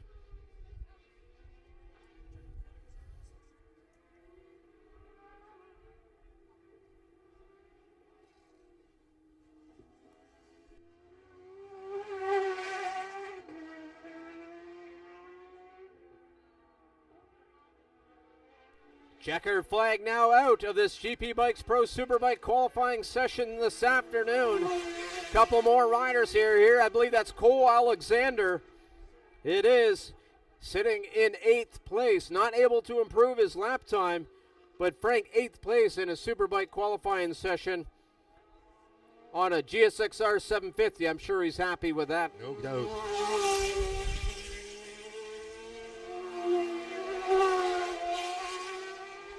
Right to the very end, Torrin Collins trying his absolute best, came up just a bit short of Jordan Zoke.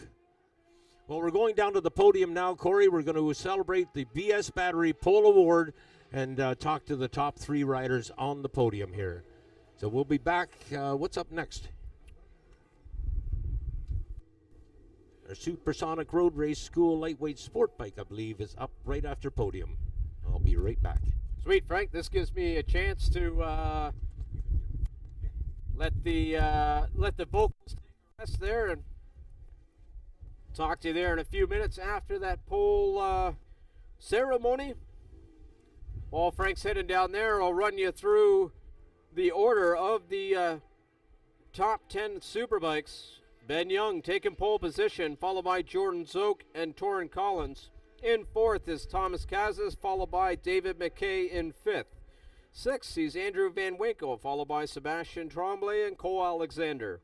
9th is Alex Michel and Dante Busek, making up the top 10.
Okay, I think we're good to go, but we'll wait for, I'm getting the nod from the TSN guys already, so we are good to go. Having said that, let's celebrate with the top 3 from the BS Battery qualifying here at round 2, race 3 and 4 of the 2026 Bridgestone Canadian National Championships. Having said that, we'll call up our 3rd place finisher in the qualifying. Welcome, please, Torrin Collins.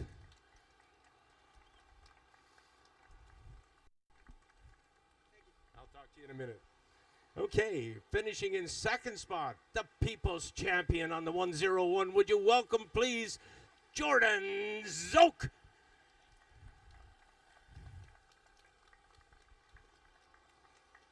And to the top of the box for the 2nd round in a row, would you welcome, please, on the Van Dolders home team, Honda Canada sponsored Honda, Ben Young.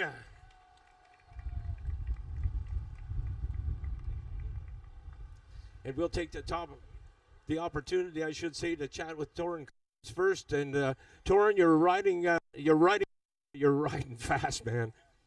And had a little get off this morning and hurt my shoulder. Not 100% what I did, but it hurts a little bit. Originally, I was just gonna go out and spin some laps, but it was feeling okay when I was on the bike. Obviously, the adrenals were helping the whole effort. But yeah, got the pole position in Super Sport this morning. And I'm happy to be in the top 3 in Superbikes. The R9 is looking great, and I feel confident on it, and really looking forward to the races. Last year I had some good races in Superbike, and I'm hoping to have some more. Yeah, thank you. And I'd like to thank Octagon Energy Services. They came down this weekend. He's right there. He's supporting the whole, and it wouldn't be possible without them, so thank you. Ed. Ladies and gentlemen, your 3rd place qualifier, Torrin Collins. Now over to this side and our People's Champion, Jordan Zoke. Jordan, a tough effort, but you got in the top 3. Yeah, doing what we can. Hopefully one of our A motors is back together tonight, and you know, a little better pace. You know, Ben's amazing riders. We know that, amazing champions. So any disadvantage you have against him isn't good. So hopefully we'll have that back together for tomorrow and get some time on it in the morning. And it's not just the power; it's all the light parts in it that make the bike a lot easier to manage and throw around the racetrack, especially the bumpy, tight ones. It's really noticeable. So we're looking forward to that. And yeah, I just hope I can get myself in a better headspace. I'm just not. I got some personal issues this week, so it's a bit overwhelming for me at the moment. So I'm not really there, but I'm hoping by race time I can block that out a bit. Well said. Congratulations, Jordan. Thank you. And now the second time this year, fast qualifier Ben Young. Let's talk about that effort. You scared the bleep out of me at times, mister. I've got Trevor Daly with us this weekend, so riding a bit like him out there, the wild child. So yeah, no, it's good fun. We had some issues this morning, just chasing setup things, and you know, as we spoke before, this is a bit of a different bike than what we had last year, chassis-wise. So we kind of put our thinking caps on and got the bike to where we needed it today. And honestly, I came in and spoke to the Bridgestone guys, and there was nothing wrong. Like, it was great. Everything was spot on. And actually, that pole time is quicker than my pole time here last year. So that's great for us. And as we keep pushing on with these new VO, so yeah, got a good race pace for tomorrow, and hopefully the weather is good. It looks like we'll be good tomorrow, and then we'll see what Sunday brings. But we'll worry about that when that happens, and just keep rolling with our program as we're doing. And it seems to be working so far. So having lots of fun riding this bike and just being around just everybody, and obviously my crew. So long may that continue, and yeah, keep enjoying the sunshine. As a result of your efforts, I proudly present you with the BS Battery Pole Award for Round 2 2026 Atlantic Motorsport Park, Ben Young. Talk to us again. Thank you, Frank. Thanks, BS Batteries, and sponsors on board with Canadian Superbike. Well said. That'll do it, ladies and gentlemen. Let's get the photo op where we get the nice and close together. They'll smile as though they like one another, and we'll have some good photos for the website.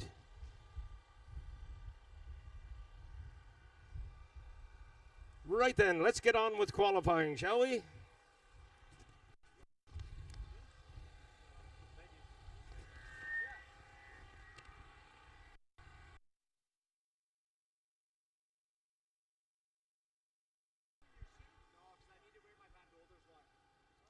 Okay, we'll pass it back up to the tower. Here now is the voice of Corey Covier. Corey?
All right, qualifying session up next.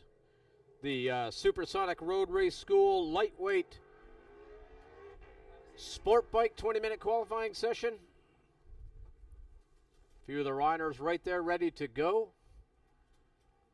Looking in the paddock, a few riders getting their helmets on, getting ready. 20 minutes here.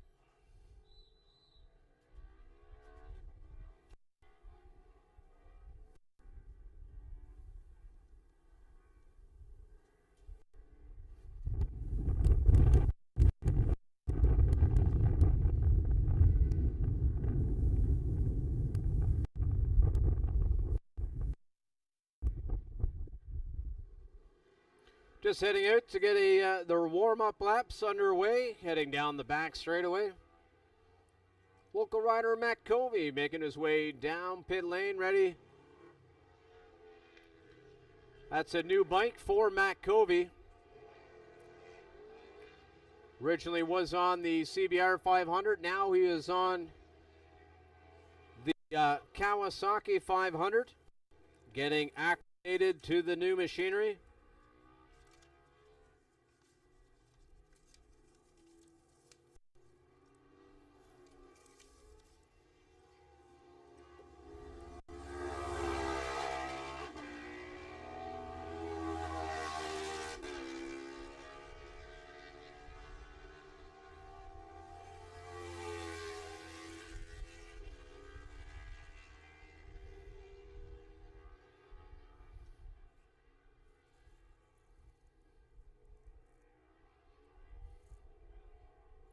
Nine riders registered for this Supersonic Road Race School lightweight sport bike class.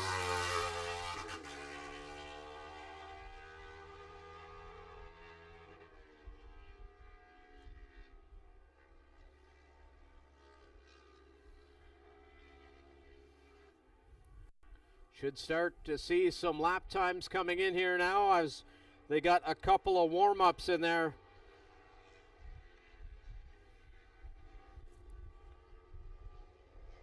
Fastest in the practice session was the 32 of Lachlan Alexander.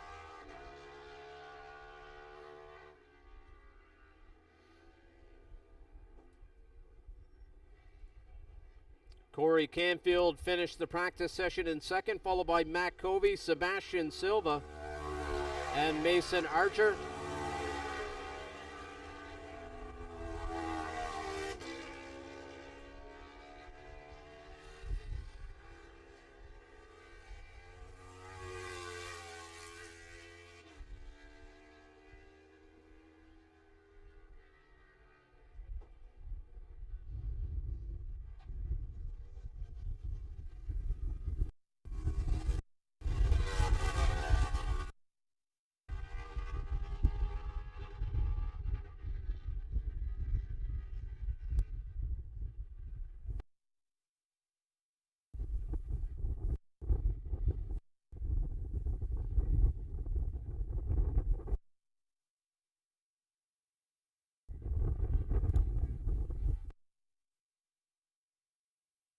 rider. I believe that's Matt Covey here coming on to the front straightaway.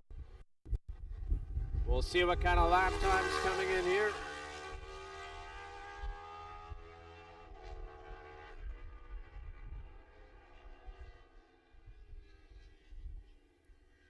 At the moment, it is Lachlan Alexander on top, followed by Matt Covey and then Mason Archer.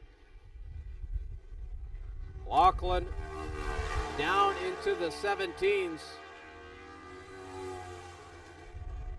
Matt Covey across the line in the 18s.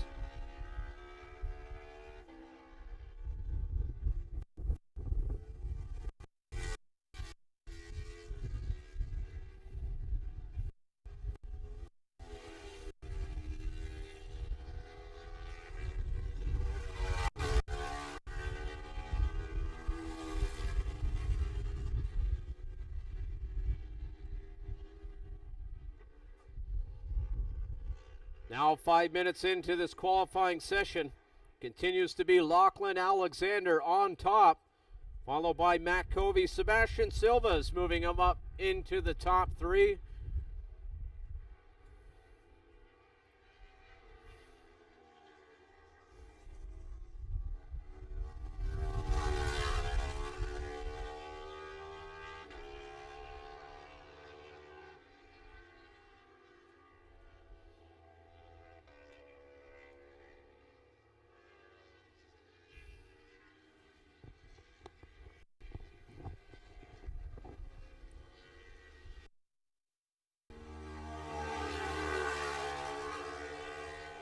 Riders coming out of the front straightaway looking pretty racy.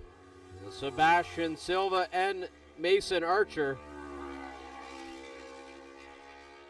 Mason putting in his fastest lap so far of this qualifying session. Not able to move up as he's going to have to find a second. But it is local rider Corey Canfield coming across the line.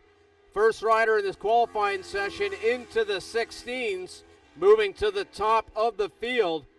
So now Lachlan Alexander is going to have to find a little under 4/10 of a second if he's going to want to take over that pole position from Corey Canfield.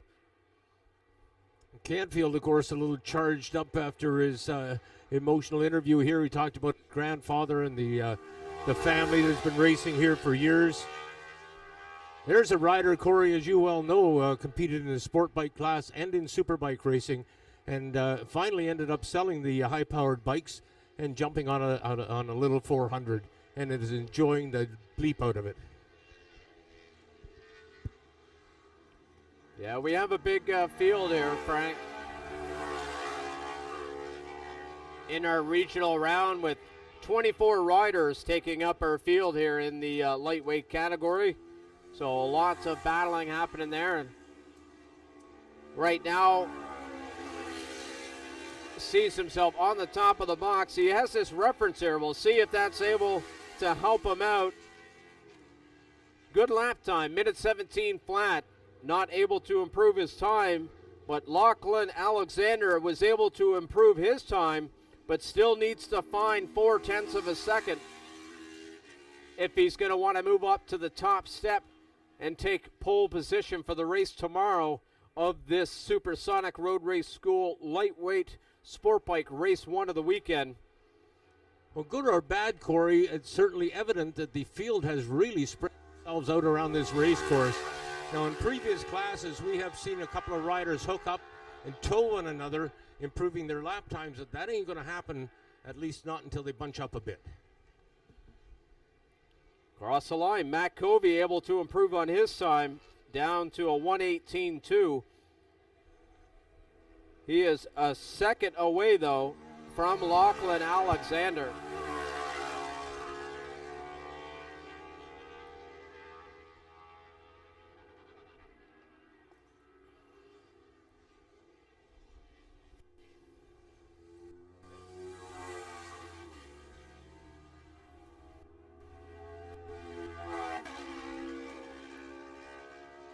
Keep an eye on where that 32 is. The 132 coming into pit lane. That is Corey Canfield, currently sitting on top. Oh, it looks like we got a rider going slow around the outside of turn 4.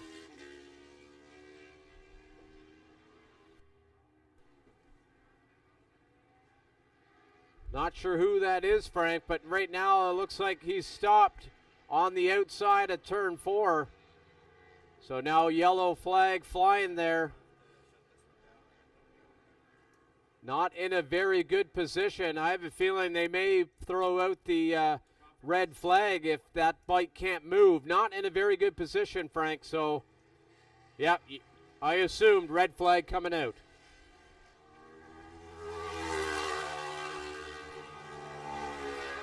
Yep. Red flag is out. That will give us an opportunity to make sure that rider is clear of that impact very quickly, and then we'll get on with the qualifying. Did we get rider by chance? Yeah, not yet, Frank.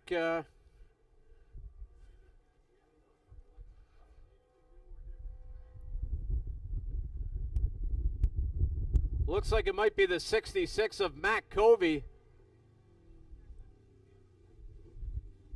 He's pushing the bike, so definitely something wrong with Matt Covey's bike.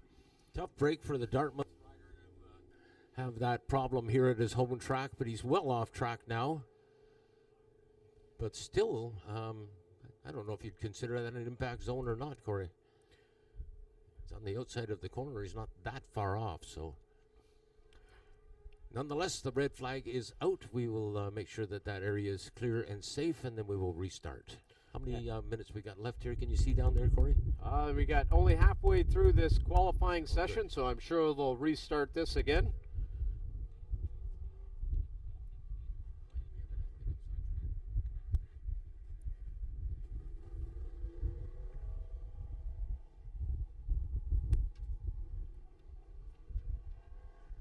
A little confused as to why they called an ambulance out, Corey. Yeah, corner 1 and 3 if you want to keep an eye out for the chain. 2 runner and 5 if you want to go. I can't find recovery, I guess. So if you want to go and see if we can get that somewhere. He threw a chain, did he?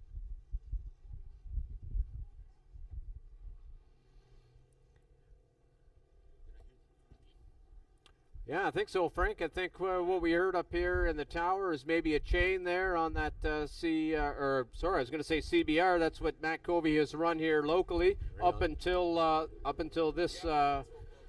this weekend on that 500 Ninja.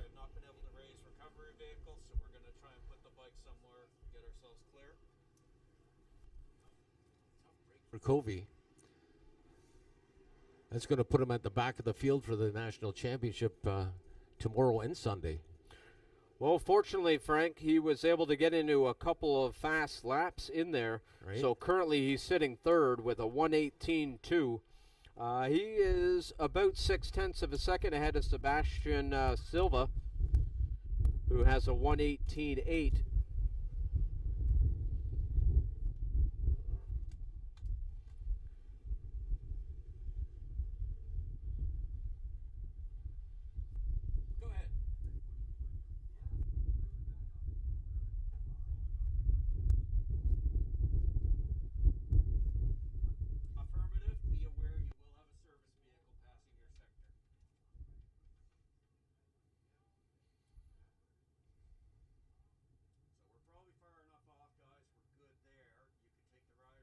Covey, no doubt, will be very disappointed, Corey.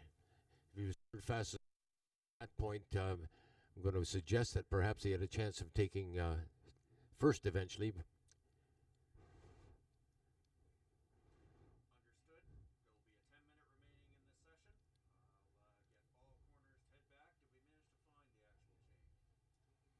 So confirmation, it was a chain that came off Mr. Covey's motorcycle. And the marshals have been instructed to keep an eye open for it.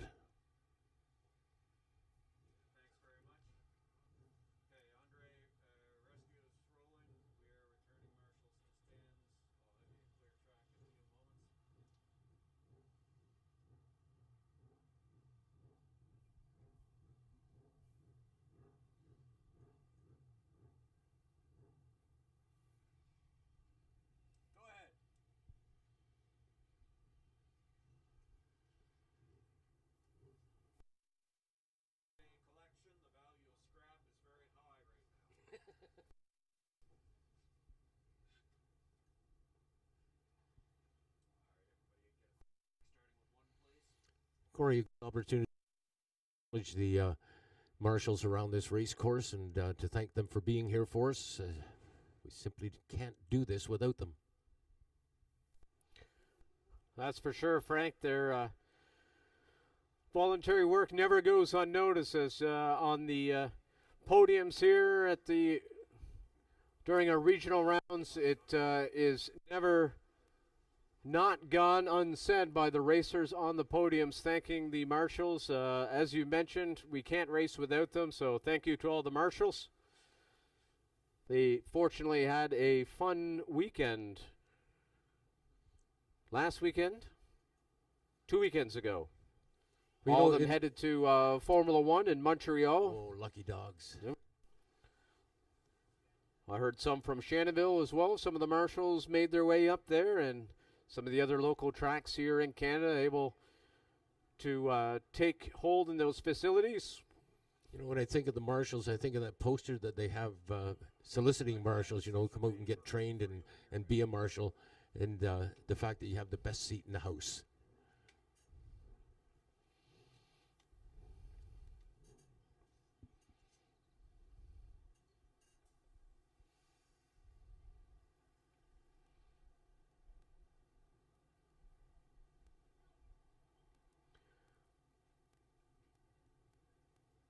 All right, looks like they're ready to start this next restart the qualifying session here, Frank. The clock here up on the tower showing 6 minutes. So they have started it now. They started the countdown clock. The qualifying session has started again. So these riders have now 6 minutes to finish off. It's going to take one lap here, Frank, to get the tires warmed up. So really they only have about 4.5 minutes. So 3 laps or so they'll have to advance in the standings. I'm going to assume it's a certainty that Covey won't be back out. Yes, Frank, his bike's still in turn 4. In which case we can watch him slide down the leaderboard potentially. Yeah, Sebastian Tremblay, he was right there. He's only 6/10 of a second back. Mason Archer is going to have to find some time if he's going to want to contend with for the top 3, as he has a 19.3. You're going to have to find a little over a second there. Well, my eye is on Sebastian Silva. As you can see him now on that white Aprilia, getting ready to head out. That RS4 5.7.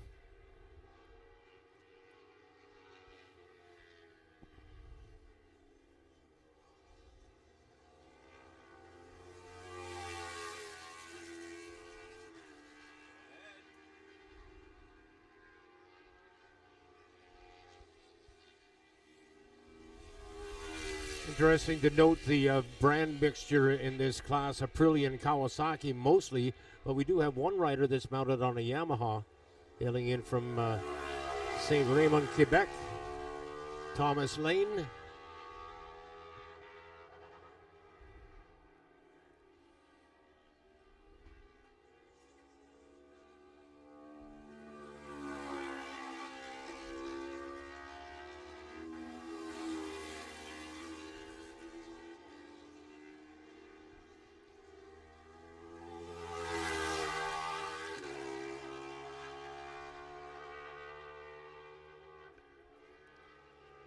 Coming onto the front straightaway, Frank.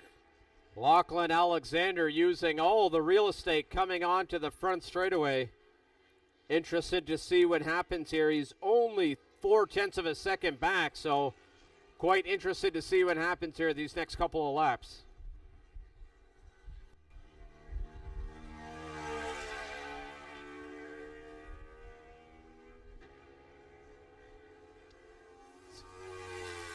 No matter how many times I come to this track, Corey, I always find it astounding the amount of speed that those riders carry up and over that hill. They dip out of sight, still hard on the throttle before they bank it over into turn 1.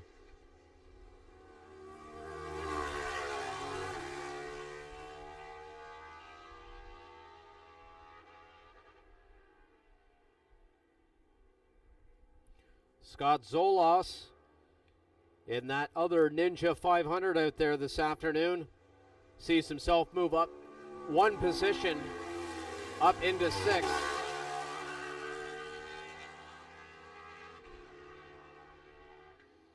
Oh, Lachlan Alexander putting in a heater of a lap, Frank. Wow.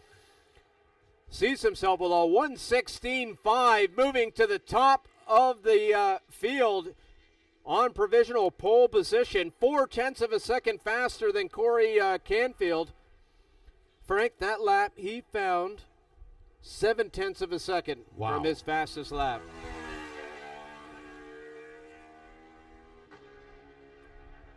Now a little under 2 minutes to go. Lachlan mounted on the 32 bike, and of course his older brother Cole, who rides the 64, which is 2 times 32.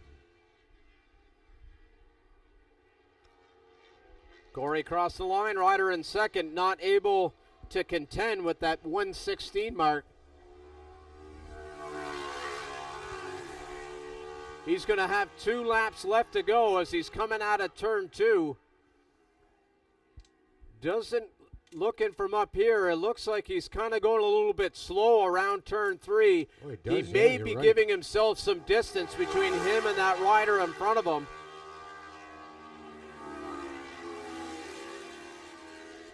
He's going to cross the line with enough time to do one last lap here, so it looks like he's giving himself some space up from that rider in front of him. This could be very interesting. Oh, Sebastian Silva found some time, moving up to 3rd place on the standings, pushing Matt Covey back to 4th. Oh, Frank, we got a rider down in turn 3. Rider is up and okay, walking away from the machinery, but it's right on the edge of the racetrack. It is right on the edge of the racetrack. That was 3-2, you said? Oh, looks like it might be if it's number 32, that is Lachlan Alexander. Lachlan Alexander pushing hard.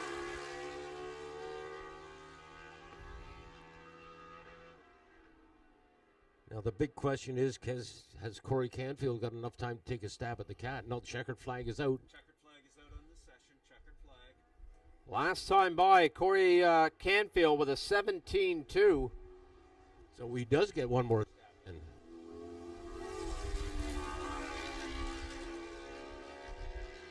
We'll see how Corey looks going into turn 7. You can tell if they're on her heater here, Frank. Into looks like he's pushing hard. Yeah. Frank. Is he ever? Wow. And momentum is on his side. He carried a lot of speed off the back straight there. Has not seen the checkered flag yet. So here he comes. Corey Canfield had one more chance to take pole position in this class. Sitting in 2nd spot right now, but he has one more chance, and he didn't get it done, Corey. 16.7, his fastest lap of the qualifying session, but unfortunately it was 0.3 of a second too slow to take pole position as Lachlan Alexander sitting there in turn 3. If you can hear the broadcast, gets a sigh of relief, holding on to pole position. Saving himself for the very end there, Frank. He was in the 17s for most of the qualifying session. Then the last couple laps found 1 second in the last couple of laps, getting himself down to a 1:16.4.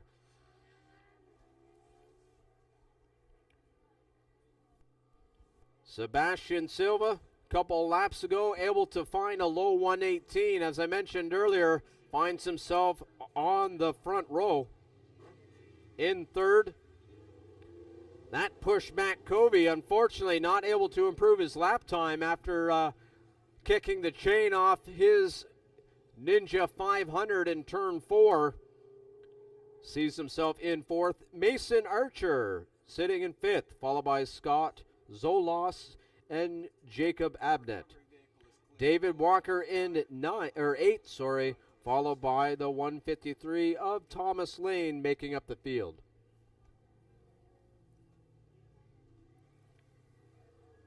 That was a good qualifying session. I'm noting the marshals that are on the racetrack walking counter race, and I suspect that they're looking for that errant chain.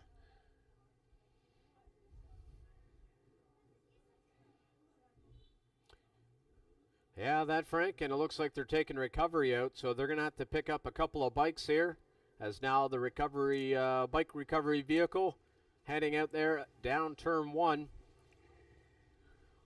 They'll be down there, as you can see, the two marshals going down to push Matt Covey's bike out onto the track. Oh, that's what they were doing. We got two marshals there with Lachlan Alexander's bike there in turn 3. Maybe we'll have a chat about turn 3, Frank, in regards to the lightweight bikes. That is notorious, that corner, for losing the back end of lightweights. What is that? Being on a lightweight myself, it is one corner that you're going through there in gear 3, and you seem to have enough torque that you come over in the perfect amount of lean angle that it unsettles the back end and gets the back end moving. And that is very notorious for high sides and get-offs for the lightweight category here at Atlantic Motorsport Park. And it looks like Lachlan is adding to the statistics here of high sides or get-offs here, turn 3 for lightweight.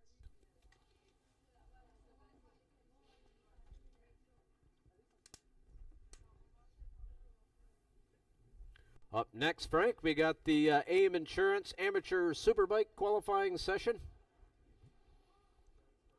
I'm glad you mentioned that again, because I did want to touch on that. You know, Kristen from AIM Insurance is here this weekend. They're parked right in beside Jordan Zoku, who carries that AIM Insurance sponsorship and is a promoter for AIM Insurance. And AIM Insurance offers insurance not only for motorcycles. You can insure just about anything with them, whether it be your snowmobile, your ATV, your house, whatever it may be. Be sure to give AIM a shot at your business. If you want good insurance company, good insurance coverage, take AIM. Have a chat with Kristen and see what they can do for you. And Kristen, if by chance you're within the sound of my voice, thank you very much for being here. My understanding is you're going to be with us all weekend. So anybody that's interested in a quote comparing to what you may have in insurance coverage right now, AIM are the people you need to speak with.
Well, Corey, we have qualifying sessions involving 3 separate classes. Next up, as you mentioned, is the AIM Insurance Amateur Superbike. That was Portation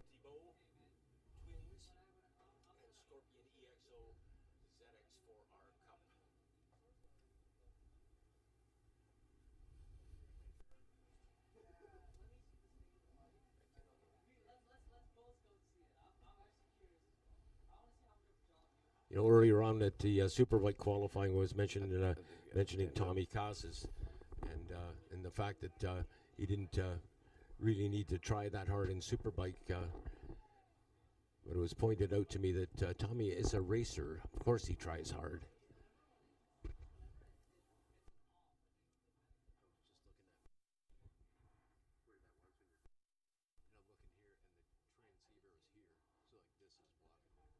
That's my target? Oh, okay, gotcha. Right on. I want to put an external antenna on it. I remember looking at the receiver once, and it was like, it's not an SMA connector, it's not a PL259 or an SMA.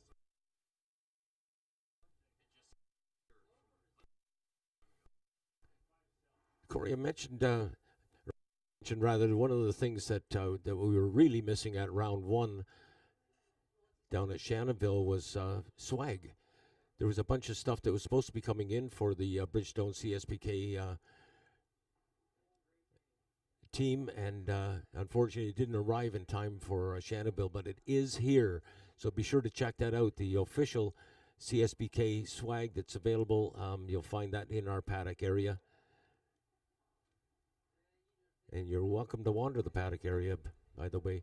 Something very unique about it, Corey, when you can actually wander around and see the riders up close, because at some venues the pit area is not accessible.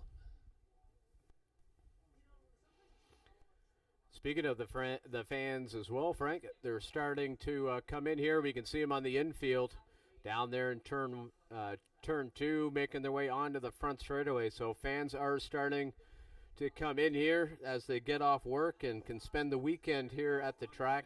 It's really neat to see our numbers grow as the weekend progresses.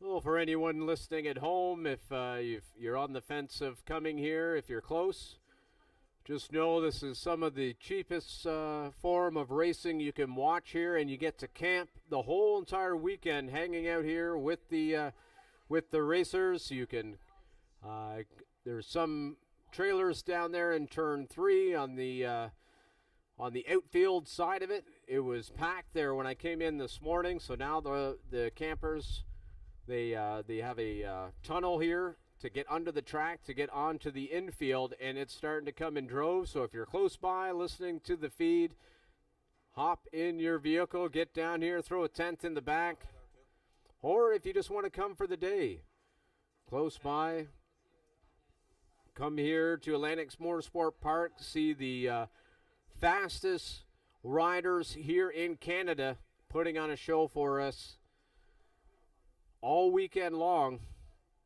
with this doubleheader of the Canadian Superbike Championship. There are many people that make this an annual affair who enjoy coming to Shuby every year.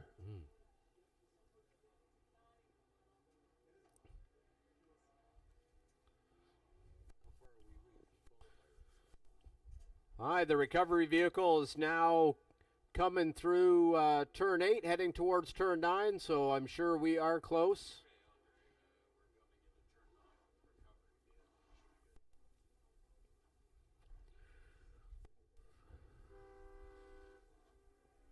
And that is the signature horn, Frank, signifying 5 minutes until the start of our next qualifying session, which, as you mentioned, is the AIM Insurance Amateur Superbike 20-minute session.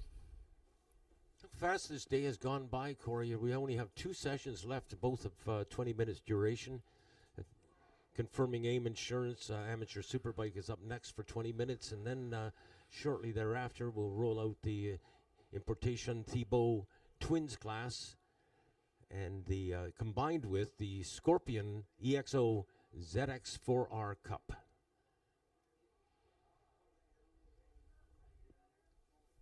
And Scorpion EXO, of course, you know this, Corey. They're talking about helmets. Those helmets, by the way, are distributed here in Canada by Importation Thibault, who are also the proud distributors of our choice of rubber, the Bridgestone tires. From a good source, by the way. I do a lot of dirt riding, so get talking to motocross guys and what have you. And apparently Bridgestone makes a really good motocross tire.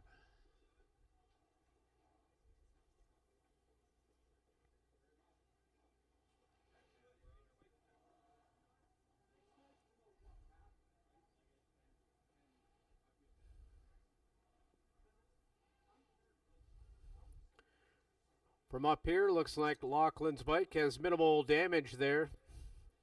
Maybe a little bent muffler. The handlebars look fine, so looks like minimal damage there on that Kawasaki. Is he on the 500 there, Frank?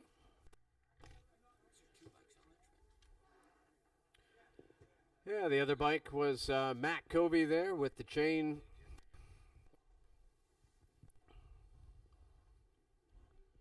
Well, I hope Lachlan is able to assess repairs to that. As you mentioned, probably minimal, but from here it's hard to judge.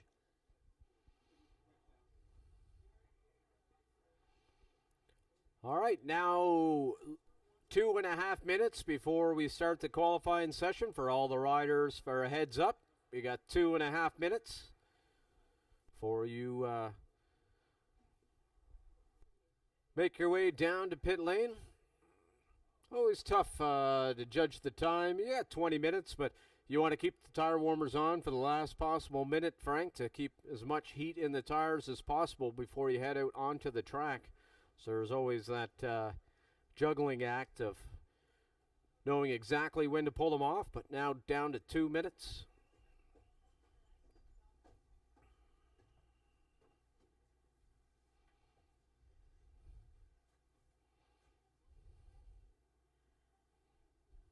Thank you all very much, and thank you everybody for helping with those recoveries. That's great. Just under 2 minutes to go. Andre, you have a clear track.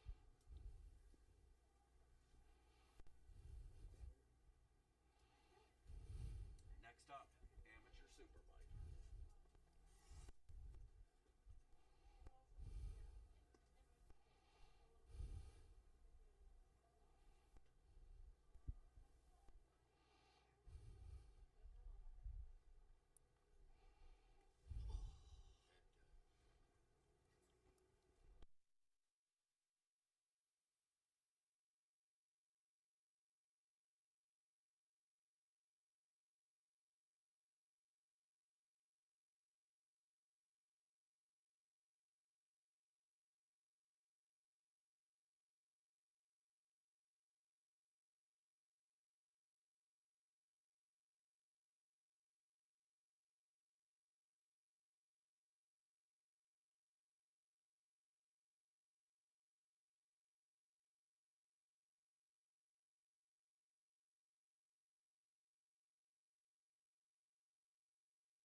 All right, Frank, now 10 seconds to go here in this countdown clock.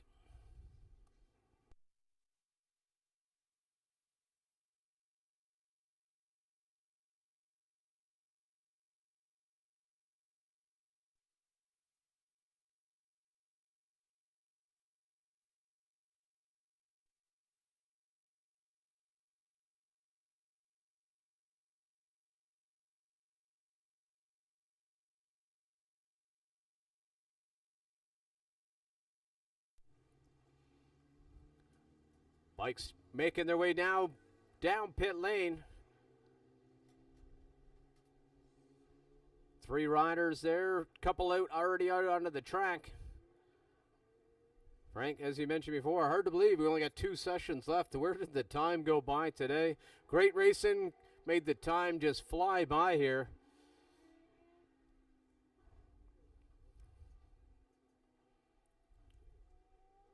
Yeah, it's funny to hear you say that, great racing, because we're only doing qualifying, but some of these qualifying sessions have been very, very entertaining, to say the least.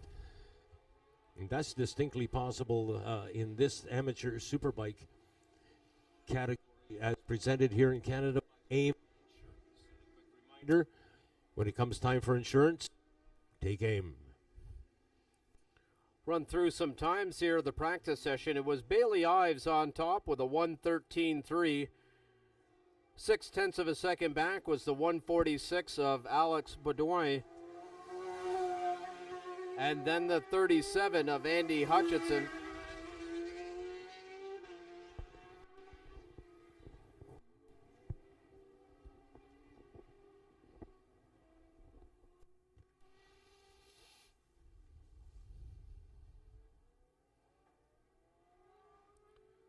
Going to take a few minutes here for the riders to get heat in those Bridgestone tires.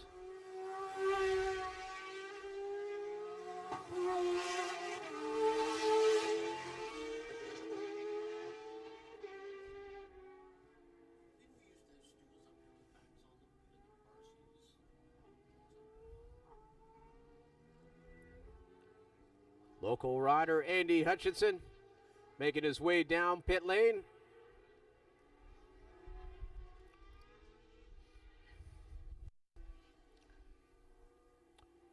So we should start to see some times coming in here now as some riders are making their way around turn 9. Oh, a little moment here from this rider coming out of turn 9. Looks like he had to get off the gas.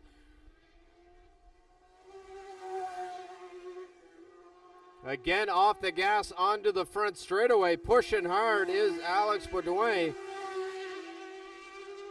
Frank, 2 corners, he was pushing hard and had to get off the gas coming out of the corners, and still with a 14.7. So Alex Baudouin getting quite racy here right off the bat in this AIM Insurance Amateur Superbike 20-minute qualifying session.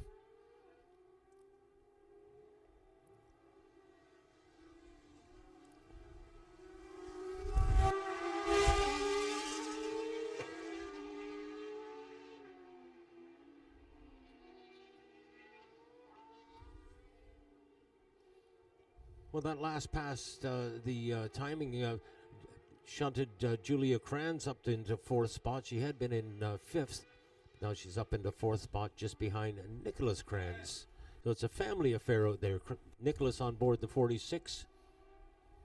Looks like we got a rider down here, Frank, on the outside of 7. The rider is up and okay, trying to get to the bike.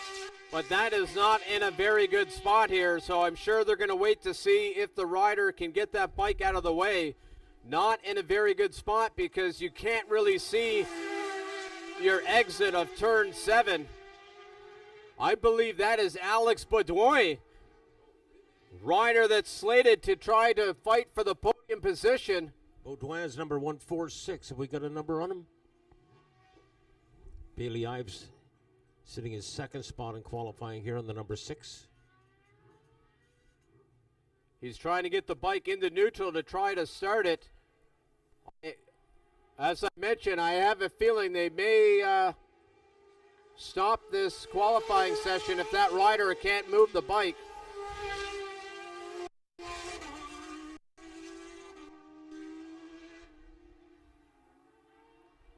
He is now pushing it out of the way here, Frank, so we'll wait to see what happens here. But right now, Alex Baudouin able to get in a lap time of a 14.7, so at least he has that lap under his belt.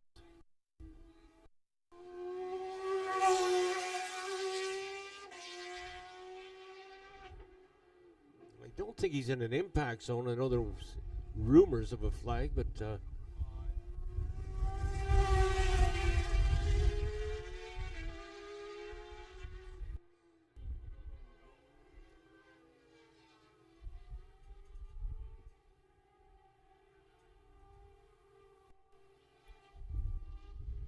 they're now pushing his bike out of harm's way, so it looks like they're going to able to continue on with this AIM Insurance Amateur Superbike qualifying session.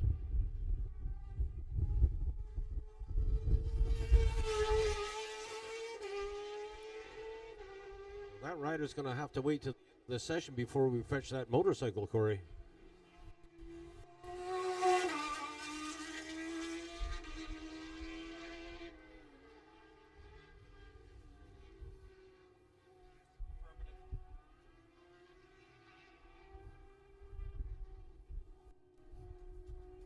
Copy that. So Andre 146 down. Rider is now up.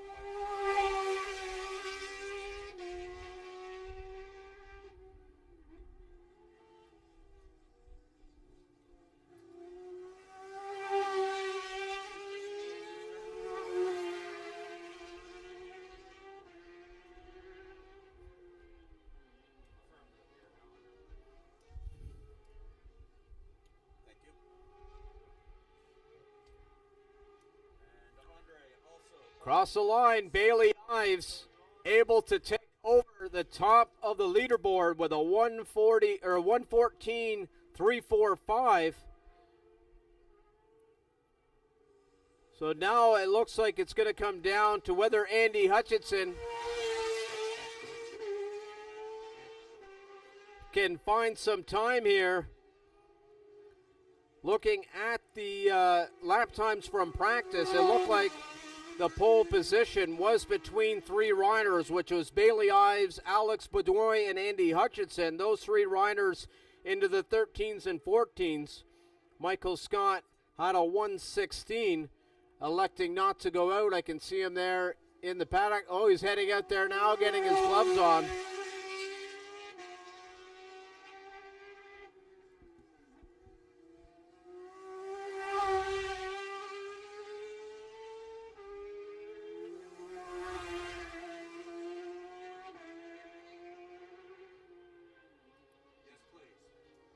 Right now, Bailey Ives on top, followed by Alex Bedoy. Nicholas Kranz, fastest lap across the line, sees himself continuing to sit in the third place position in this qualifying session with a 1:15.9. But Andy Hutchinson, local rider, has been down into the 13s. Currently, best lap of a 1:16, so still 11 minutes to go here. He may just be slowly pushing and pushing as the laps go down, Frank. Nicholas Kranz just went by. He maintains his position. Julia Kranz also maintains her position in fifth. So whether Andy Hutchinson can move up remains to be seen. Here he comes here now, Frank, onto the front straightaway.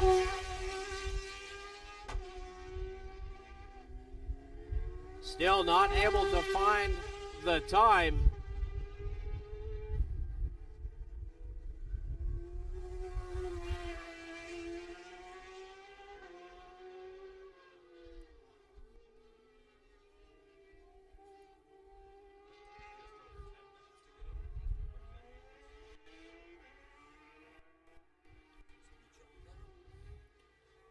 I heard the roar. You could tell a rider pushing it.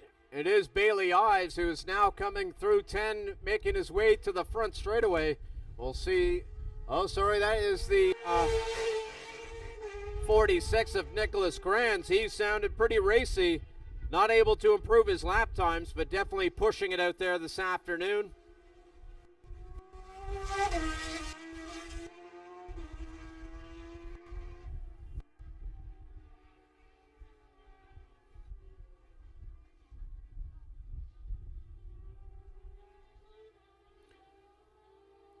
Andy Hutchinson now coming on to the front straightaway. We'll see what he is able to do here. Right now in fifth as Julia Kranz moves up into the fourth place position. The two Kranz sitting third and fourth, Frank. They need to find about 0.8 of a second if they want to contend for the top three. I don't want to show any prejudice, but I would love a person from the gentler gender into the top. And I'm talking about Julia Kranz, of course, on the number 5 machine.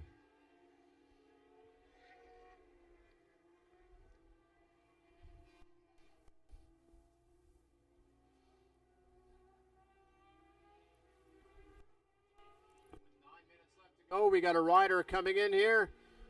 It is the 46 of Nicholas Kranz.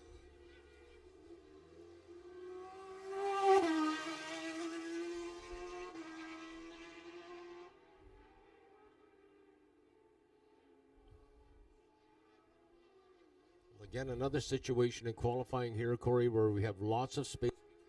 So there's no individual dicing going on, shall we say. It's up to the individual to keep his speed up. We had, by the way, one of the riders just coming out of 2 up into 3 right now is very slow on exit.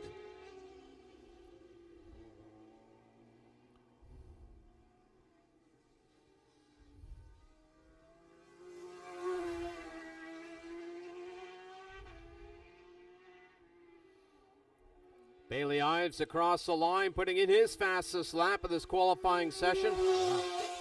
Extending that gap. 0.6 to Alex Baudouin, who unfortunately is parked there on the inside of turn 8.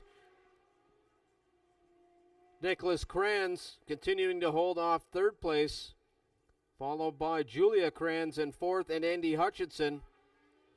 Well, I can see now is on pit lane. We got about 7.5 minutes left of this AIM Insurance Amateur Superbike qualifying session.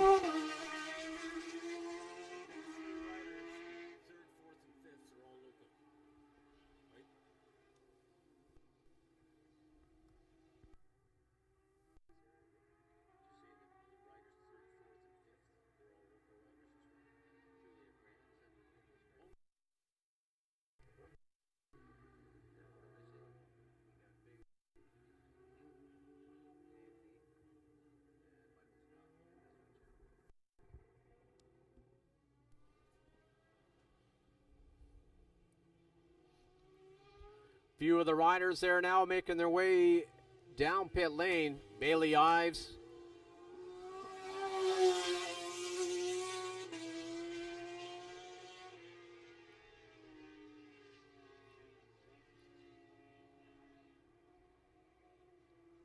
Didn't catch the number of that white bike there, Frank.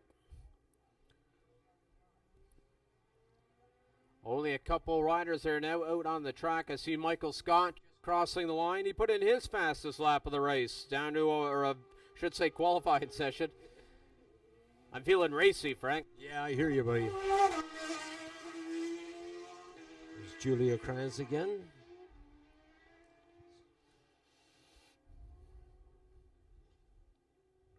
So 3rd and 4th here in qualifying. Very much a family affair between the Kranzes. Zeus.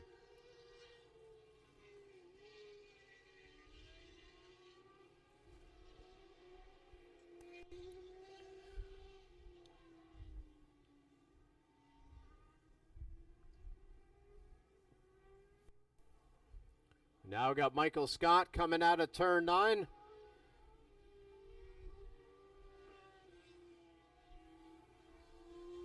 Rider number 40, local rider here. Oh, he's moved up to the 5th place position with a 15.8.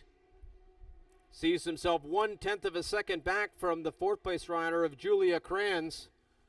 Still 5 minutes left to go in this AIM Insurance Amateur Superbike qualifying session. We got Bailey Ives now back out on the track.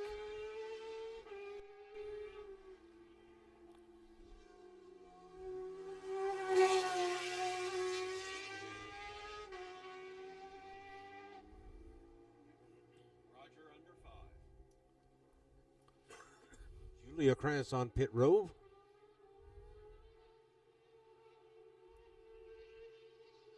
It looks like she may go back out again.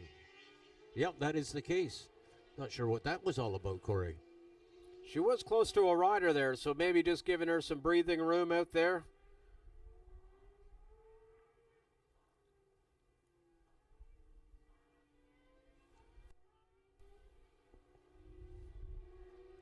Wow, she was very, very wide exiting too.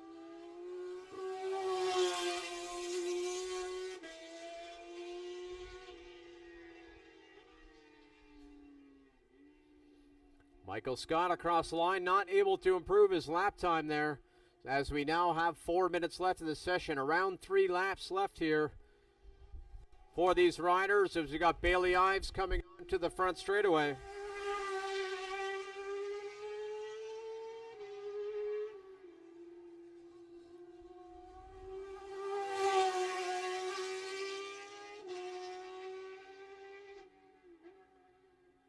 Andy Hutchinson moves himself up into second place. Wow. With a 14.4. See if he still has some more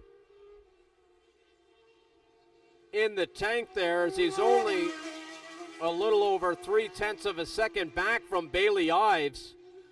So we have 3 minutes left of this session, so I think we're going to have a burner here, Frank, with the last few minutes left of this AIM Insurance Pro or Amateur Superbike qualifying session. That suits me. Ives, Hutchison, Baudouin, Krantz. Michael Scott just went by, running his 6th spot, and he holds that position. Scott on board the number 40. Keep an eye on Bailey Ives here. He's coming on to the front straightaway. I have a feeling he's going to need to have a little bit of extra in the tank there. Not faster this time. Here comes Andy Hutchinson now. He's looking racy, Frank. See across the line, Andy Hutchinson now only 1.15 tenths of a second back from Bailey Ives. I think he was leaving something in the tank, Frank, when he was sitting there on pit lane, wanting to look at the lap times. And now he's pushing hard.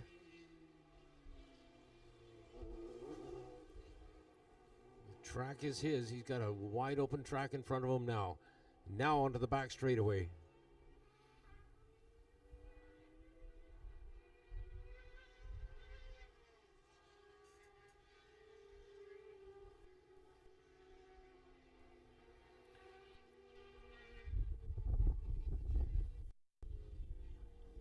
Bailey Ives now coming out of turn 9. Looks like he might be up a bit there, Frank. Oh, maybe not. He's onto the front straightaway. Here comes Bailey Ives.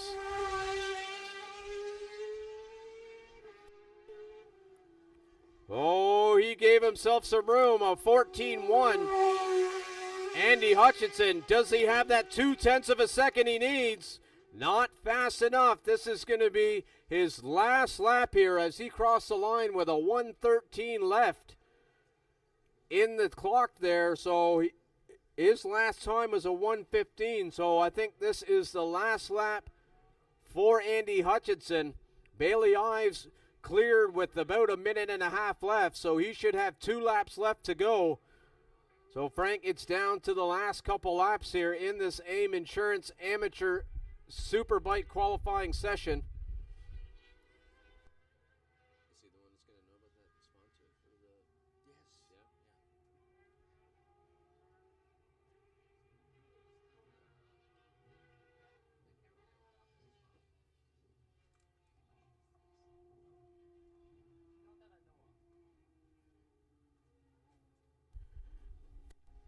Yes. Bailey Ives now coming onto the front straightaway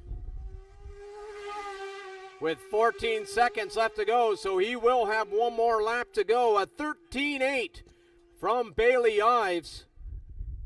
Now pushing 0.5 of a second ahead of second place rider Andy Hutchinson, who I think is actually coming down pit lane. So that is it. With the checkered flag in hand at start finish, there is no one on the track that can catch Bailey Ives on the track.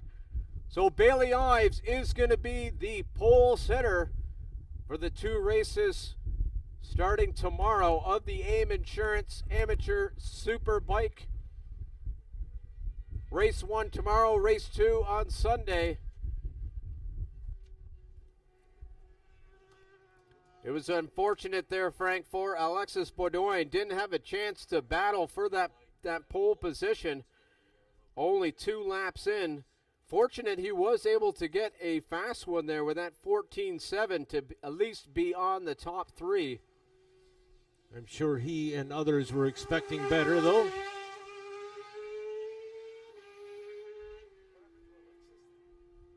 Oh, pushing even faster. Bailey Ives, 0.8 of a second ahead of Andy Hutchinson across the line with a 1:13.456. Good on Bailey. Okay, our final qualifier of the day will be the Importation Thibault Twins, coupled with the Scorpion Helmets EXO ZX4R Cup. Speaking of ZX4R Cups, the number 1 rider from last year, Jacob Black, has joined us up here in the tower. And Jacob, sad you're not out there, buddy. Yeah, you and me both, Frank. It sucks a little bit to be watching, but I'd rather be here watching it at home crying and watching. So here I am, and come up here, talk to you, and see what these guys can do out here this year. I've still got a lap record, so part of me wants to see Jared, wipe it off the map, and part of me wants him to not. Understood.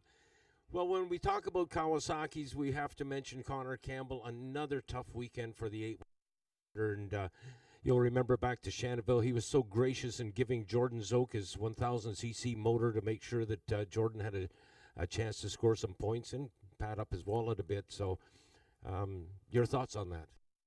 I don't know what to say. All I can say is that if Connor Campbell didn't have bad luck, he'd have no luck at all. And he's a really great guy, and he doesn't deserve any of this that's happening to him. It just bloody sucks, frankly. There's not really any. There's no words other than, oh, goodness gracious, this is horrible. And I'd say that in a little bit more Australian, but we're on a public announcing system. It's not good. Not good indeed. But what is good is Kawasaki's presence in the National Championship. Kawasaki is extremely proud of our record in Canadian Superbike racing and supporting the Bridgestone Canadian Superbike Championship. We've been here since day one. We'll be here till day done, and that's my promise to you guys. And it's valuable to us to have our brand out going fast.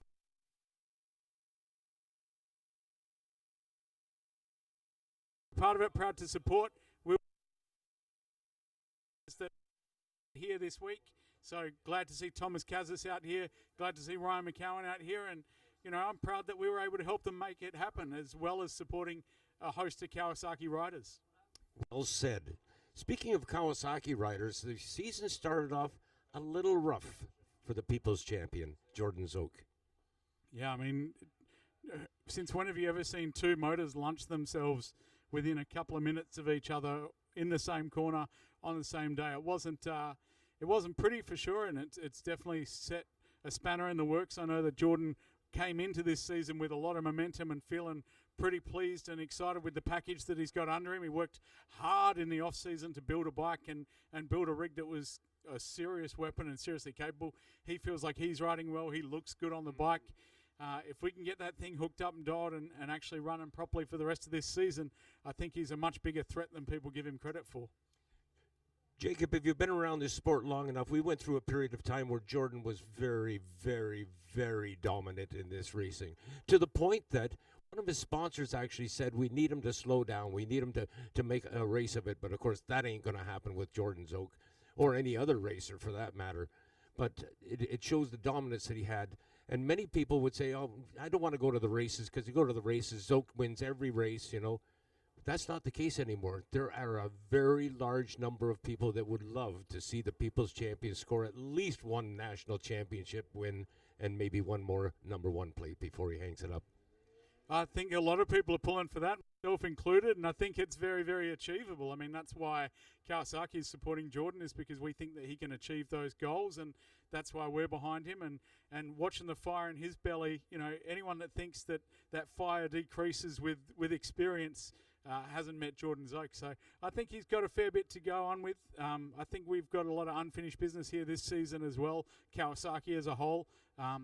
We certainly didn't have the round that we wanted as a conglomerate, as Team Green.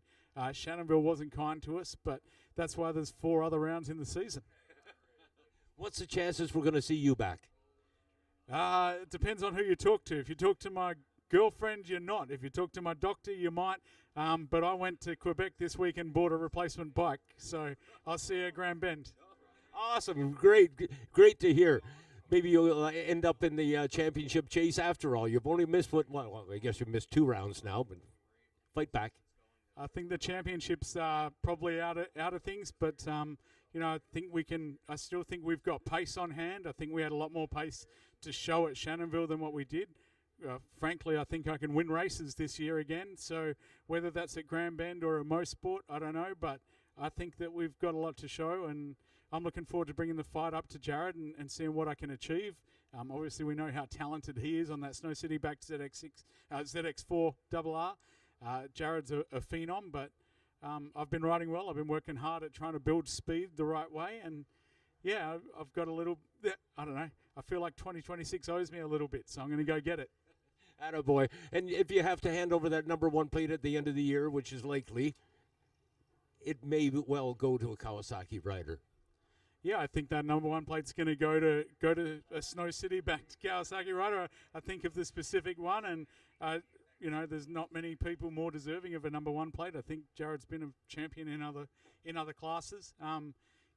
It's not a bad act to follow. If I look down through the record books when I'm 80 and I'm telling my grandkids and go, well, there's me number 1 in that year, and then the next year is Jared Walker. Jared Walker, that guy, he's fast. I'm like, yeah, he was.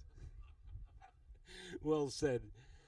Jacob, I'm so glad you could find the time to come up for a visit and chat about Kawasaki and letting the good times roll and what have you. But I don't want to usher you out of here and you thinking, oh, jeepers, I wanted to mention such and such. Is that the case?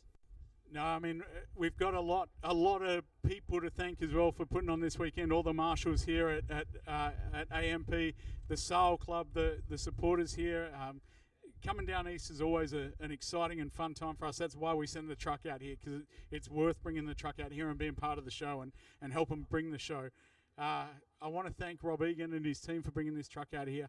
I also want to thank, while I'm on the mic and can do it publicly, I want to thank the CSBK staff and Dr. Ron Burrell as well, because they did have to look after me a little bit a couple of weeks ago, and I'm grateful for what they did. So, yeah, again, this is such a cool sport to be part of, and Kawasaki does its best to be involved right at the deepest levels because we do believe in it and we do care about it, and we think that we get rewarded for our efforts trying to make this sport as good as it should be. That has been the case for several decades. Sorry, Corey, you got something on the go? I just want to step in just for 2 seconds. I didn't hear the horn because I believe the vehicles are out. 2 minutes is on the countdown for the next race, which is the Importations Tebow Twins and Scorpion XO ZX4 RR Cup. So you now have 2 minutes before your qualifying session. Thanks, Corey. Well, thank you very much for taking the time to come up, and we look forward to seeing you back on track at Grand Bend. Thank you, Frank. I look forward to being back, and let's let the good times roll. Absolutely. Jacob Black from Canadian Kawasaki Motors. He is very instrumental in Kawasaki's involvement in this national championship, the Bridgestone Canadian Superbike Championships for 2026.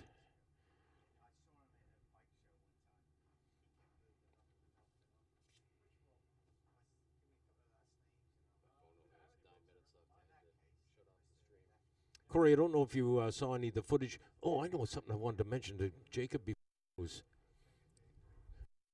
Sorry, Andy, forgot Jacob. I wanted to tell this already. There's a documentary being put together that is going into the Toronto International Film Festival.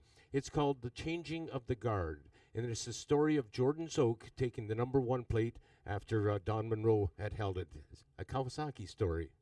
Yeah, I do know about it. Kawasaki actually has helped a little bit out with the production of that documentary, so we're excited to see that make its debut. I've seen snippets of it. It's a pretty cool story. The footage is fabulous, is it not? The footage is spectacular. You've changed a little bit since those days, Frank, but it's a great movie. When it does come out and it is released, I encourage everyone to go look at it. It's compact. The action moves pretty. Heroes of Cool thing. Well said. Thanks again, Jacob. Thank you for visiting Corey Day conversation. Corey Covier, what's happening, brother? Well, the countdown, Frank, is now 0 as the bikes are heading out onto the track. JP Taché down into the minute 13s, 2.2 seconds clear of his closest competitor, which is Gary McKinnon. Justin Marshall, only 7 thousandths of a second off of Gary McKinnon, followed by Louis Rafa, Nicholas Cran, Sebastian Silva, and Pedro Souza. The ZX4 Double R Cup sees Jarrett Walker on top, but he was only half a second ahead of Jean-Pascal Schroeder, followed by Rob Cusino.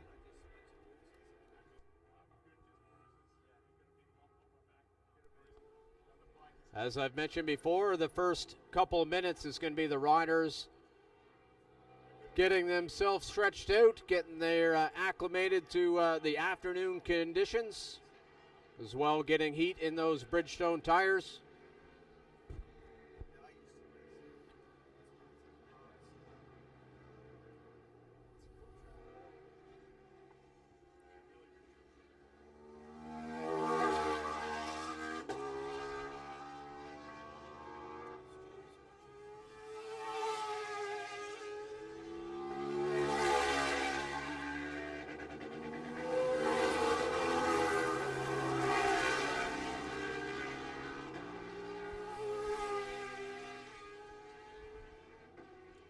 You know, the first Shannonville Motorsport Park, JP Taché, who wears the number 1 plate in the Twins class on the Aprilia, performed a similar act to what we saw from Ben Young at Shannonville. Both those riders wearing the number 1 plate, and both those riders totally dominating the race. Well, looking at these practice times from JP Taché.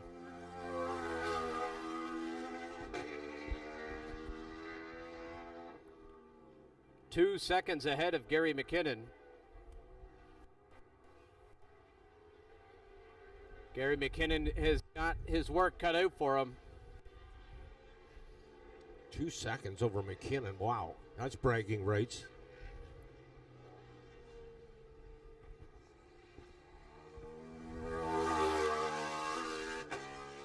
Gary McKinnon there, crossing the line. 1:16.4. 4/10 of a second off his practice time. Followed by Jared Walker, now Justin Marshall, but JP Taché, first flying lap, 14.5. What is Jared Walker doing up that high on the leaderboard? He's got that 400 Kawasaki mixed up with the Twins there, and the Twins should be a little bit more dominant than that one would think. Justin Marshall on the Suzuki sitting in 4th spot. Louis Raff on the Aprilia in 5th. Then Jean-Pascal Schroeder on the 181. He is running 2nd in the 400 class race. Then, well, things have changed around a bit.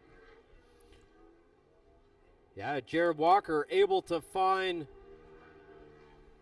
looks like a second from his practice session, so able to dial in that ZX4 RR over the afternoon here.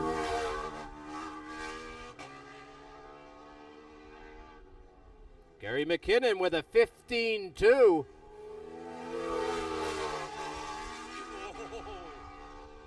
McKinnon right alongside Jared Walker now, and up over the hill they go. McKinnon's got the inside line in turn number 1. Jared Walker on the outside on that 400 Kawasaki. Right now they make their way down into turn 2. And McKinnon has made the pass successfully big time. JP Taché across the line, able to get closer or ahead of his practice times, now into a 13.7. Sees himself 1.5 seconds ahead of Gary McKinnon.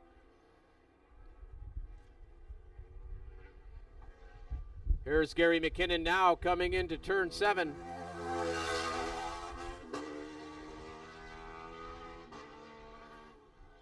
Talking with Gary there at Shannonville and as well in between rounds. It looks like he's dealing with suspension issues and also lots of horsepower from that Aprilia. Something that you don't need a whole lot of. Suspension matters more here at Atlantic Motorsport Park. Yes, you need horsepower. But if you don't have suspension underneath you, it doesn't matter how much horsepower you have, it's not going to make you go quick here at Atlantic Motorsport Park. And right now, seeing Gary McKinnon coming onto the front straightaway there a few moments ago, wrestling that Aprilia onto the front straightaway, shows he still has some suspension work left to go. But right now, it's JP Taché, followed by Gary McKinnon. Louis Raffa across the line, moving himself up into third. Justin Marshall in fourth.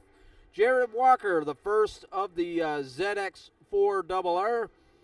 Closest competitor is Jean-Pascal Schroeder in that ZX4RR Cup.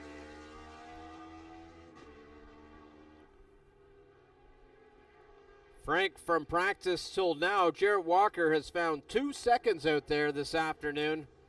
So he's starting to dial in that Kawasaki.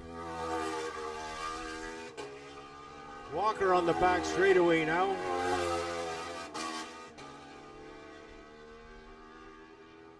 Oh, it's Justin Marshall he's mixing up with.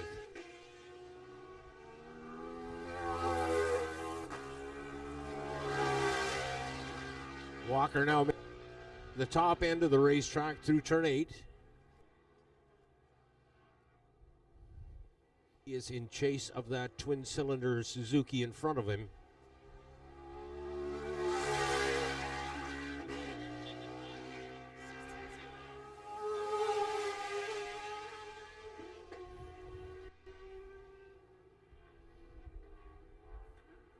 So it looks like Jared Walker needs to find about half a second, little over half a second, if he wants to take over the fastest lap here, Frank, on a ZX4RR. Right now, Jacob Black holding that with a 1:16 flat.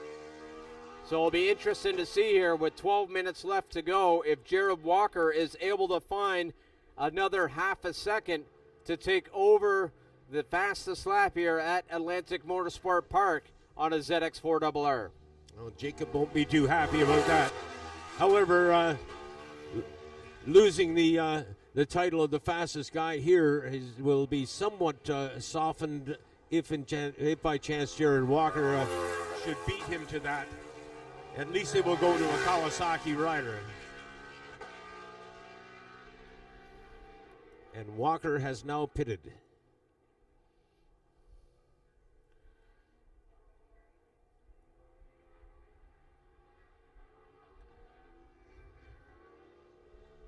Walker comes to a full stop now at his pit area. Fully anticipate he's going to head right back out again. Looks like they're looking at the back of that bike, Frank.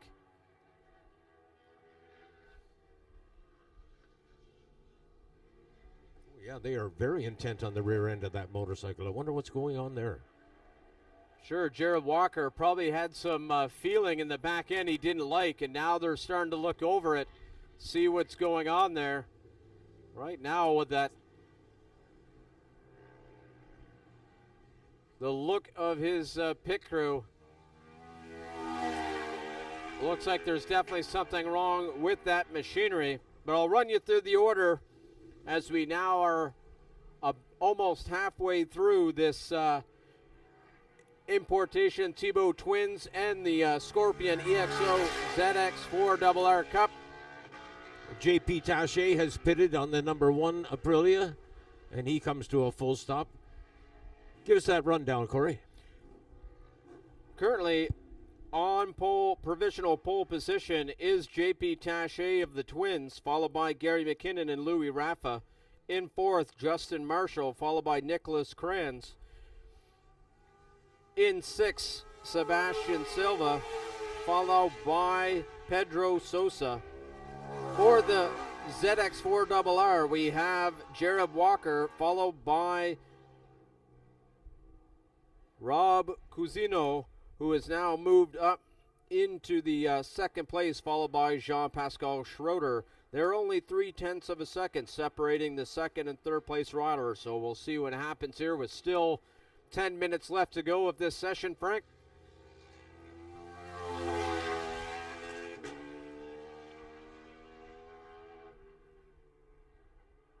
Pedro Souza on the number 3 has also pitted.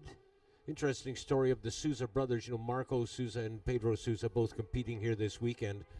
A number of years ago back at Shannonville, on the same weekend,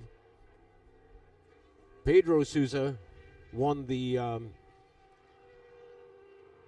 amateur national championship, and Marco Souza won Pro Rookie of the Year. Both of those high water marks rather being established at the birthplace of champions, Shannonville Motorsport Park. The Souza brothers, been at it for years. Marco Souza, by the way, has also been very instrumental in the career of Andrew Van Winkle. He has helped the Van Winkles out greatly in terms of logistics, getting the motorcycle to the racetrack, storing it while it's here in Eastern Canada. And the Van Winkles head home to Chilliwack, British Columbia. Frank's moments ago, Nicholas Kranz crossing the line, was able to get himself into third place, but now just crossed the line. A 14.8 from Nicholas Kranz sees himself moves into second overall, second in the twins with a 14.8, Frank. Looking at his practice times there, Nicholas Kranz was a 17.9. He's found 3 seconds out there this afternoon on that twins Aprilia RS 660. You and I have both noted, Corey, that the temperatures have definitely dropped, and I'm wondering if that has any effect. I suspect the asphalt's going to hold heat for quite some time.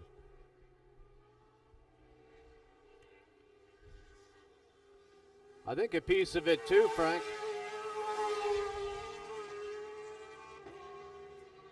Having a small amount of practice time has really seen these lap times really drop quite quickly.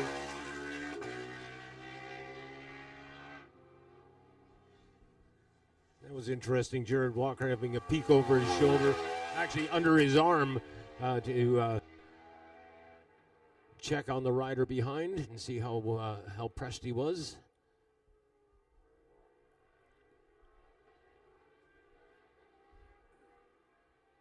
In terms of pressure, of course, that glance back confirmed that he need not worry. He has quite a gap between himself and the rider in front, and it is, after all, qualifying.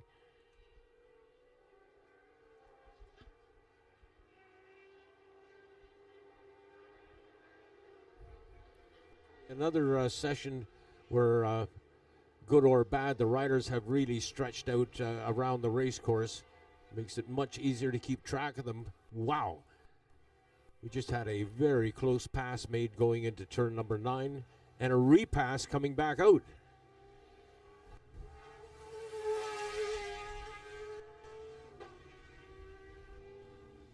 And we have a rider coming into the pits now.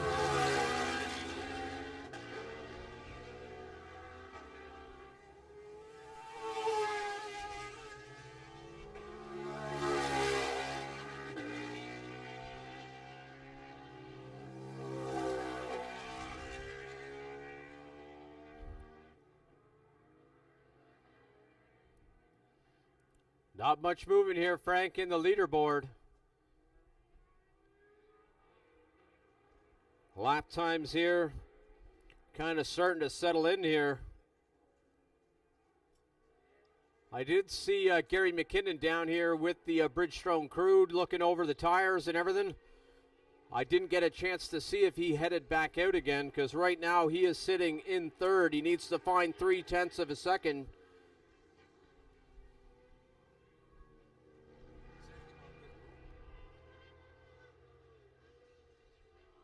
I believe you're right. That is Gary McKinnon, I believe, down at the end of pit lane. Still 5 minutes left to go, enough to do a couple of laps here. Looks like they are looking it over. Yes, Gary McKinnon now heading back out.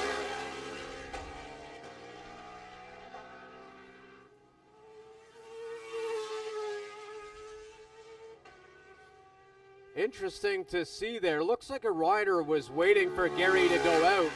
He immediately went out as soon as Gary did, so I'd like to see who that rider is. We'll see it now coming out of turn 2, right behind Gary McKinnon. Wonder if it's that pesky Justin Marshall again. Marshall's been putting in some great rides on that Suzuki, and we'll pass comment that the Suzuki is not quite the motorcycle it seems that the Aprilia is. They have totally dominated this class in Twins division. Although we have yet to see a Yamaha 09. That may come yet.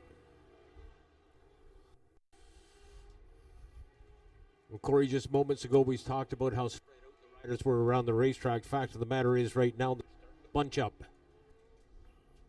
Yeah, coming here onto the front straightaway. Looks like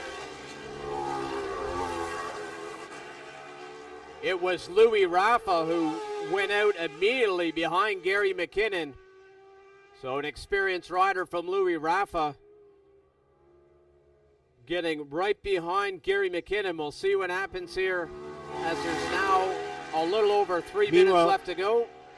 Meanwhile, J.P. Schroeder has made a stop and is talking to the Bridgestone technicians.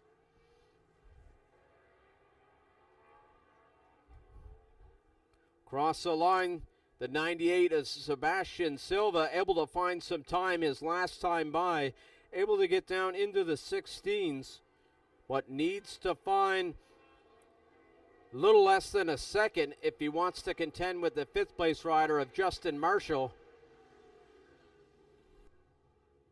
They're all starting to bunch up here now. Not good for Gary McKinnon and Louis Rafa, as they are faster than those riders they cut up to, which is going to affect their lap times here. So what do we got left? 2.5 minutes. They are going to have about 2 laps left to go here, Frank. As good as a race. This is a race. You see Marshall in that.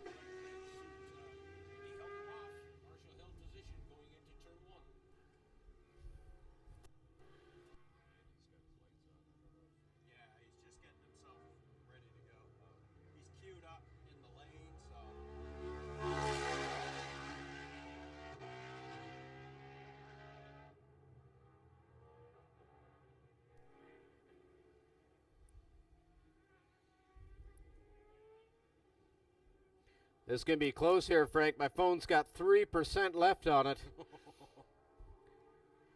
Did you not bring your charger? I did. It is somewhere here at the CSBK paddock.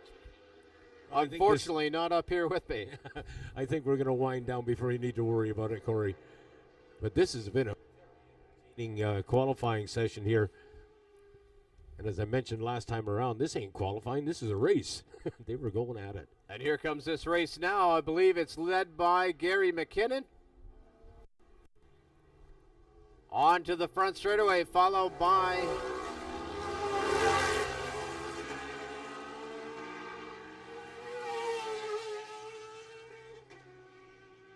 Gary McKinnon putting in his fastest lap. Still needs to find 0.2 of a second. It was a 14.9, and Nicholas Kranz has an 14.8. So 0.1 of a second, I should say, between those two riders, and this is going to be the last lap as we got 40 seconds left to go here, and I got 2% left now, Frank.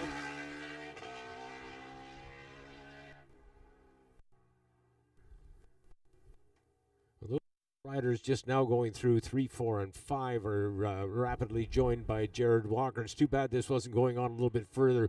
I think Jared might have a surprise for those lads.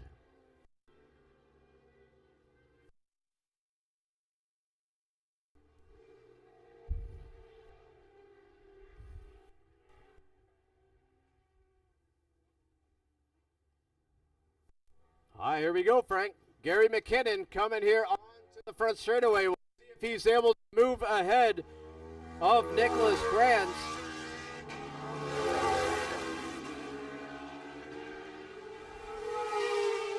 Not fast enough. 15-2, so it looks like Nicholas Kranz, by the skin of his teeth, holding off the local rider Gary McKinnon. But it's JP Taché running away with the qualifying session with a 1:13 flat, followed by Nicholas Kranz, Gary McKinnon third, Louis Raffa fourth.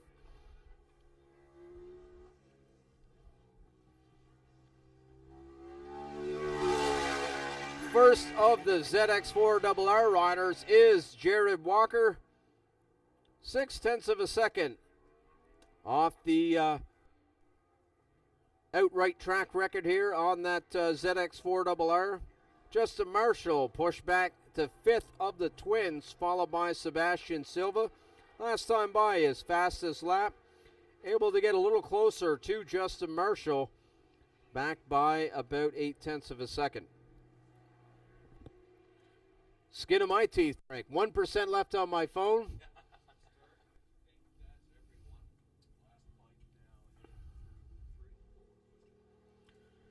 Well, with that, Frank, we'll wind her down.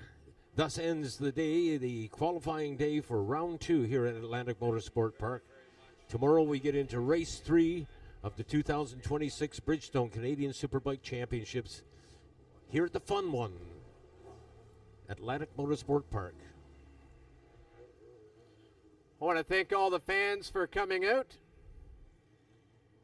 And just a note for the fans that are staying over as well, if you're staying at the racetrack, you're amongst a group of friends, let's make sure we're all safe through the evening. And we'll look forward to seeing you all again tomorrow morning. Corey Covier and myself will be handling the PA broadcast here for race 3 of the 2026 season. Corey, some final words? Frank, and that all the fans here as well, if you got, or in the racers, just a heads up. I'm sure you've heard it all this afternoon about the YouTube stream, so let everyone know we're going to be doing the stream again Saturday and Sunday. They'll be on the official Canadian Superbike YouTube channel. But Frank? I'd like to go on and listen to that myself, if you don't mind. You got to talk, though. Right.